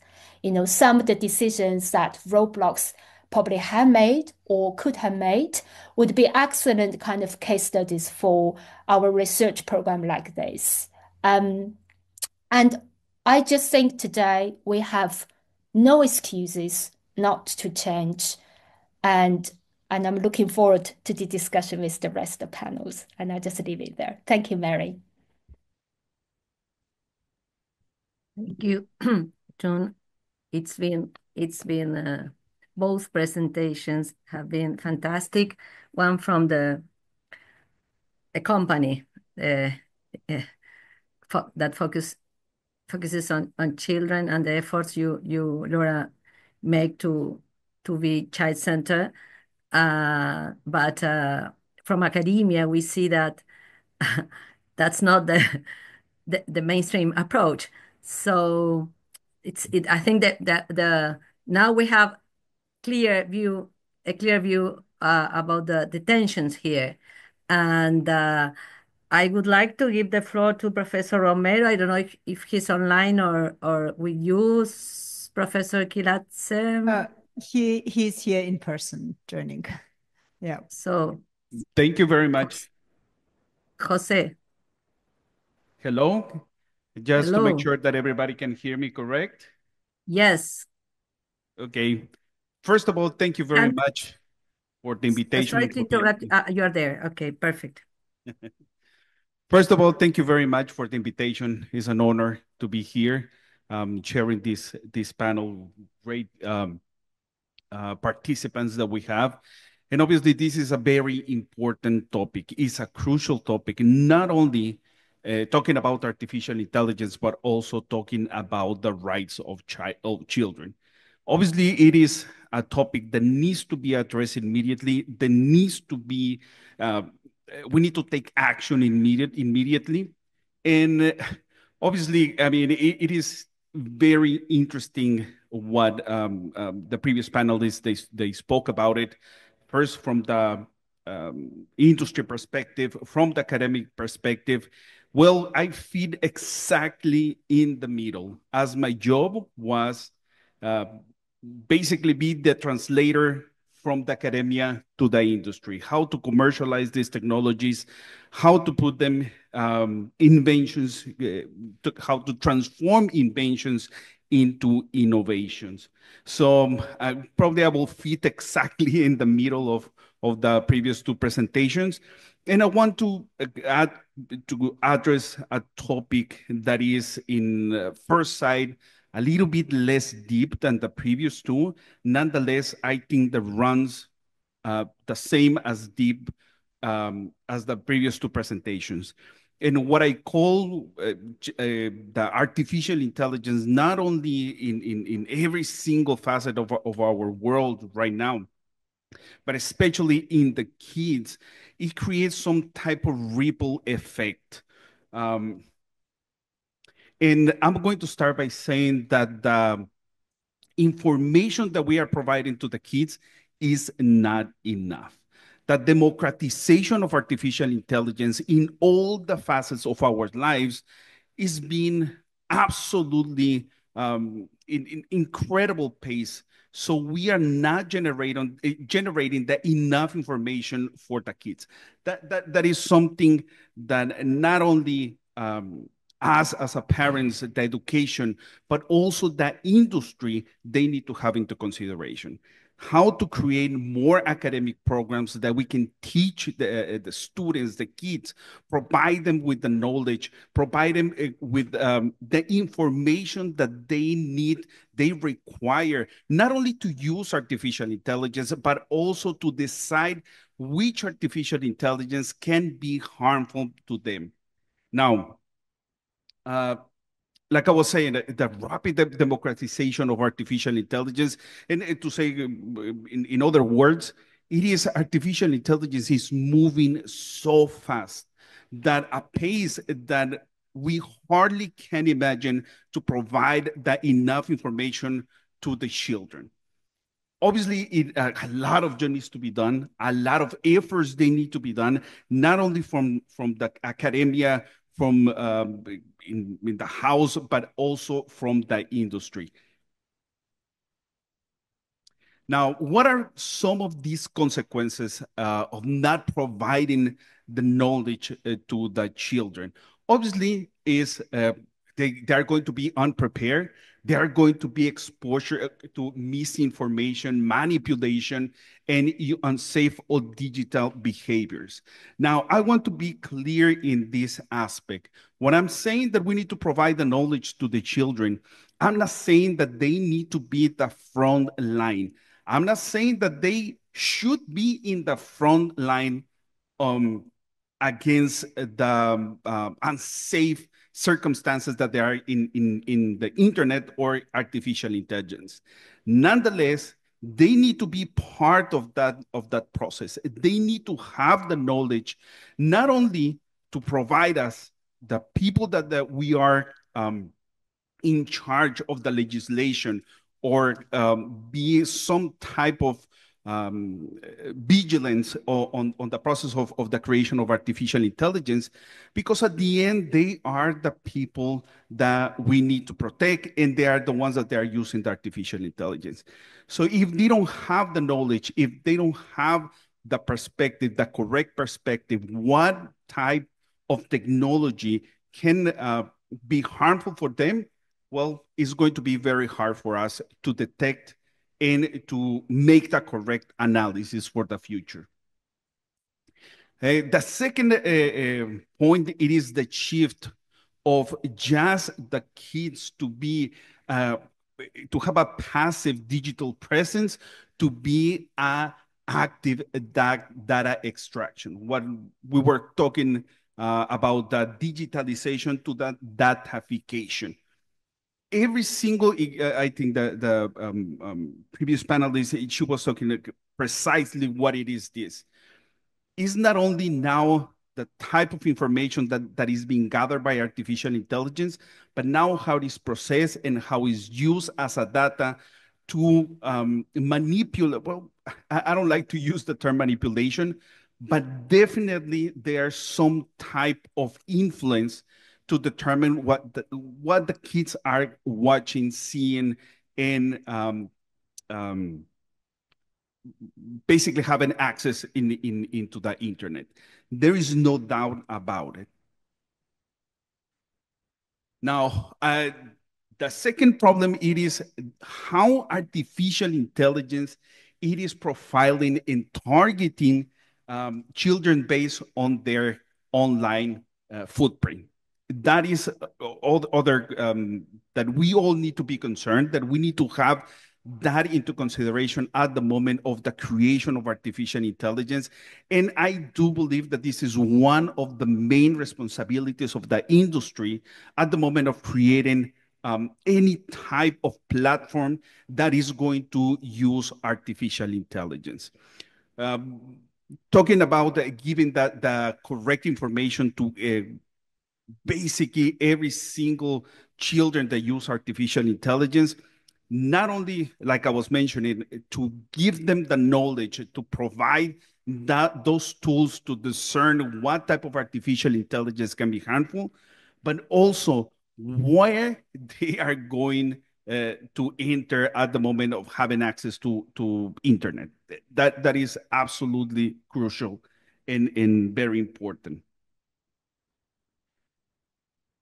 So now our kids to be passive users of artificial intelligence, now they have become and basically data sources. We know that the industry, the children industry around the world, it is one of the most powerful, it is one of the most profitable. And without a doubt, with the inclusion of artificial intelligence, that has created that has this magnifying effect on this industry. I don't think that we need to make a profound study regarding this topic. I think that this is more than evident what is happening right now. And lastly, last but not least, if we are talking about all these artificial intelligence that our children are using, that it is generating all this data that is getting basically turning back on them and creating all these algorithms to make money, to be more profitable, the industry to be more profitable. Well, one of the main concerns needs to be if all the artificial intelligence algorithms are biased towards this point. Obviously, we need to make more studies about this topic. And if in reality, all these algorithms, they are being somehow they're biased and they are trying to manipulate what our children are watching, what our children are using in regarding artificial intelligence, well, obviously there is a big responsibility from the industry. Again, if that is the case, obviously we need to do something, and we need to act fast, and we need to take immediate actions. What can be done, and how we can set new standards about how to measure accountability for the industry. And at the end, what is the most important is our children to grow in a safe environment. I do believe that is one of the biggest responsibilities, not only of the society, but of the industry. And how that data is being collected, analyzed, it is being filtered and is being used, obviously needs to be very clear and needs to be very transparent from the industry, how the data is being used. And well, that is it for me. And at the end, one of the most important parts, it is we don't have to over-regulate that we can hinder the innovation of the development of new technologies from the industry, but having to consideration at the moment of the creation of these technologies, the well-being of the children. And that will be it for my part. Thank you. Thank you. Muchas gracias. Professor Belov, I was notified that Professor Kirchschläger is there already. He could join. Oh, that's fantastic. Yeah. Professor Kirchschläger, can you hear us? That's fantastic news. I just sent him a message. I cannot see him.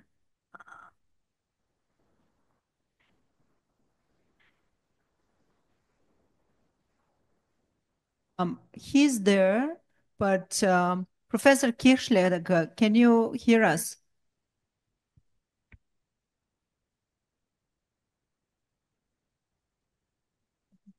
Maybe we can give him some minutes and you can move forward, Yeah. Professor Belov. Yeah. Thank you, Dr. Kiladze. Aicha, are you there?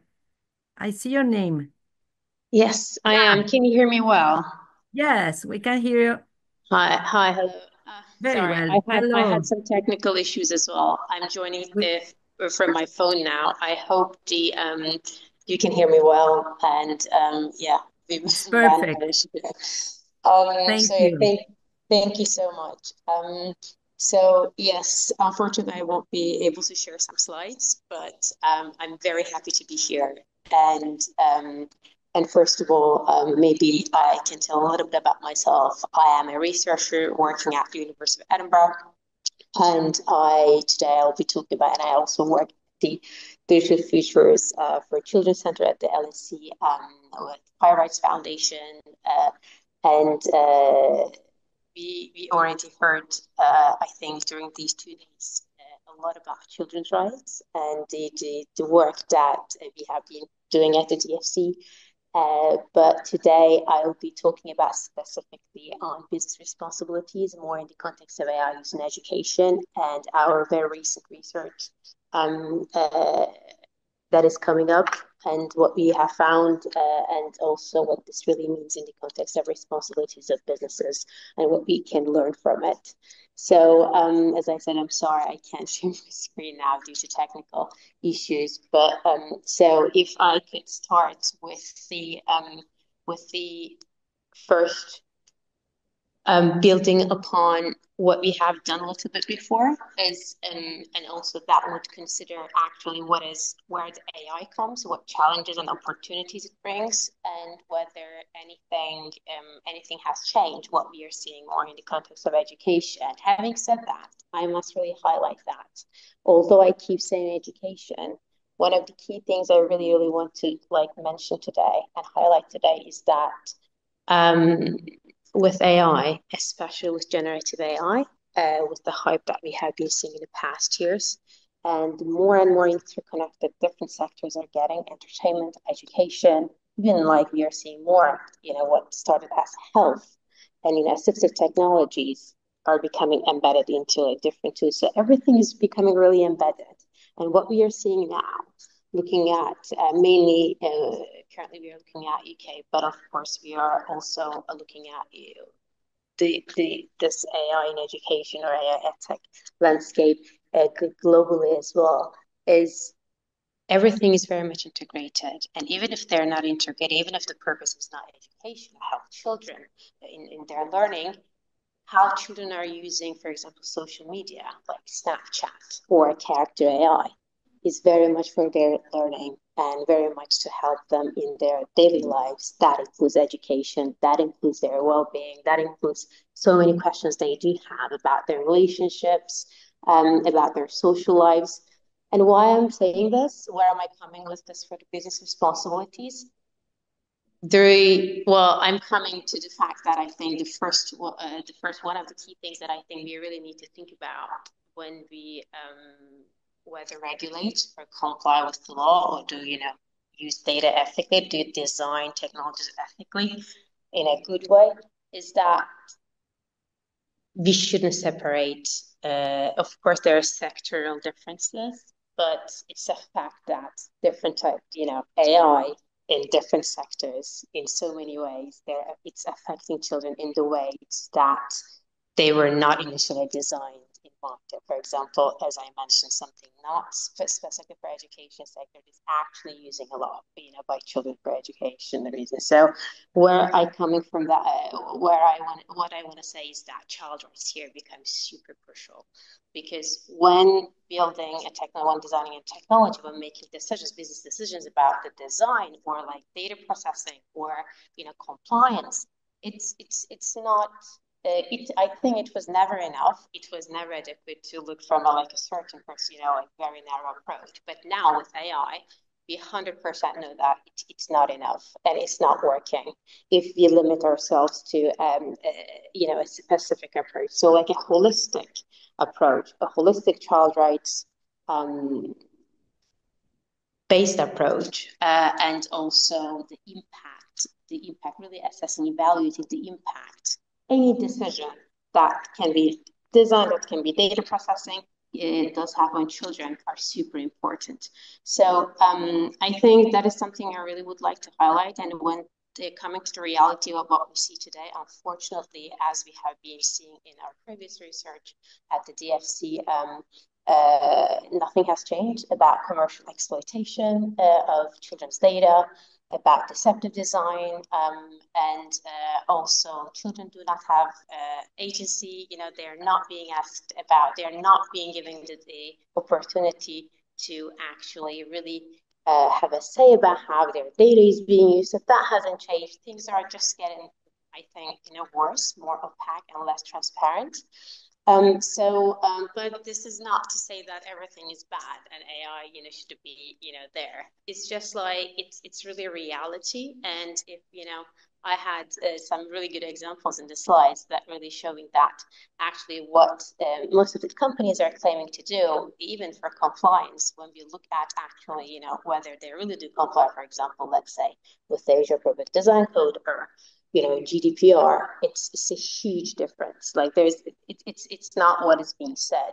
So that is quite discouraging. That is not good, and it's not the approach that should be done. And privacy is just one aspect of it. So when I come to what should be done, what it looks like, I think one of the narratives that we should be really careful about is seeing innovation, opportunities against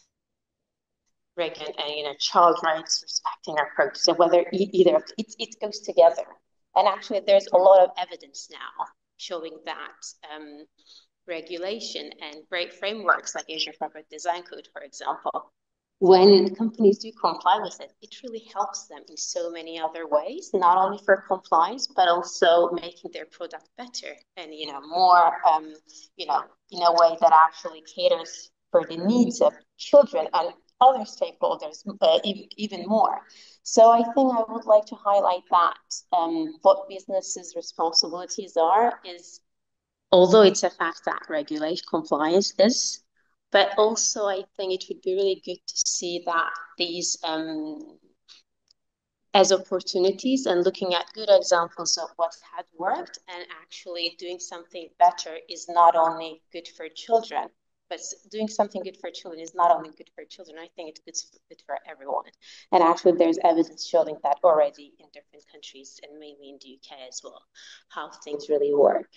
And I really want to highlight that also in the context of AI, when we talk about non-discrimination, fairness, bias, and these are super relevant, and we unfortunately, still see their impacts on children and like I think most users. But also, I think we really need to consider more than just the classic discussions on, data set fairness and algorithmic fairness, but actually about how these AI systems do affect children in their daily lives, and the fact that the effect is different in different groups of children and vulnerabilities really affect their experiences in itself as discrimination. So if to give just an example, it's the accessibility is not only about, and I think that was actually quite mentioned, a lot, the literacy aspect is not it's also about accessibility of both in the features itself, how the system is designed, but actually the fact that when we hear from children, which is a must that businesses definitely should do, to make sure that different groups of children, vulnerable children as well, are consulted, are heard, and they are in the process as well. Because if not, what we are seeing now is the impact of AI use in different sectors, and mainly education, really impacts different groups of children disproportionately and already exacerbating the inequalities that we are seeing today. So I think just another key thing is about the benefits opportunities, which I think we are all very excited about. And, if the promises can be delivered, that's great. But I think the more we look into the literature, into the evidence, it's a little bit depressing to see that we haven't been able to find independent research-based evidence about the value, educational value, about really what it adds, who benefits, whether children benefit, but how actually it is beneficial. Again, I'm highlighting independent research-based evidence about when we're looking at some of the tools. And I'd be super interested to hear if anyone has any examples, anything to share that actually there is. So this is not to say that there won't be and there are no benefits, but I think there's need for research. There's not for research. We need good practice. We need to see good examples. And I think companies really need to think about these as well when they're, when they're promoting products, when they're designing products, about really, but like what it adds, like what we are trying to solve here, what we are trying to achieve, and how our children's interests are, what are our interests, what are children's interests, how do we do that balancing exercise, which is also like a requirement already in many countries in the world, especially in data protection laws. So I think these are crucial things to consider, and always having a child rights-based approach. And maybe before I end, I conclude, I really want to highlight that we already have amazing and great guidance, and in the context of Charter of the Digital World, is General Comment 25. Everything that sets out applies to AI. And I think it is time for businesses, for us, for everyone to really think about what that means in different contexts. And I'm not sure if it's the right way, if generalizing AI is the best way, and actually it's not. And even AI used in education, entertainment, it's so different, different types. And even within education, there are so many different uses. Even within a purpose, even the same product can have different impact on different groups of children. So it's very much nuanced, and I think having a child rights-based approach really would help that as well. And so just thinking of General Comment 25, having that as a guiding light, and thinking what it might mean, what it would mean really in practice. And for businesses, before making claims about really that's good, that's really in children's best interest, about because it's an education, because it's actually helped teachers, because it's in the end it also impacts students or students themselves if they do interact with the technology. really making sure that what they claim is really what, it's basically, it can be grounded. So I think that comes to something that we are already discussing, which I see in this conference, which is amazing, is really this multi-stakeholder interdisciplinary approach. So continuing those, getting more involved in those, in those discussions, and what can we learn from those is definitely a way forward. And although I did mention quite a bit, maybe a lot of harms, risks, negative things, I also would like to highlight, as a lawyer myself, is that sometimes we misunderstand what data protection and privacy is. It's not only about protection, it's not only about safeguarding, it's also about actually making sure that children can benefit. It's also beneficial use of data. And actually, fairness is about that. When we look closer to the law, closer to the case law, that is something quite missed. And I think businesses actually, I think that is also a good opportunity, like good way to think about, okay, compliance is yes, protection is definitely an aspect, but it's more than compliance. It's also ethical use of data. It's also about beneficial use of data, or and how we can design for that. Having those questions, and also looking for good ways, for the beneficial aspects. I think it's something that we should all remember. Even experts sometimes, we focus a lot too much on the risks. We must do that, as I said, but also we need to think about benefits aspect and how we can evidence that, whether there are enough evidence or not before we can make any claims. So I think I would end with this. Thank you. It's really great to be in this discussion. Thank you so much. Yeah. Thank you. For the opportunity. Yes, it's great to be a part of these discussions. Thank you. Thank you very much, Aicha. And it's been I was listening to you. I heard about these promises. If the promises can be delivered, I was wondering who makes the promises, and if they come from the companies or if they come from society. And I think the way you frame it, it was. I think we should discuss that. Which promises? For whom? For money, or for society, or for children? So that was a great insight for me. I'm learning a lot, and also this focus on the need of independent research evidence. This I would focus on independent. This is crucial. Who is founding the research? We need to have this conversation. These are not nice conversations, but we should have these conversations. So I don't know, Dr. Kiladze, if Professor Schleger is with us online.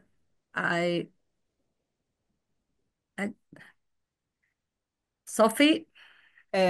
Professor Belov, I was notified now from the technical team that he is not there anymore. Much more likely he has still to struggle with the technical problems. So please feel free to open the Q&A part of the panel. Okay, thank you. And okay, I have many questions, but I don't want to abuse in my position. I would like to offer the floor to children. I see a lot of young people there. I'm sure they have many questions. So if you, Sophie, if you could help me with getting their questions, and our experts, I'm sure they will reply wisely and thank you very much. In a cool way. Yeah, thank you very much. There are a lot of children, and I see a lot of hands. We have also scientists who also would like to ask questions, but first children, of course. So Guga, Diana, then Guga.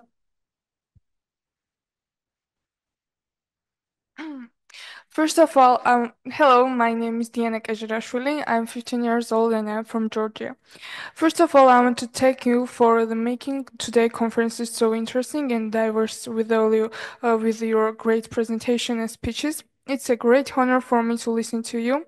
My question is this. You clearly mentioned that many social media users are children from a very young age. We know that social media addiction can harm children's mental health and make them vulnerable to negative online influences. This is global problem, so I'm curious how school and university can use artificial intelligence to help protect children, especially in young ages, from the dangers of online addiction like emotional support. Also, are you considering creating an online platform using artificial intelligence to help children improve their mental health and cybersecurity? Thank you. Thank you. Who wants to? I don't know if we can take. Hello, if everyone. you- First of all, Okay. thank you for wonderful presentations. My name is Grigol Robakidze and I'm from Georgia. My question is to the representative of Roblox, Laura, and it is the following. Recently, it was reported that Sony, one of the largest video game creators, is exploring the possibility of fully AI-powered games and characters for PlayStation platforms. I'm curious about Roblox's stance on the use of AI in game development, particularly in potentially replacing human creators. If Roblox supports AI-driven game creation, how does the company ensure that fully AI-generated games remain safe and appropriate for children? Thank you.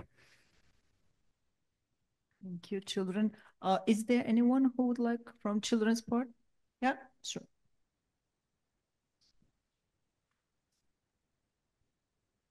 Hello, everyone. I'm Mariam Gubishvili from Georgia, and I would like to ask the question, like, how do you see the importance of scientists in advancing statistics and artificial intelligence, and how does AI contribute to solving real-world problems and improving society? Thank you. Please. Giga Traore, QI Service University Deputy Head. I have a question to Professor Jose Romero. We talked a little bit about it, but I want your full answer and your vision about it. First, my position about it, AI plays a crucial role in our lives. And I think personally, it's like a sixth player on the basketball court, and it's very important. But in academia side, we have some kind of questions because of it's about side of the plagiarism. It's a little bit fear in future, and this is a challenge because every student can ask ChatGPT, maybe give me a little essay about the sustainable development or lots of direction, and the ChatGPT gives us our answer. And we need a little bit manipulation to give some kind of order to humanize it. And it stays practically impossible from the curator or lecturer to, how can I say, rate correctly student. And that's a tough challenge. How you see this kind of problem? Let's say that that's a problem, because we see some kind of blind steps in this direction. Thank you.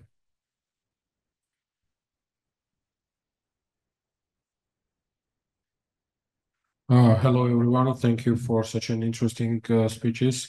So my question is to Mr. Jose. The question is, how do you see the role of AI as a tool to replace the programmer's profession? Because we heard many times that while, let's say, 5 years ago, the programming was one of the most promising profession and many students enrolled the universities in order to study programming and also taken the courses of programming. But now we see that there are some tools, AI-powered tools that can replace at least partly at this moment of development at the stage, but how is it possible to entirely replace the profession of programmer if you have the AI tool? This is the one, and I would like to ask the second question as well.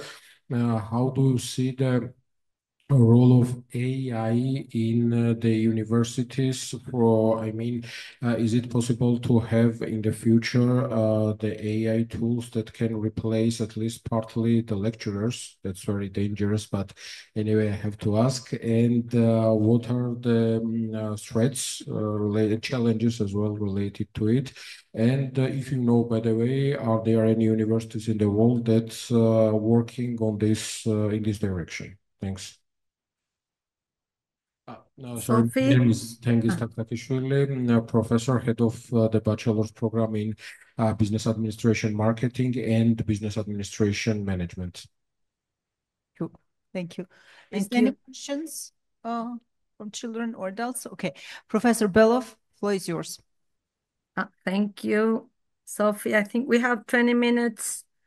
I would like to give the floor to our panelists for the question coming from children first, and then because Professor Romero got a lot of attention from adult world, so if you think, I think this is the best idea to manage this. So colleagues, please answer to the children the questions, and then Professor Romero, the technical aspects of it. And we have, 20 minutes. Whoever wants to take the floor. Hey, Claire, I saw you go off mic for the first question. Do you want to And you got start? the Roblox, yes. Very direct. Excellent. Okay. Well, I'll go and then I'll pass over to you. So the first question was about the harms of social media, excessive use, all of those things, I believe. So I think everything in moderation, I think, is always the key. Platforms, I think, weren't responsible enough in helping young people, particularly, but it's not just young people, as was pointed out, this affects all users of the internet. So building more safeguards in, like screen time reminders, making it easier for parents to put settings in place for the youngest users, those sorts of things I think are really helpful. My world is all about education, and so one of the things that comes up time and time again with young people, and particularly with teenagers, is they know how to do this, but they still don't do it. And they tell us, you're like, I really need reminding, I need nudging, I need you to tell me to get off, because otherwise I'm still going to keep scrolling, even though I know it's bad for me. So I think as tech platforms, we all have a responsibility to be listening to those messages, thinking about the creative tools we can put in the hands of the teenagers and for parents and caregivers as well. Because we want to try and rebuild healthy habits. The genie's out of the bottle. I know there's lots of discussion about banning social media or banning mobile phones, but that's not the way. We know there are so many positives of online spaces, of having ability to use and access technology. We're talking about rights of the child. If we take all things away, we're really taking away rights of young people. But we also need to keep those protections in place. And some of the rights, I think, is about, helping young people to manage their own experience and not just be fed constantly with more, more, more. So that would be my take on it. Aka, I think you were next. Yeah, thank you so much. Yes, I think I might very quickly start from the ban, because I think it is definitely something that is not the way forward, that I also believe, especially when we look at from a child rights perspective. There are a lot of positives as well. So thank you for that comment. Going to the moderation aspect, I also fully agree with that. There is a lot more that I think platforms can do. But I also, in addition to that, I would like to highlight something that we found quite recently, is that it's not only the moderation and that. Sorry, it was not working well. Sorry, can you hear me well? I think I've just seen a message. Am I? Hello? You are You're perfect. okay. Yeah, okay. You are okay. You are okay. I was disconnected. I thought I was disconnected. Okay, I will continue.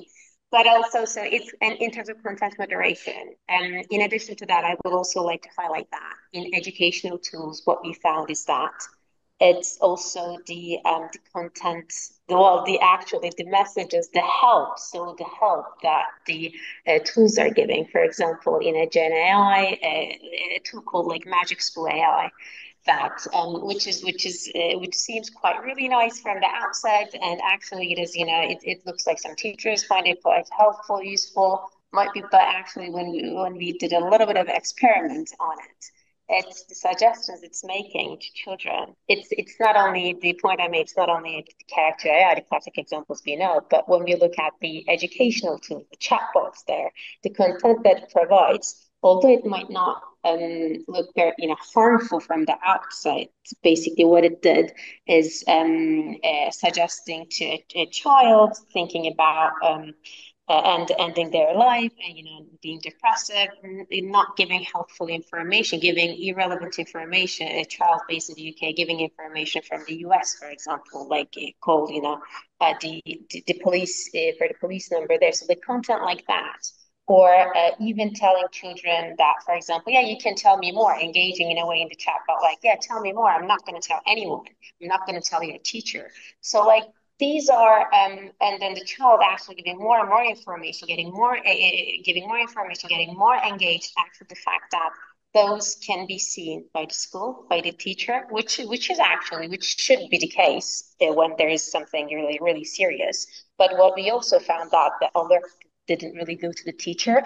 So there's a lot of going on, I think, a lot to be explored, and beyond what we are seeing now in social media related stuff, but which is very related in the context of education as well. So my point is that in addition to content moderation, I think we need to be really careful about what these tools are telling children when they are maybe trying to help them, not in bad intentions, but like it's not also AI doing that, but actually those people who should be thinking about those are the ones who are designing, who are making those technologies. So I think this is something quite interesting and recent that I would like to highlight in addition to what Laura said, which I completely agree. And lastly, of course, listening to children. I think listening to young people and children, they always have the answers, and actually have really, they tell us what they need, and for those reminders, as was mentioned, and how these can be delivered. So in so many ways, in so many different aspects, I think we have a lot to learn from children, and this is what we can do. Thank you very much. Absolutely. Thank you very much, Aicha. And June, I see your hand raised. Yes, thank you, Mary. So as academic, I'll try to be controversial. That's what we do. Love that. I just want to say I have a very strong position on AI and safeguarding for children. I do not believe in moderations. I believe in things must change and be done better. So I'm going to focus on answering the questions from the children mainly. So I think one of the question was about AI's exploiting children's digital experience on social media platforms, and can AI help to address that? Yes. So as a technologist, I mean, although I do think things need to change, we also embrace the opportunities from technologies.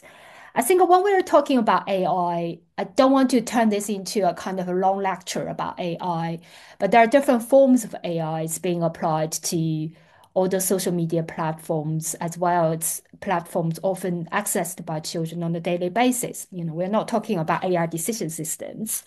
There are simple AI systems, rule-based, cluster-based. They're almost kind of reversible AI systems. They're not quite human-like. So in those kind of algorithmic systems, the design of the algorithms can be much more easily controlled by the programmers. So they can control how they implement the rules to say, oh, okay, so we recognize this is user potentially with mental health issues. So we should not continue to promote this kind of posts to them. These are the kind of design capabilities platforms can entirely implement.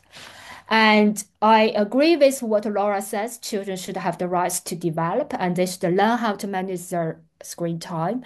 But at the same time, I also want just to say platforms absolutely have the responsibility to redesign their algorithms in ways, especially the kind of algorithms that they have the control, how to not exacerbate children's screen time addictions just because you just keep on going, keep on giving. And that can be done by programmers to change. What is harder is with the kind of a new form of AI, all these kind of deep neural networks, large language models. So I do apologize for all these kind of jargons to these kind of conferences. But these are much more complex algorithms. They are very difficult to control. They are designed in ways to mimic how human brain works. And we are not entirely rational beings, if I take this conversation to a kind of philosophical angle. And these algorithms have been designed in ways that are becoming very difficult to forget. So you have learned something about someone, if they are designed into going in one way, it's becoming quite difficult for you to pull the algorithm back and do things differently. And so this is a very much kind of open research challenge, but my position as academic, again, is that if we don't know these technologies are safe, if they have not been tested, that are safe enough to not engage children into suicidal expressions, they should not be deployed into the market. And that's absolutely a very strong position I take. So in the UK, I know the Department of Education is committed and working together with OpenAI companies to evaluate the safety of such open language models. And I think this should have been done upfront instead of as a remedy. I also want just to say, give a little bit of hope. Indeed, we see a lot of potentials how AI could be designed in ways to help us mitigate screen time addictions, to promote good digital habits, to detect harmful content, to cope with cyberbullying, sexual abuse content. So we have lots of really kind of positive examples on this.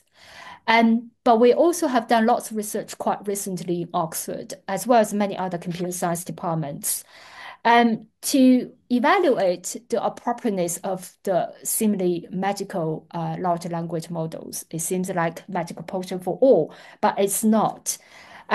Because how the model has been developed by based on the amount of knowledge, the kind of representative data, they are not always suitable for very specific tasks, like detection of harmful content. They are still miles behind of traditional NLP approaches, or even helping you writing code. It's just not quite there yet. It has a lot of promises. But I think that is what makes it exciting, you know. So there's a lot of open challenges we have to bear in mind when we're dealing with all forms of new forms of AI, you know, the biases, and the kind of ensuring a fair representation for data. And what is also quite important for us to what we are beginning to work on is that because a lot of people don't quite know how to use these tools properly yet. We have identified a lot of cases of misuses for these technologies, and we found it's really critical, you know, how we can take this on board in our new AI model, fine-tuning, AI value alignment, all those kind of fancy things, to ensure that people will not be harmed just because we did not know how to use these technologies properly. So, I mean, to sum up, my position is that designs need to be much more responsible than what is now. And at the same time, I do think there's a lot of really exciting opportunities for keeping children safer and to our society. Thank you, June. I've heard prevention, addiction, yesterday prevention, today best interest of the child, child protection. These are notions that we need they used to have a strong value, but I think they need to get a new meaning, a new value within this conversation. So thank you for your thoughts. And Professor Romero, if you're Yes. there, you have like 5 minutes or Okay. I will try to 6. be as fast as possible. So, first of all, to answer Professor Giga's question regarding the plagiarism, and again, I think this is the same problem that we're seeing. Is about how the students they can utilize these tools. I've been a professor for 22 years, and I've seen the evolution of the students. I've seen how every single time they are getting smarter and they demand more information. And I do believe that artificial intelligence is one of the most important tools for them. There is no doubt about it. The key element is how they can take advantage of this tool, how they're prepared for using, how we need to train them to use correctly these tools. Now, in the academic part, it is going to be more complicated for us as a professors, how we are going to evaluate this, the work of the students. We need to set rules. Again, we need to create a framework where the students, they can utilize these tools, artificial intelligence. Me as a professor, I'm always encouraging my students to use artificial intelligence. I teach them how to use artificial intelligence. So again, framework, rules, and knowledge for them how to use that part. To Professor Tengo, regarding the coding and the replacing artificial intelligence, so far, no. So far, is still we need the programmers. We need the people that they will control the algorithms. We need the people to have the input to have an output. There's no doubt that we are advancing on that regard, and now we have more advanced technologies. We have more advanced artificial intelligence that they can do the job for programmers. Nonetheless, talking with the industry, I'm asking them if they have any problem, their programmers, to using artificial intelligence to code. And the answer, general answer, and I'm talking about 99.9%, nobody has an issue of the programmers to use a tool to code. So far, I don't see that evolution that fast regarding the jobs of the programmers. Now, your second questions, absolutely, we are in danger. Professors, we are in danger. There are so many universities that they created spatial programs that they are provided exclusively by AI. Now, that doesn't mean that we are going to go extinct and we are not going to be professors for I mean, I think we are going to be present for a long time. But again, the experience that a professor needs to provide or can provide to the students, it is completely different. It is invaluable compared to what the artificial intelligence can provide. Artificial intelligence, just to remind everybody, is just an algorithm that processes data and gives you the answer based on the probability theory. So, no, we are still not extinct.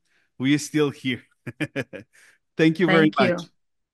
Thank you. I will give the floor to Laura and Isa for a couple of minutes, and then we'll sum up. I will take one moment because you asked a question about Roblox specifically. It would be very bad of me not to answer. So the question you asked was about whether AI will just take over from human creators on the Roblox platform. No, no, no. That is never our intention. Roblox is completely created by the community. We consider ourselves literally to just be the platform, the kind of we provide the safety and the tools. We don't create anything, and we certainly don't dictate to our community. Our community are humans. They're real people who want to create experiences and clothes and these wonderful games. They can use some AI within reason to make their programming process quicker.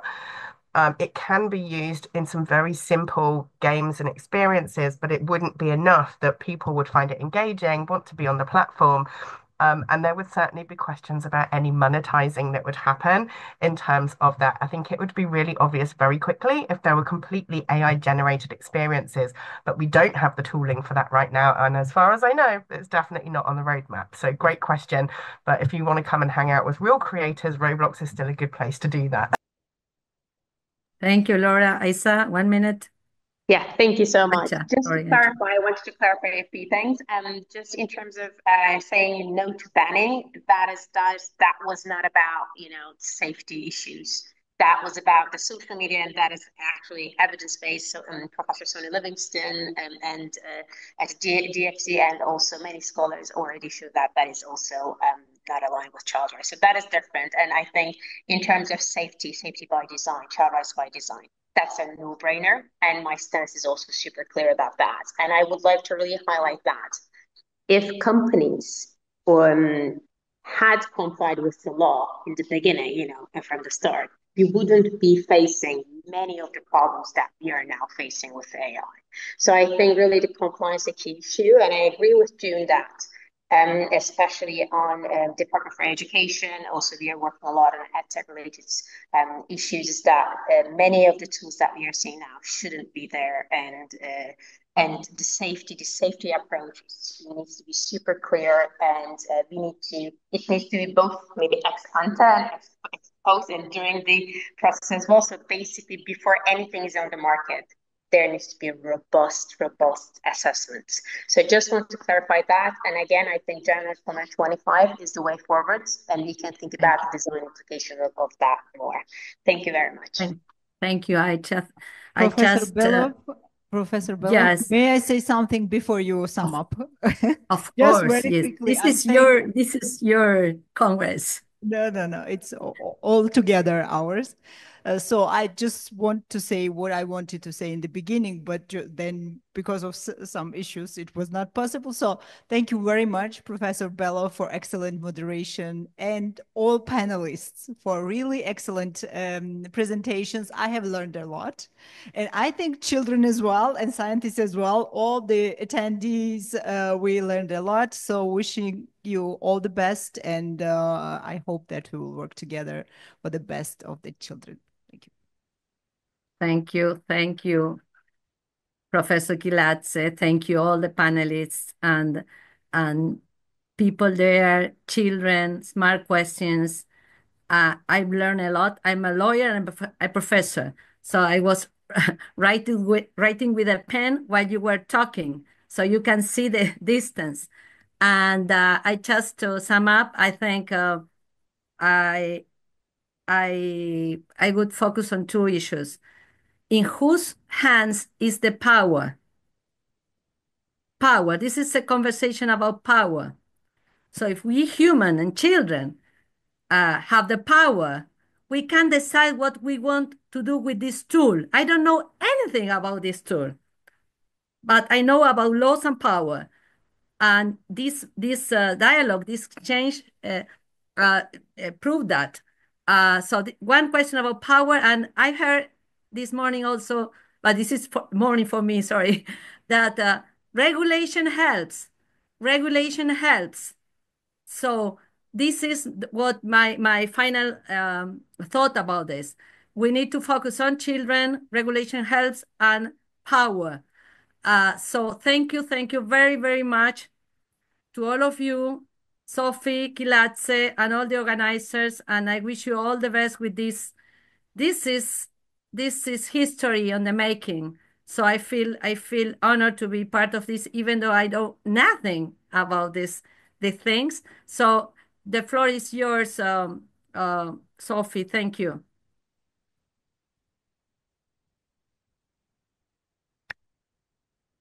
Thanks a lot, Mary, once again to all of you. And we now, in 2 minutes, can move to the closing session. So you were almost exactly in time. Thank you for that as well. We can move in 2 minutes in closing. Thanks.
Dear children,